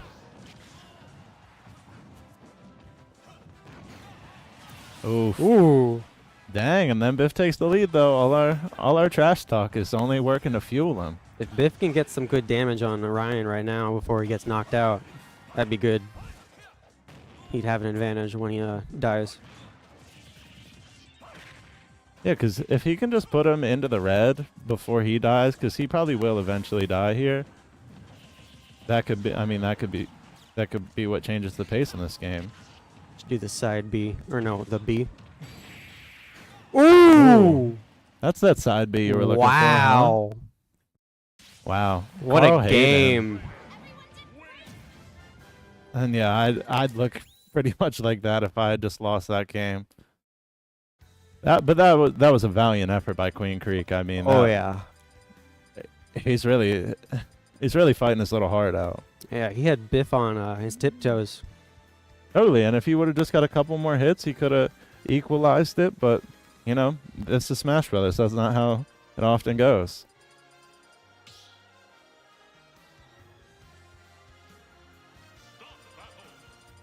Are they going same characters? Yep. Yep.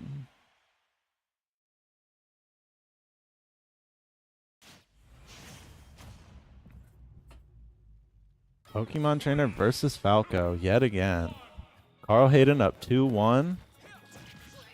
And this is the AIA Arizona Esports State Final.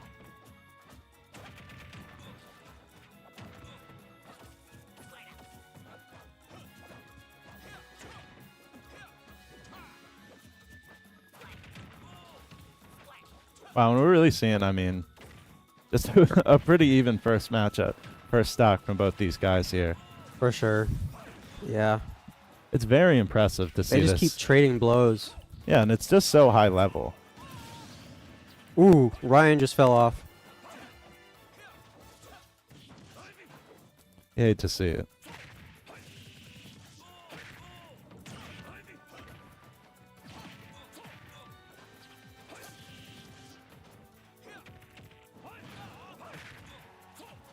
Ooh, Biff is getting some damage in.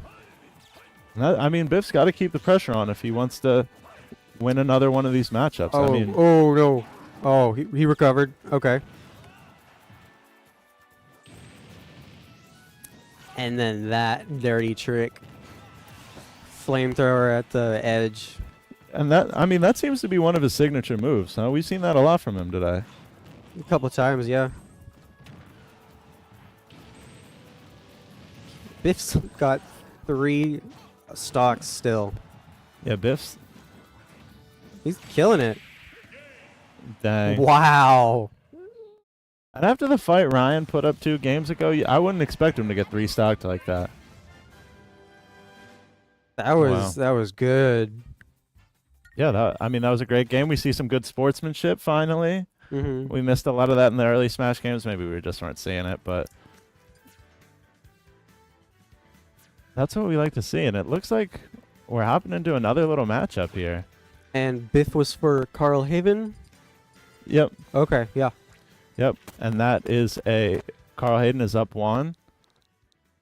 Wow.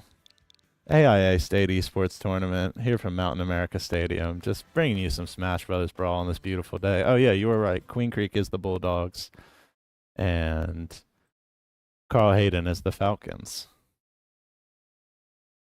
And for those watching the broadcast, I know it might be confusing. It's switched once we get into game, but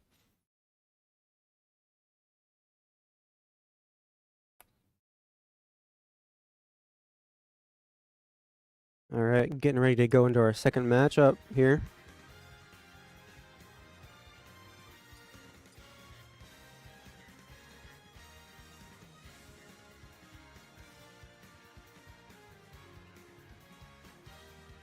Looks like maybe there's a technical problem.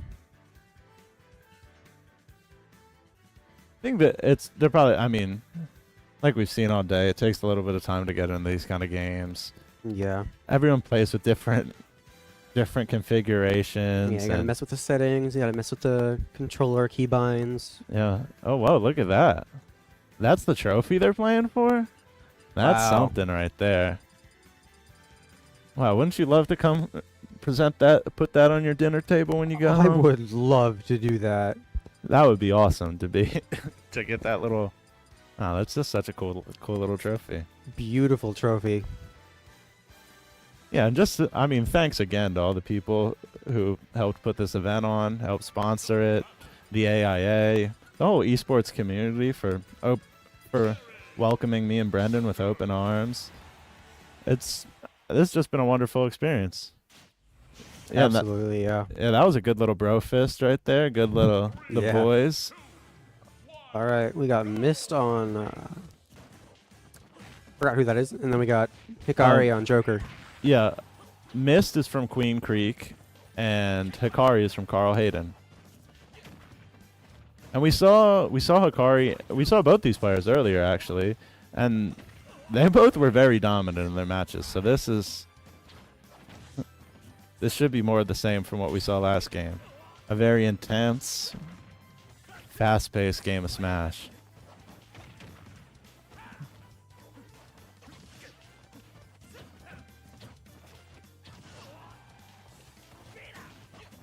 The uppercut.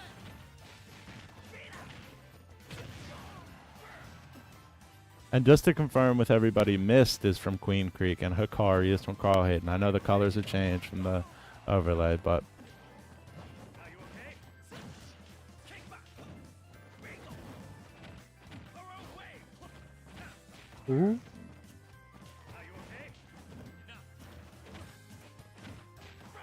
It's like Hikari's having some difficulties. yeah, and Mist looks like to just be juggling them.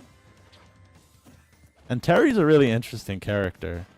He's really got a lot. It's fast-paced. It's got a lot of really powerful moves, it seems like, and Mist really has a control of their character. That was a good knockout right there. Yeah. With 134 damage on him.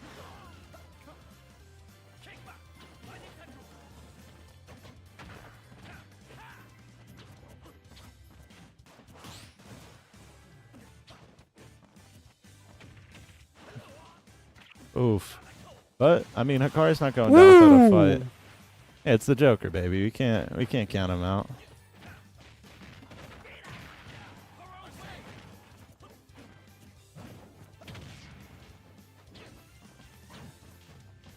But this is quite a matchup. These guys look very even. It's 2-2 stocks. I mean, they're putting very similar damage on each other whenever anyone gets the chance to actually fight. Right now, it's kind of like one person is allowed to take damage, and then the other person is allowed to take damage. It's like just back and forth. Yeah, just truly back and forth. I mean,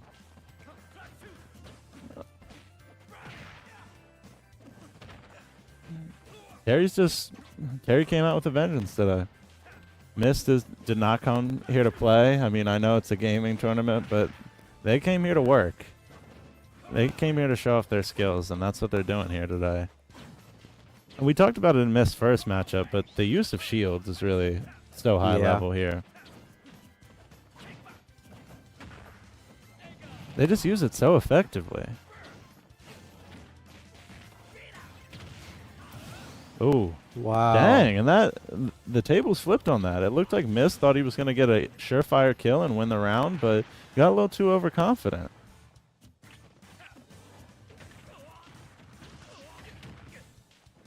Hikari applying the pressure still, but Mist is having none of that.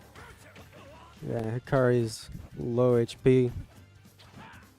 One hit could knock him off. And that's the one hit. Yep. Point to Queen Creek. So it's all tied up here, folks. Oh yeah, these are some exciting games right now. Yeah. Look at that, tapping back in with the boys on stage.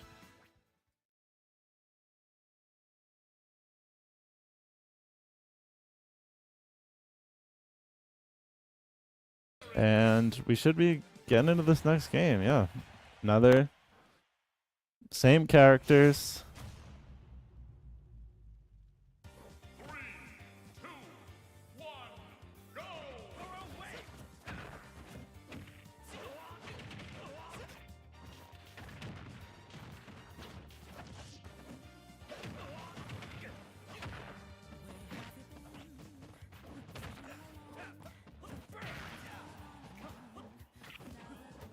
Yeah, and I mean, Mist is just coming out to...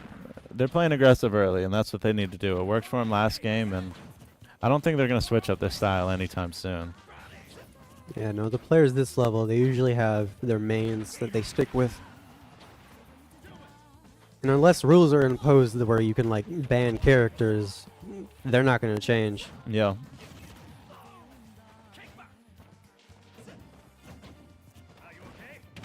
And these guys both know exactly what they wanted to do when they came in the game. They knew, I mean, they played a match before this. They know what the other guy was going to try to do, so. But how long, I mean, we've been saying it all day. How long can Hikari survive when they're on this high of damage? Yeah. Once you get into the red, it's difficult to stay alive for too long. But also, this is some of the highest level around, so. It's not like He's they're still going to go down alive? easy. Yeah. Wow. Still 3 stocks. Never mind. Oh, yep. Spoke too soon. Now it's all even 2-2, but Hikari's got the advantage. yeah, at least for now. But Mist keeps just piling on these big attacks, and he's just not letting Hikari have anything easy. He's got to really work for these. Again, the shields. Amazing use. Yeah, they play such a big factor in a game so tightly contested, so evenly matched like that. Look at that. That was like a rule 1 right there. This both froze up. Ooh! Seemed like it almost did nothing, even though it looked so cool. There we go. Wow. Okay.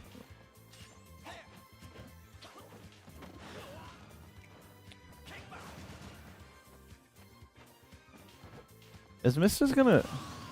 Harry has no fly ability, it looks like, so... Maybe Hikari can use that to his advantage. I would really like to see Hikari be able to tie this up here. I mean, they're both... It's 1-1, and...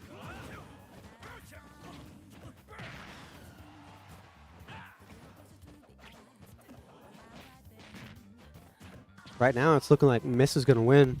Yep. But I don't think we can count out Hikari here. Look at that. Oh, no, actually. Whoa. He's got another chance. Wow. Look at that. That's what I thought had just happened, but now it's all tied up. The comeback from that was beautiful. Yeah. Now it's all even. Look at the look on the Carl Hayden kid's face. He's ready for another one. Put me in, coach. Exactly.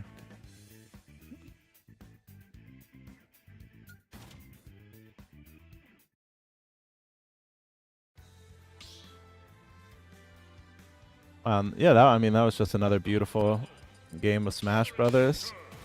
Welcome to another one. Should be transitioning right in right about now. So this is 2 of, or 3 of how many? 3 of 5, I believe. 5? Okay.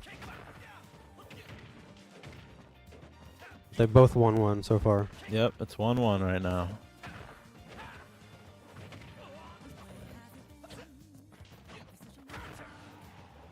No, it's 1-1.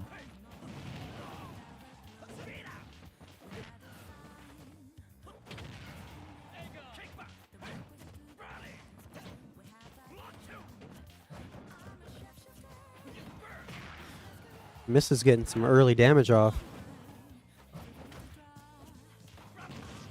And that's what they need to do. They need to establish this pressure early. That was what was working for him in the first matchup so well. And they kind of let it slip last game.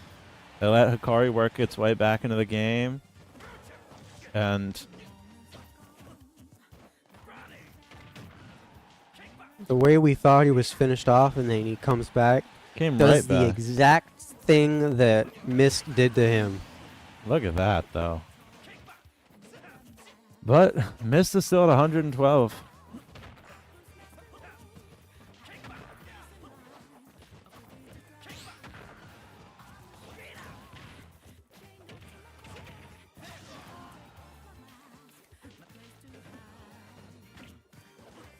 And I mean, what can you say about a game like this? It's so tightly contested. I find it hard to even find the words to describe what's going on. Both these guys are just playing their hearts out. They know the controls. They're comboing. Yeah, I'm just amazed. Like you said, I'm just trying to find the words. Yeah, I mean, it's just all I can do is watch. Yeah, it's hard to describe something so beautiful, huh? Oh yeah. There's people really flowing here. Like, it seems like they've hit some sort of flow state, some sort of next level of this game. They're working so well. Ooh.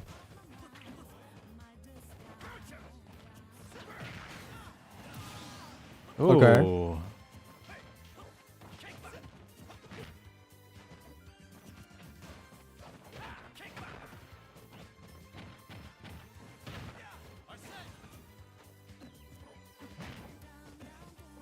And in this matchup of Terry versus the Joker, for everyone just tuning in, if you missed the last couple games, it is 1-1 in this series. Carl Hayden won the first matchup, and we're playing a best-of-5 series. So we got a lot more Smash Brothers coming up, and then just to give you a preview, a little later we'll have the Rocket League State Finals, and then that's our day. But don't focus on that. Don't get too sad yet. We still have a lot of Smash Brothers and Rocket League to play. Yeah, stay in the moment. Mist gets a win on 2 stocks left. Yeah, and it seems like this Carl Hayden side, whenever they get like an advantage, they take it. Yeah, when they put their foot on your neck, they step down on it. They don't pause. They're not hesitant. They're relentless. And that's what you need to be in the state final, huh? Oh yeah, definitely. And I'm just excited to see who they trot out next. Because they still have to win one more match. Yeah. And that... Oh.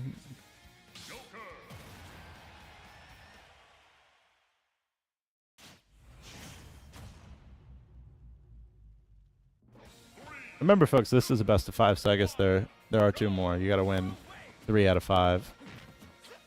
So, it's not over yet. Oh. Mist is coming out swinging.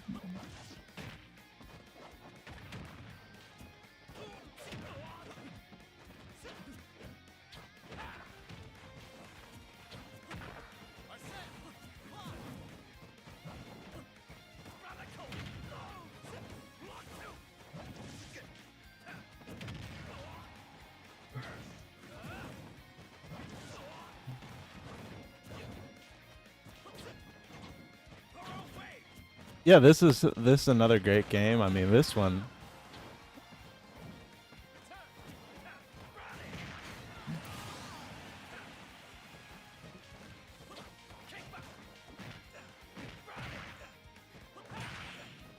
Dang, Mist is not letting up, even off the respawn.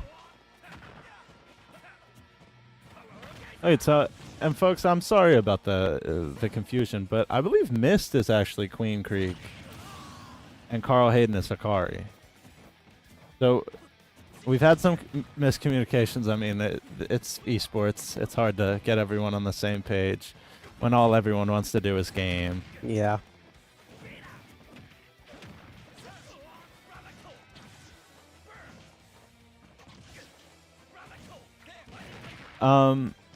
But, I mean, we're keeping it locked right here. We're still watching Smash. We're still loving every second of it. This is just, like, beautiful. Like, this is artwork right here.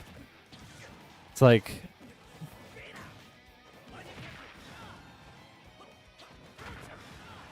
Oh. And that's a big strike by Mist. I know it seems pretty even right now, wow. but I think I'm liking Mist's chances to come out of this one. Yeah, some pretty even odds right now. Yeah, especially because the 114 damage on Mist, but he really hasn't let that bother him in any of these games. And that was the thing about Biff, too. He didn't let the high damage worry him. You can't get worried. You just got to stay composed in these kind of matches.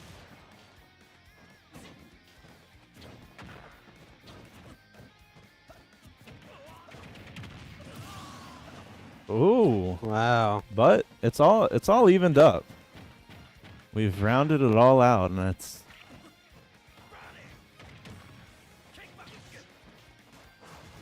It's looking like Mist has the advantage here, but we know how quickly that can evaporate.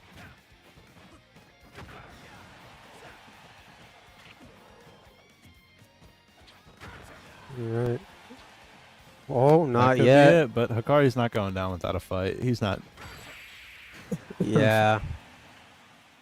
But that's exactly what Mist was setting up right there. That's why he knocked him off. He knew exactly what he wanted to do, and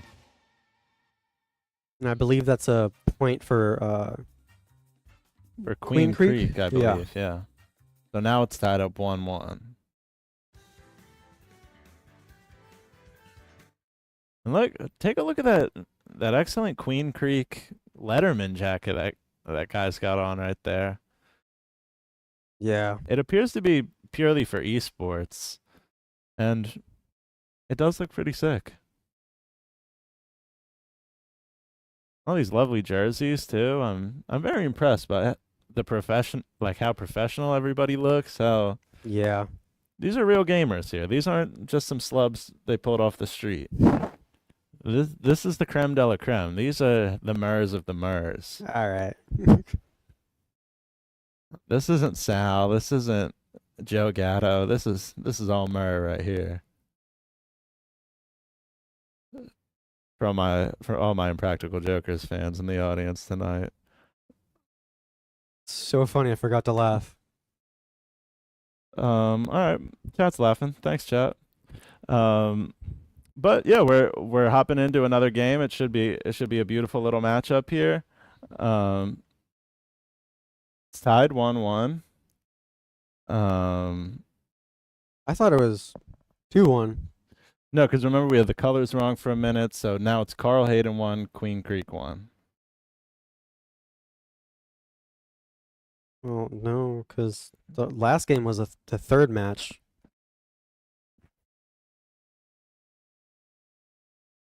So maybe Carl Hayden 2 and then Queen Creek 1?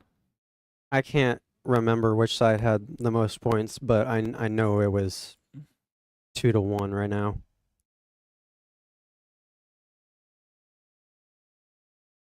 All right, I guess we'll see when they throw up the bracket. It's 1-1. I've just been confirmed by the booth. Oh, and it's HK versus Death Ollie. We saw Death Ollie Death Ollie was in a mirror match earlier, if I'm correct. Kazuya versus Kazuya, and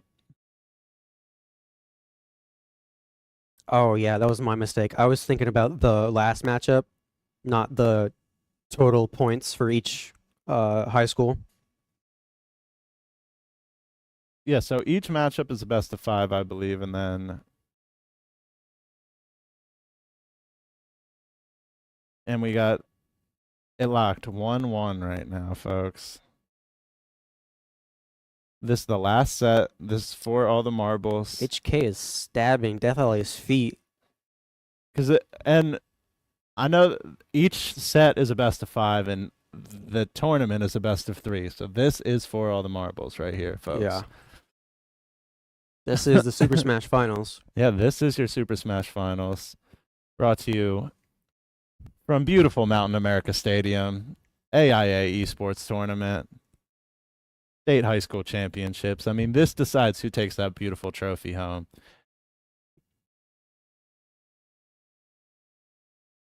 And I'm happy it pushed to a 1-1. We saw some real stomp outs in the first round, and I like that it's so close and contested. Yeah. We just, me and while you were out getting lunch, me and Nathan did a little excellent commentating over some league, and that was really close. And oh yeah, I saw it was some beautiful commentating and beautiful gameplay. Yeah, I'm hoping we can just get more of these tight goes down to the wire kind of matches for these state finals, because that's what you want to see. These kids have been working all year to get here, and you hate to see when they just go out so easy. So I love to see these kids fighting like this, literally and figuratively.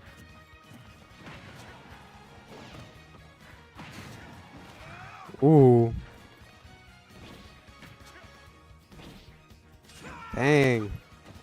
Oh, HK messed up. Dang. And that cost him dearly. Death Alley's really... He's really doing something. He is not scared of the... He's not scared of the damage on him, and he's just going to keep swinging. There's nothing you really can do. If you don't fight, you lose. Yep.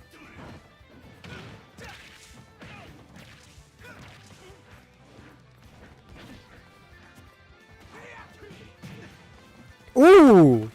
That was a wonderful little combo right there. The roll into HK's backdash to grab him and then punch him. That was clean. Oof. Ooh. It's a point for Queen Creek. Queen Creek. And we saw Roy be used very effectively earlier, so not surprising we're seeing him trotted back out again. Yeah. And yeah, that just to keep everyone in the loop, Queen Creek is red, Carl Hayden is blue. So that's 1 point to Queen Creek. And we're all tied up 1-1 in the Super Smash Finals. We're loading in, we're picking our controllers, picking the music probably. We saw that earlier. Yeah, we saw that a couple times. Yeah, but hey, I mean, you whatever gets you going, man. Yeah, you got to have your theme song playing.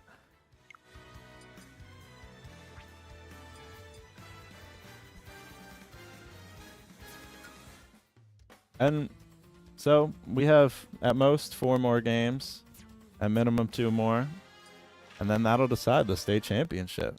It's crazy it all comes down to the wire like this. Yeah. It rests on the back of two young gamers. The pressure these guys must be feeling. Yeah. I can't even fathom it. I thought we were under a lot of pressure, but we're not. We don't have controllers in hands. I'm just sitting here watching a video game. Exactly. They actually have to be playing. They have to be fighting. They got each the other. skill right now. Mm-hmm. And they do have some real skill. I mean, it's very impressive to watch.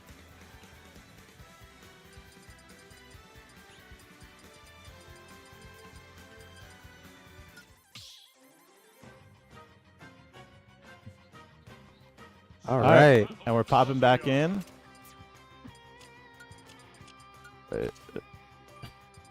A little technical difficulties looking like, but what's going on? Oh, I think they're just switching controllers. Oh, okay. Making more sense. Yeah. HD5. Who? I'm assuming that's HK. Yeah.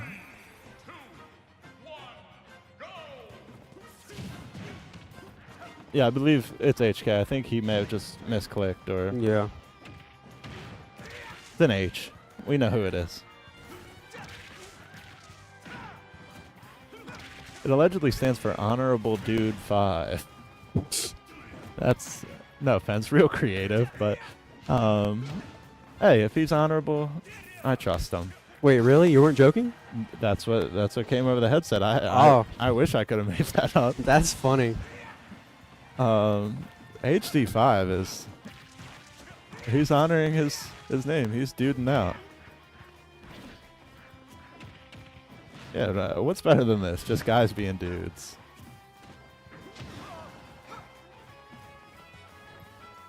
But I mean, Death Ollie and Kazuya they're not going down easy. They played a mirror match this morning. They played against another Kazuya main. They had to fight a little harder than everyone else, I feel like. Yeah. But right now, they're down 2 stocks. Yeah. And Roy is unforgiving. Once Roy gets going, he'll really start rolling you.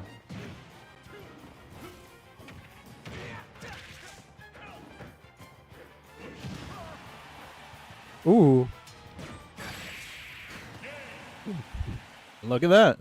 Nice. 3 stocked. That's the second 3 stock we've seen in the state finals.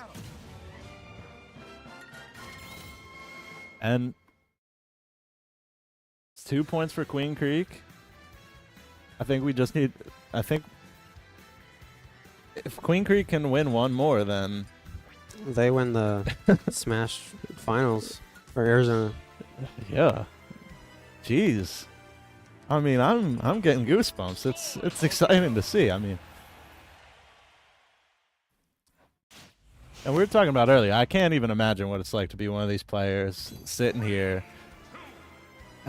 How intense it has to feel.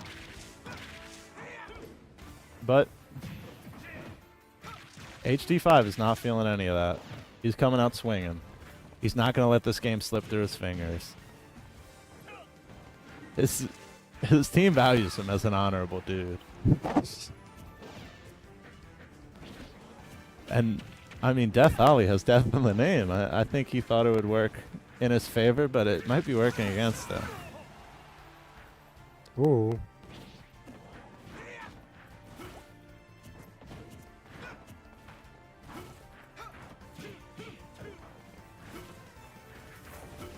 Roy's dodges are so good. Yeah. He's really so evasive out there. You gonna follow? No. Okay. It's like trying to hit Saquon Barkley. Ooh. That was clean. Oof.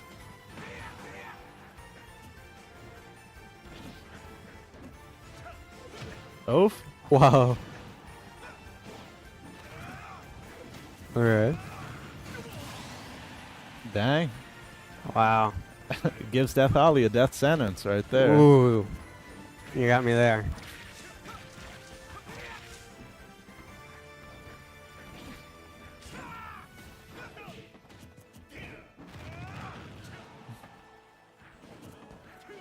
And Yeah. HD5's just not giving him a second to breathe. Yeah, like you said earlier, Death Ollie's got the good dodges, like insanely good. But HD5 just isn't. He doesn't care. Yeah. He just dodges right back and then goes and hits him behind him. Oh no, where'd the game go? We're checking it with one of the players right now. I mean, that's a gamer face right there. I was locked in. That is locked in. I mean, but we all know how it feels to be sitting in that chair. Sometimes you shut everything out and you're just focused on the game. Yeah, when your mom's calling for dinner, and you're just sitting there gaming. You're trying to finish that last round. And she starts yelling at you. Yep. I wonder if my mom's watching right now, listening to this. Shout out Brenda's mom. Shout out Mrs. Cooper. She's listening. That's so funny. All right, we got 1 stock left each for both of them. And folks, remember, this could be the deciding match. If HD5 can clutch this up right here, Ooh. This could be it. I surely hope not. I want some more content. Ooh. Ooh. Dang. That's it. That's never, it. Never mind. I'll just eat my words. That was a beautiful way to win that. And yeah, folks, it looks like Queen Creek is going to be your AIA Arizona State High School champions for Super Smash Bros. Yeah, that was something else. We got the excitement from the crowd in there. Yeah, look at that. Did you see that jump right there? That was beautiful. You love to see people get it that enthused.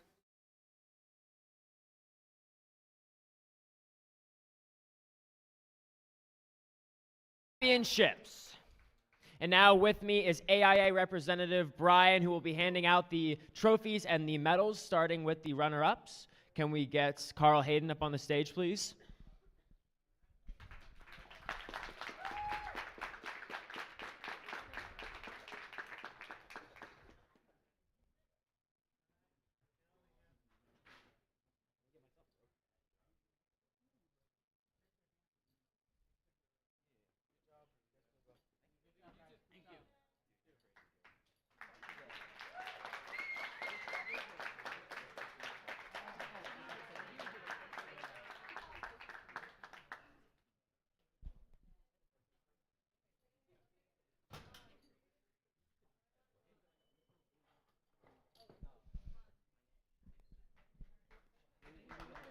Another amount of, yeah.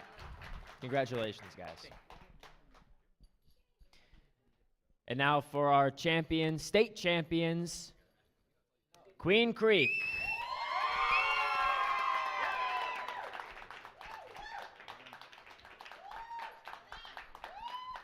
Congratulations, guys.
Everyone's getting a turn.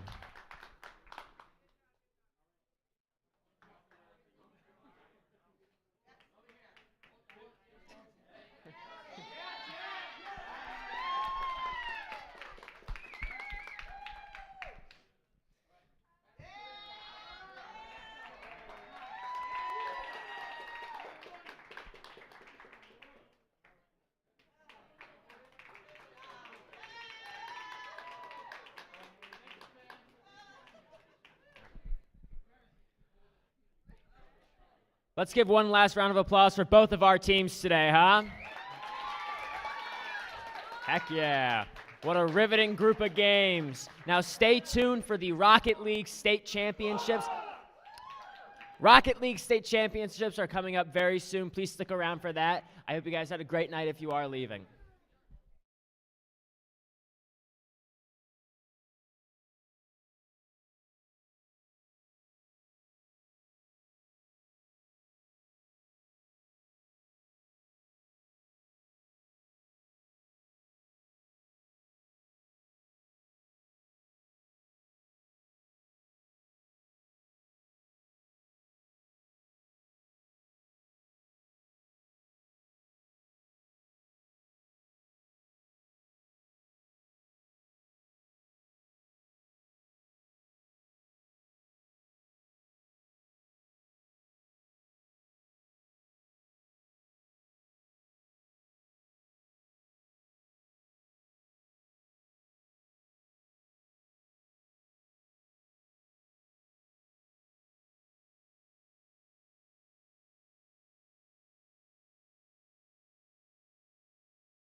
My name is Mikhail Kamener. I'm currently a master's student here at ASU studying extended reality technologies. I feel that my time here in the School of Arts, Media, and Engineering has provided me with so many incredible opportunities to learn and adopt the skills to thrive in the intersection between science and technology. My undergrad experience in media arts and sciences felt like I was really given the chance to explore any avenue that involved arts, technology, and even philosophy. And it introduced me to ways of thinking about the arts that were totally new to me.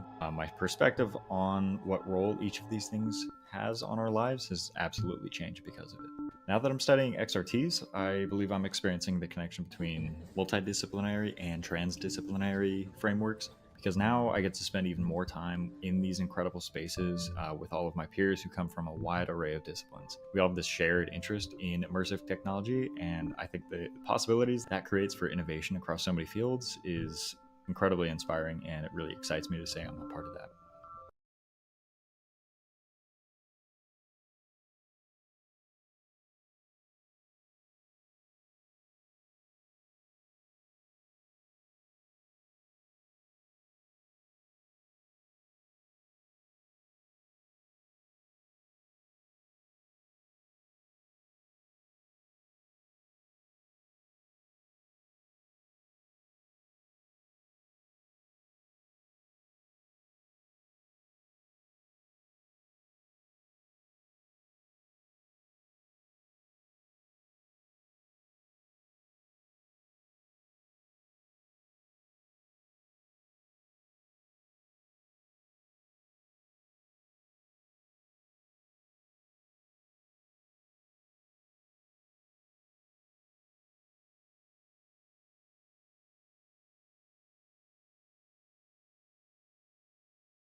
I am Pavan Turaga, director of the school.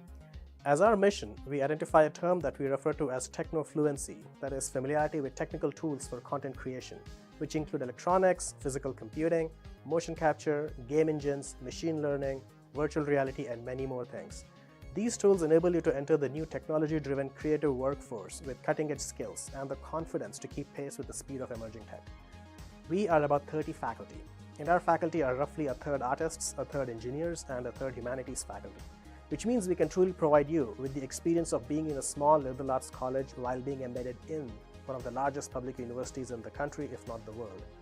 We are a blend of engineering, arts, and humanities, which help you find your own pathway and find your true calling in a way that no other department can. In addition, we have many concentrations in minors, such as in design, graphic information technology, music, and a new one upcoming in games that allow you to specialize in your chosen area. We also have a master's program in media arts and sciences with concentrations in extended reality technologies. All of these provide a very comprehensive approach for both undergraduate and graduate education. Our recent alumni have entered the esports industry, both as players and as event managers, the virtual reality industry as 3D artists, animators, and game engine programmers, the artificial intelligence industry as machine learning model developers and AI interface designers. Our alumni also frequently create their own companies and startups, and many also maintain active connections with the communities they live in as artists and performers. I'd welcome you all to come check us out and hope to see you here soon. Thank you.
Hello, everybody. Welcome back to the official AIA Esports State Championship. I am your host for the evening, Trip Corson. Today, we're going to be seeing the finals for Rocket League. These players played earlier in semifinal brackets, and now they've made it all the way to the top.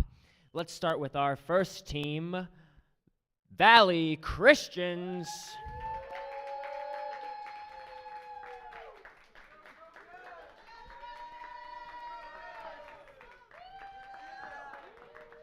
Now on Valley Christians, we have Chase DeBoer, Sam Odom, and Chris Meyer. For our other team, we have I lost the thing. Campo Verde, of course, classic name. Campo Verde, let's get him out here.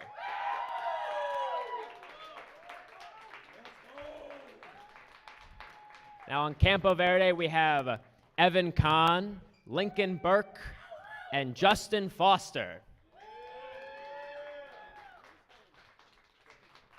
This is going to be a very enthralling game, folks. I really hope you enjoy. The game should start very soon. Have a great night, and have fun to our players.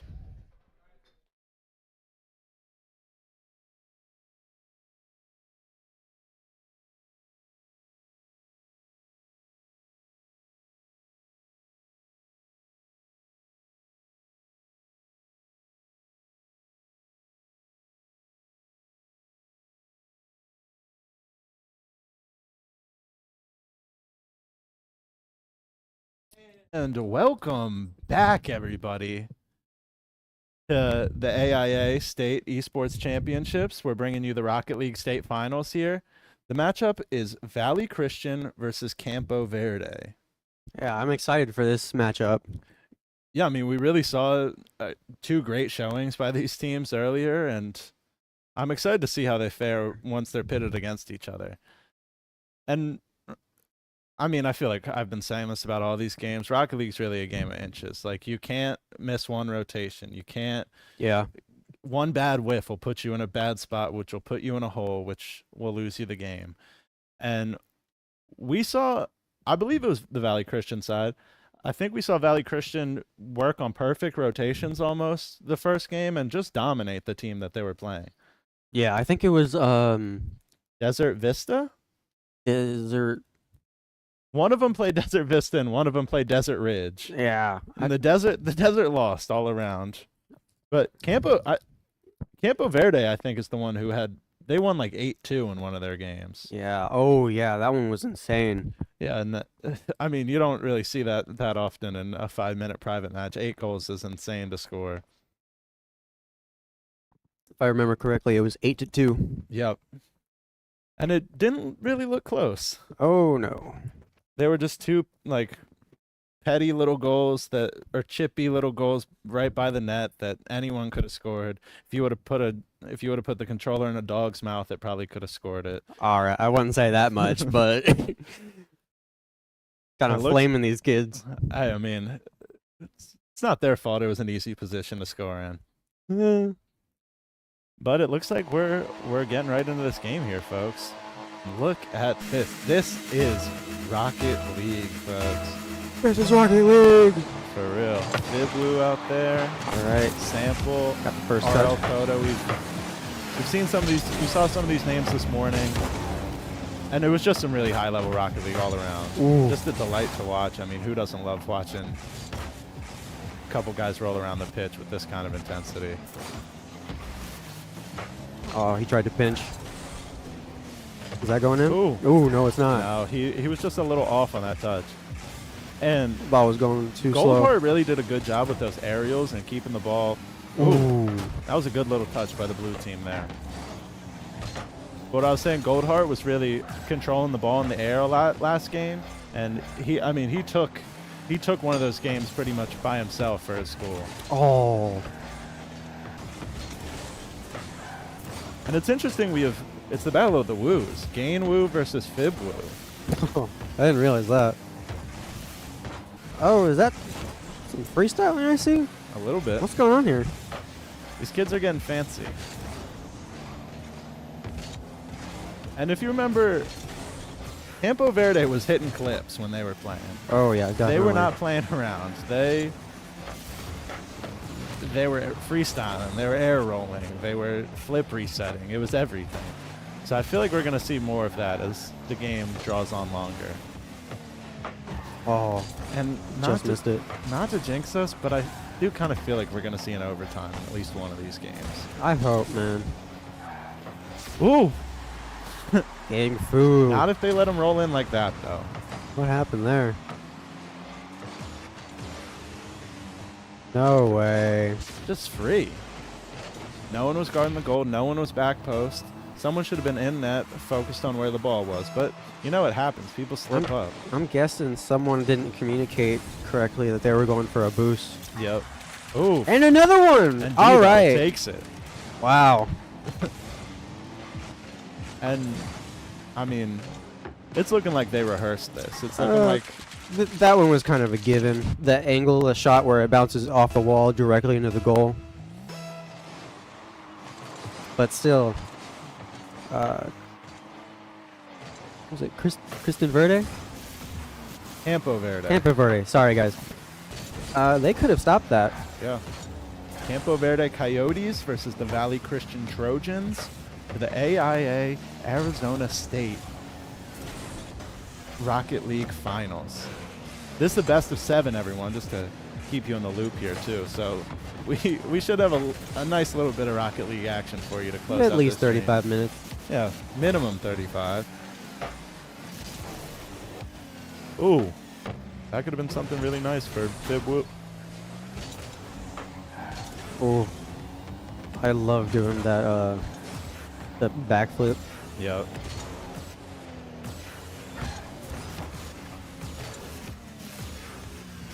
Whoa. And that's a perfect center, but they're not going to be able to capitalize on that.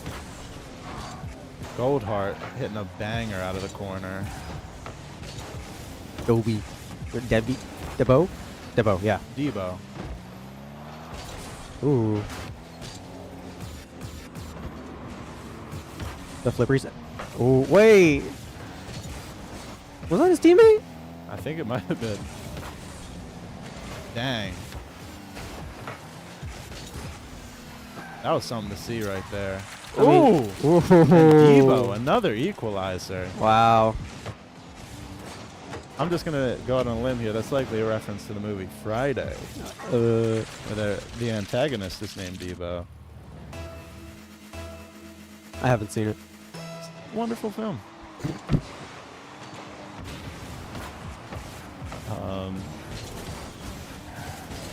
Yeah, I mean we're seeing a chippy Rocket League game here. I feel like we're gonna see some more demos as this game draws on. Because a 3-goal lead is gonna frustrate you, and even though this is just the first of 7, and you can crawl back pretty easily from just going down 1-0. Same can be applied to their mental state. Yeah. Go down real fast. Totally. Yeah, and I think they're going to have to start getting a little more physical here with their play. Doing some demos, trying to get some more guys out of position. Like one game we saw, one side wasn't being aggressive enough, so in their next match, they were aggressive. Yeah. I think that was Valley Christian in their first matchup.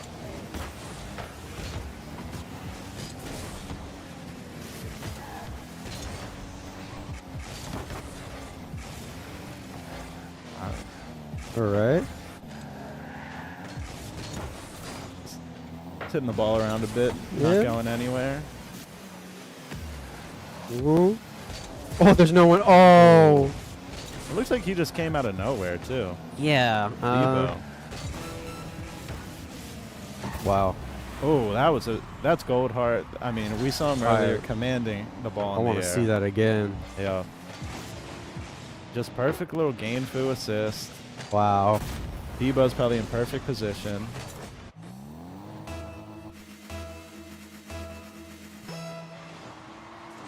And what started off not that bad is slowly growing into a giant deficit. 4 goals is not something you can just overcome in 22 seconds. And no. I mean, I've been saying it all day. I've seen leads like this blown before. I've probably blown this exact lead. 4 goals in 15 seconds. But, you know, that doesn't mean... It's only the first game. Yeah. And they still have between 3 and 6 more to play. Wow. And that's it. Right.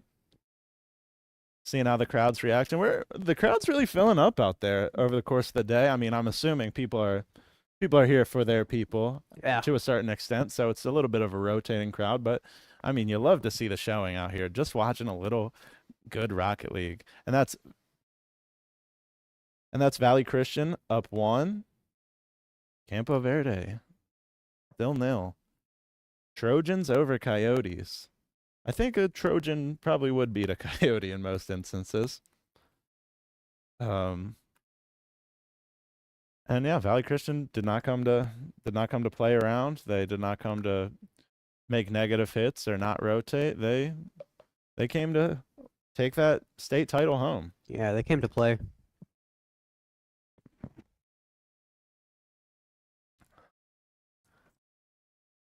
And you know, as opposed to all these other games, I mean, or at least as opposed to Smash, this is much more of a team game.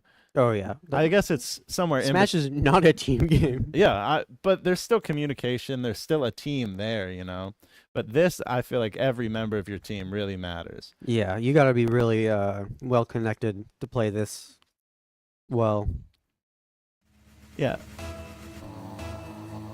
And I can't tell you the amount of Rocket League games I've played that just evolved into a certain someone, one of my friends, yelling at all of us. No free Ooh. shout-outs unless you're Brendan's mom. Yes, sir. So not getting a shout-out. But, yeah, a certain animal that I play Rocket League with always certain animal divulges into screaming. So you just got to hope none of these guys have that kind of gene in them. You don't want anyone to work the whole thing up. Oh, off the right post.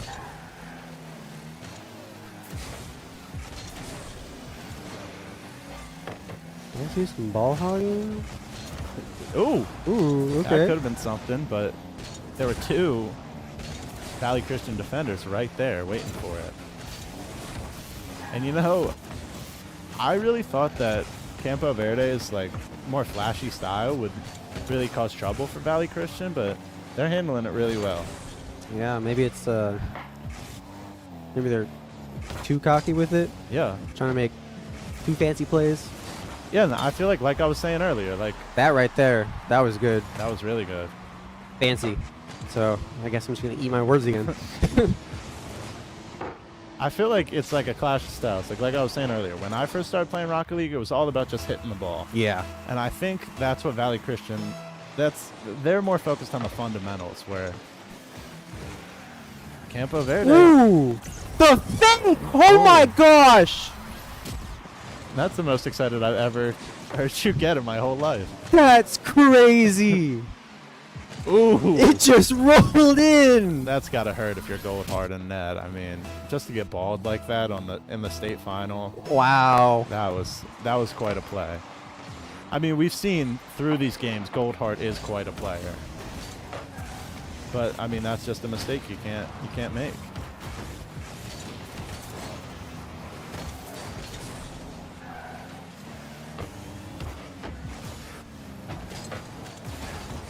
I wonder if I hurt the viewers' ears with that. I do apologize if I did. It's all in good fun. Everyone enjoys a little excitement.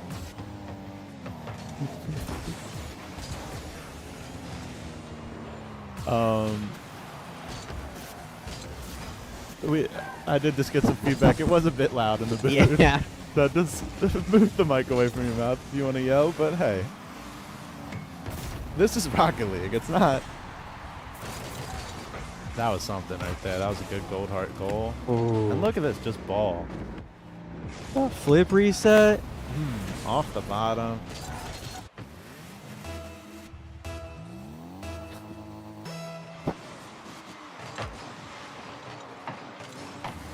But, I mean, this is gearing up to be a really good series, folks. No way. No way. Oh, my gosh. Wow. Wow. Fib Woo wanted Christian that. Valley is Dunked turning on it. this around. And Goldheart in net is just proving a bit ineffective. Yeah. What the? I just saw a ghost. Anyways, back to Rocket League. Debo taking the ball up here. Is that he tried to musty. Yep. Everyone tries it. Very few can actually do it. But, I mean, I'm sure any of these kids could. In the right circumstances. Yeah. When they're playing a casual game Just flying. against 2 bronze ones, I'm sure they can musty flick. But once it comes to the big stage, that's when Ooh. That's a nice save. Yeah, and that was a banger. Yeah, that could have been a clear shot for Christian Verde. Is it Christian Valley? It's Valley Christian and Campo Verde. Campo Verde. Oh my gosh. Here, I'll put the thing right here. Yeah, I have it written thanks. down for myself. You got V, C, and then CV. It's kind of hard. And Fib Woo scores. Fib Woo is really a dominant player. We saw in a lot of those games earlier that Fib Woo really seems like the captain of this team. He's really got a lot to offer. He scores goals, he gets assists, he makes saves, and that's what you're looking for out of a Rocket League player. You want a full player. Ooh, that's dangerous. That is very dangerous. Oh. That's a great hit. I would have missed.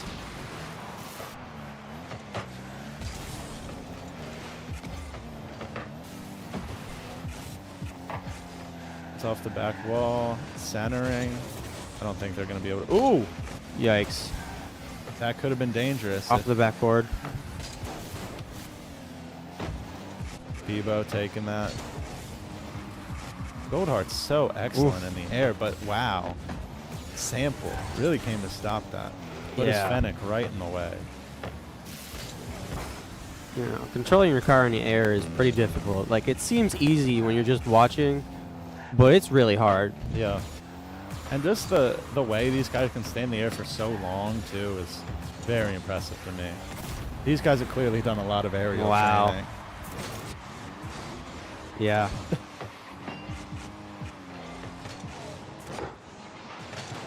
Goldheart, another goal.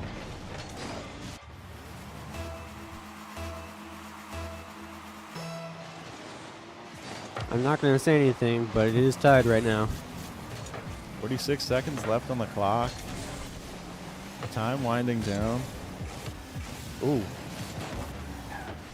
That was an excellent play by Fibwu. Okay. Oh! Camera changed. And Debo. Wow.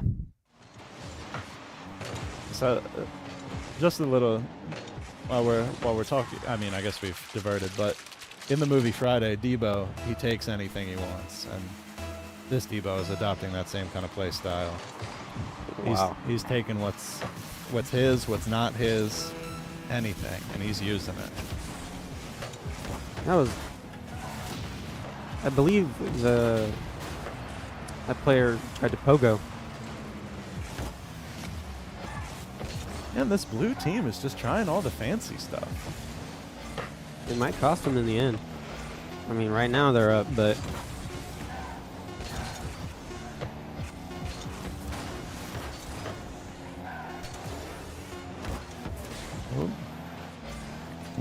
can they do it? This is everything right here. Ooh. Ooh. Jeez. No. Nope. All That's right. it. And look at the crowd. I mean, that was a beautiful little fade by our camera team. That looked wonderful. Yeah. Check out the boys. Bro was sipping on his drink. Yeah. And wow. Valley Christian up 2-0. And 2 more games and Campo Verde will be out of here.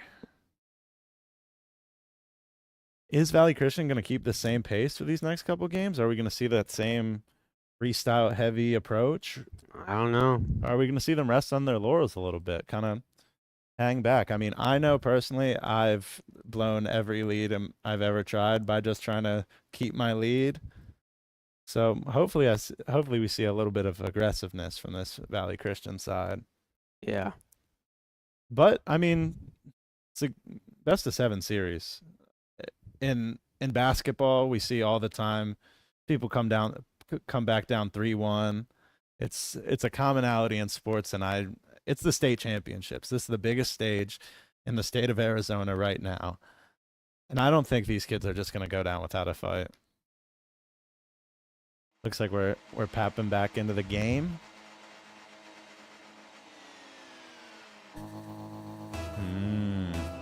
Look at this. What a wonderful game. Ooh. Quick kickoff there. Campo Verde got the first touch.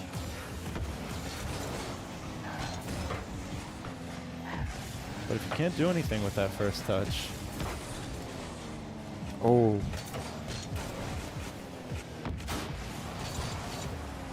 Ooh. We saw a corner shot like that in the semifinals from, I think it was the same player. Yeah, I believe so too. And this time Campo Verde had an answer.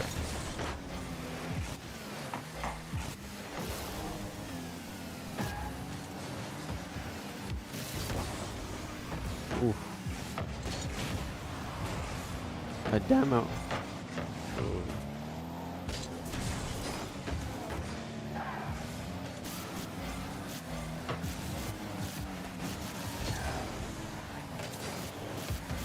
Valley Christian's really just. Oh, the goal's wide open. No one in there to capitalize, though. And did you see that little bit of hesitancy from Campo Verde there? Yeah, like going up the wall. Yeah, and just for a second, Bib Woo took a little stop.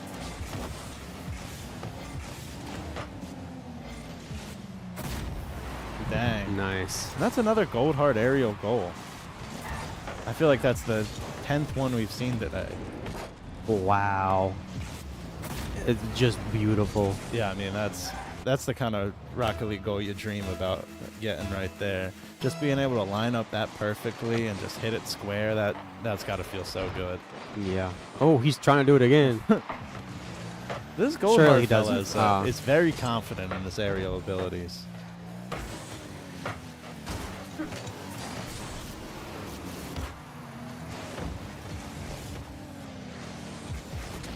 Sample here still.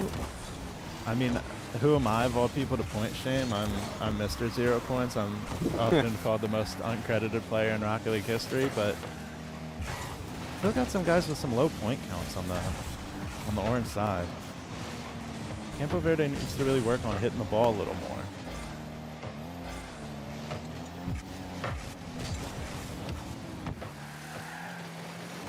But every time they start to get a little bit of momentum, it looks like that happens. Yeah. Valley Christian just is right there, right in the spot where they don't want them to be. Oh. Dang. Gain Fu is... He's popping off. I mean, this whole Valley Christian side is really just doing something special today. That was almost a amazing save. Yeah. He was right there. And that's gotta hurt to be Sample right now. But he's no slouch. I don't think he's gonna just lay down and let that happen to him. But yeah, Fib Woo only 159 points. Oh. It's just 80, but oh, he can get some more hits. Come on, Ooh, yeah. That was beautiful. That's magic right the there. dribble. And that's what you need to do. You need to get hits on the ball. You faked him 2 people out. Dang. And then you had your teammate on the side. Perfect Just assist. waiting. And that's communication right there. That's the key to winning. And if they can score 2 more unanswered goals, then they'll be up. That was a pretty good hit. Yeah, that was really good. And that was great positioning by their team. And like we've been talking about all day, like communication and positioning and knowing what your teammates are doing is really going to keep you in the game. It's going to be... Nope. Sample still has 0 points, it says here. I don't know if that's just some sort of error, but Sample being made into a relative non-factor. Maybe just got a hit right there.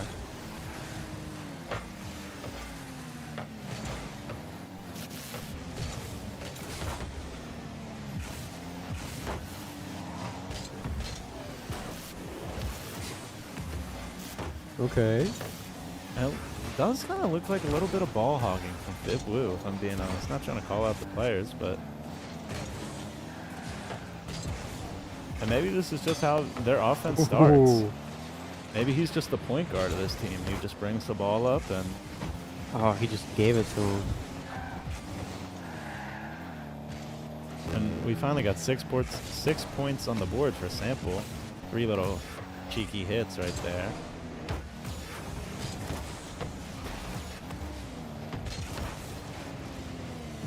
Can't see.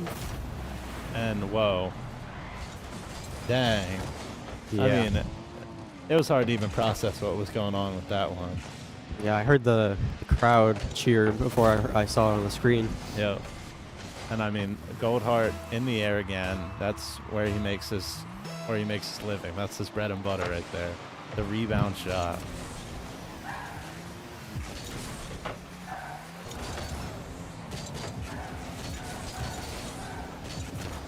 And you know, I mean, it's not like Campo Verde is out of this game.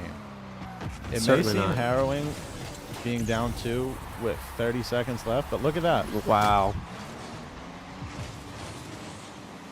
24 seconds to score that goal, and they didn't even get it off the kickoff.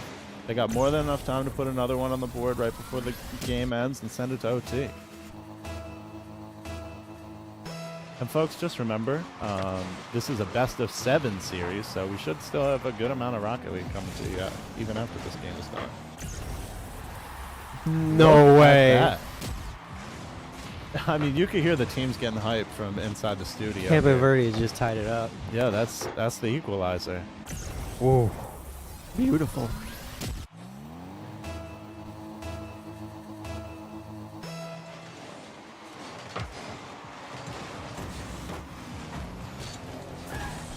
Yeah, and Sample got the assist there. I mean, he's working himself into the game, which is what he needs to do. You need to have every player hitting the ball.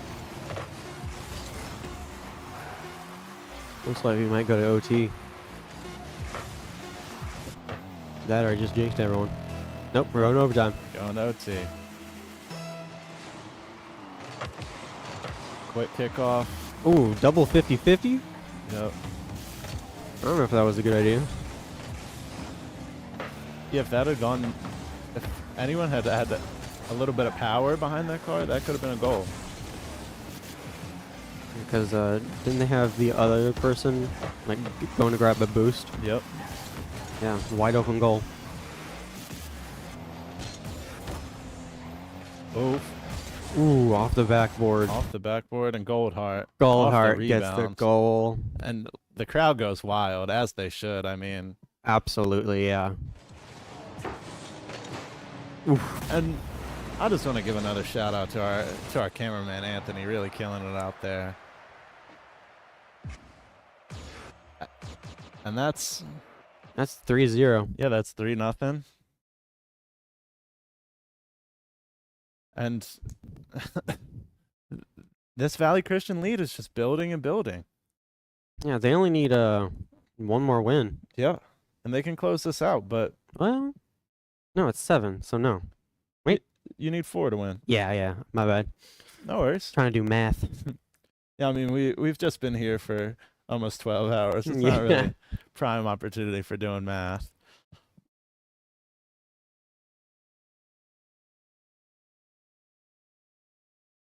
All right, looks like we're going to load into our next match in about 20 seconds here. All right. And this could be it. Could be. I think I would bet on Campo Verde. I mean, I wouldn't actually, but I like Campo Verde's chances in this. And a little bounce back. They're down 3-0. They can literally They can afford take it. Yeah, they can afford to leave it all on the line here. They need to just empty the tank for this one. Don't you just love this? Just the anticipation.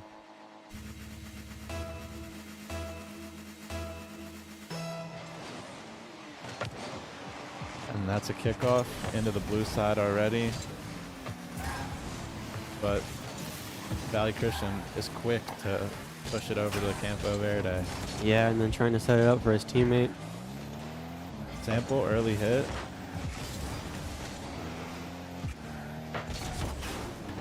And these guys can just launch the ball all the way across the pitch with one little tap, it seems like. Yeah, they can manage their speed really well. Yeah, they just have such control over their cars, over the pitch, over everything that's going on. They're communicating well. It also really depends on how the car hits the ball. Because, like, if it just hits the top, most of the time it's not going to go very far. But if you hit it from, like, the front, it's got some power behind it. Yeah, no, I mean, the hitboxes are built so, like, there's specific spots on the car that are points that'll hit the ball even harder. Yeah. And if you really know the game, you know there's more than just, like, hitting it with the front. You could, like, that little flip they do off the bottom, that's like a special point.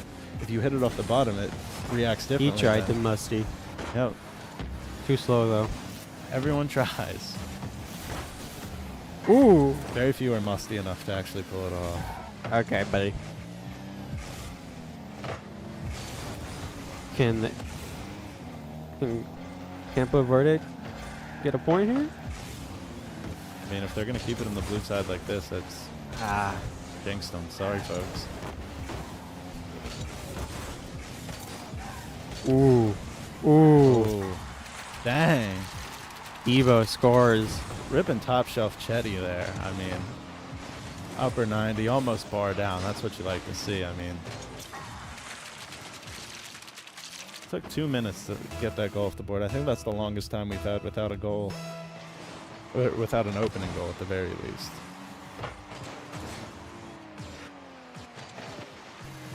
Gang Fu trying to aerial off the bat. Maybe. Nah, off the backboard. You know, and you see these little stops that Campo Verde makes? Like they stop and analyze everything. I feel like that's the detriment. Well, sometimes it's good.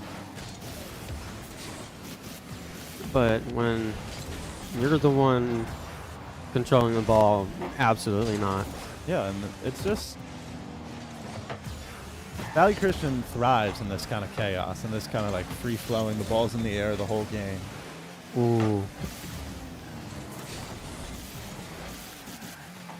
And I don't think there's anything that Campo Verde can do. He did it again. Yep. Beautiful. Goldheart's really a monster in the air. Like, watch this. He just taps it. Just the angle that he hits off is beautiful.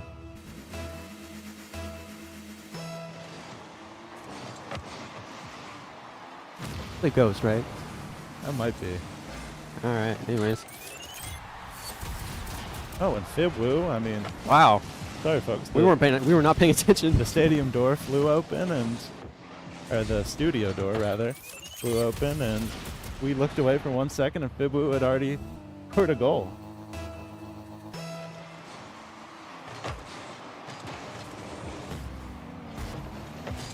They're getting it in the blue side. They're working it. They're trying to score the equalizer here. Can Campo Verde do enough in these next 2 minutes to send it to either take the lead or send it to OT? Ooh.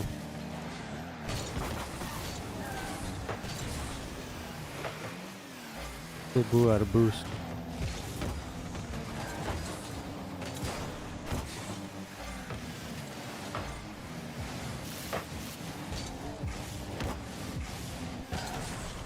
And I feel like just what I was saying earlier, like, I think we're getting a little boost starving out of this blue team.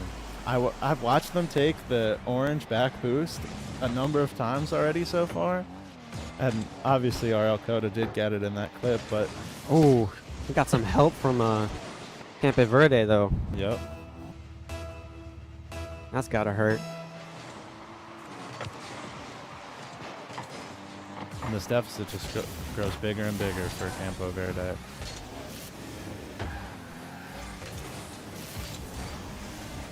But that's a beautiful little flick. Goldheart really played it up. I mean, he must have heard what I said about him earlier in the net, and yeah, he did not want to take that. Ooh.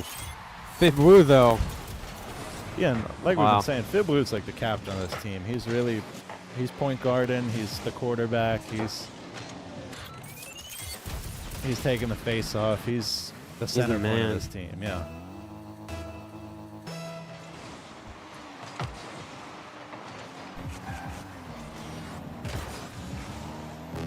Oh.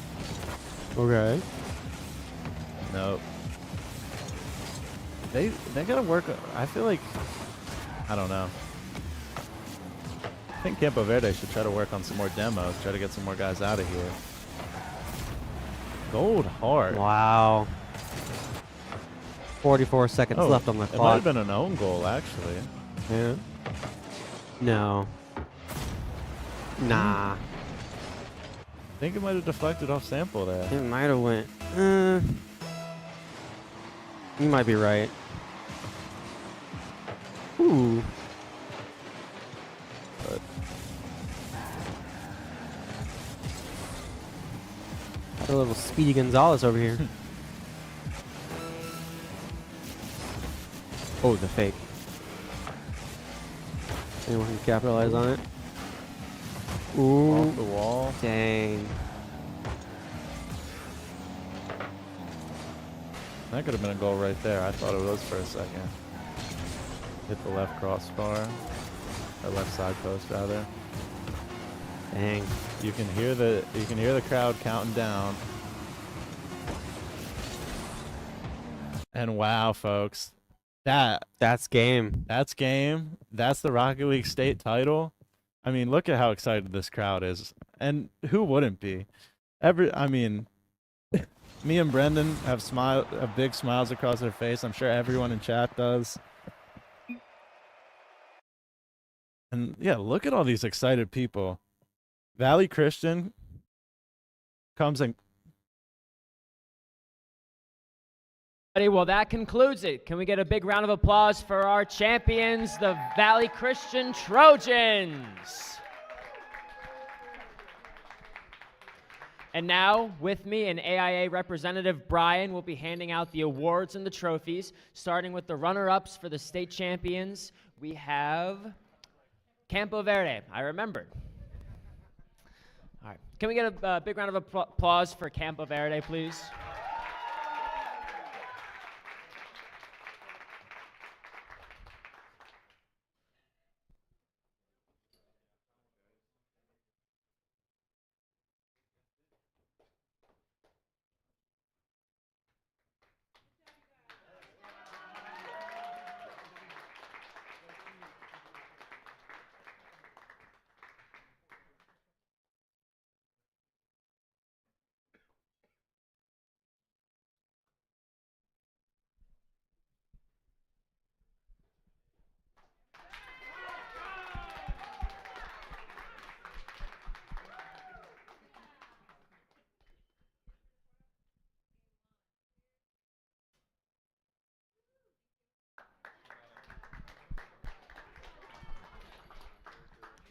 And now for the 2025 official AIA State Champions of Rocket League, Valley Christian Trojans.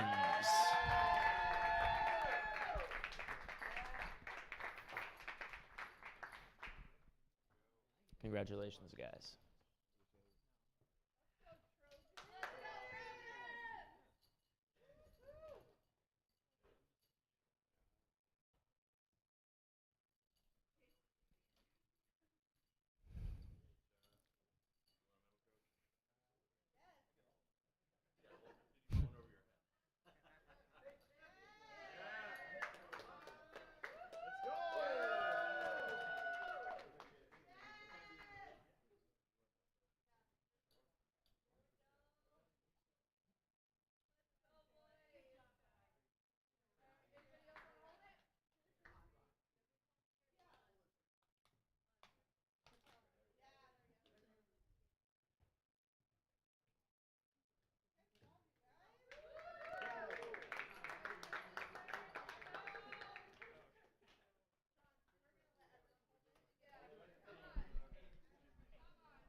Can we get one more round of applause for both of our teams, please?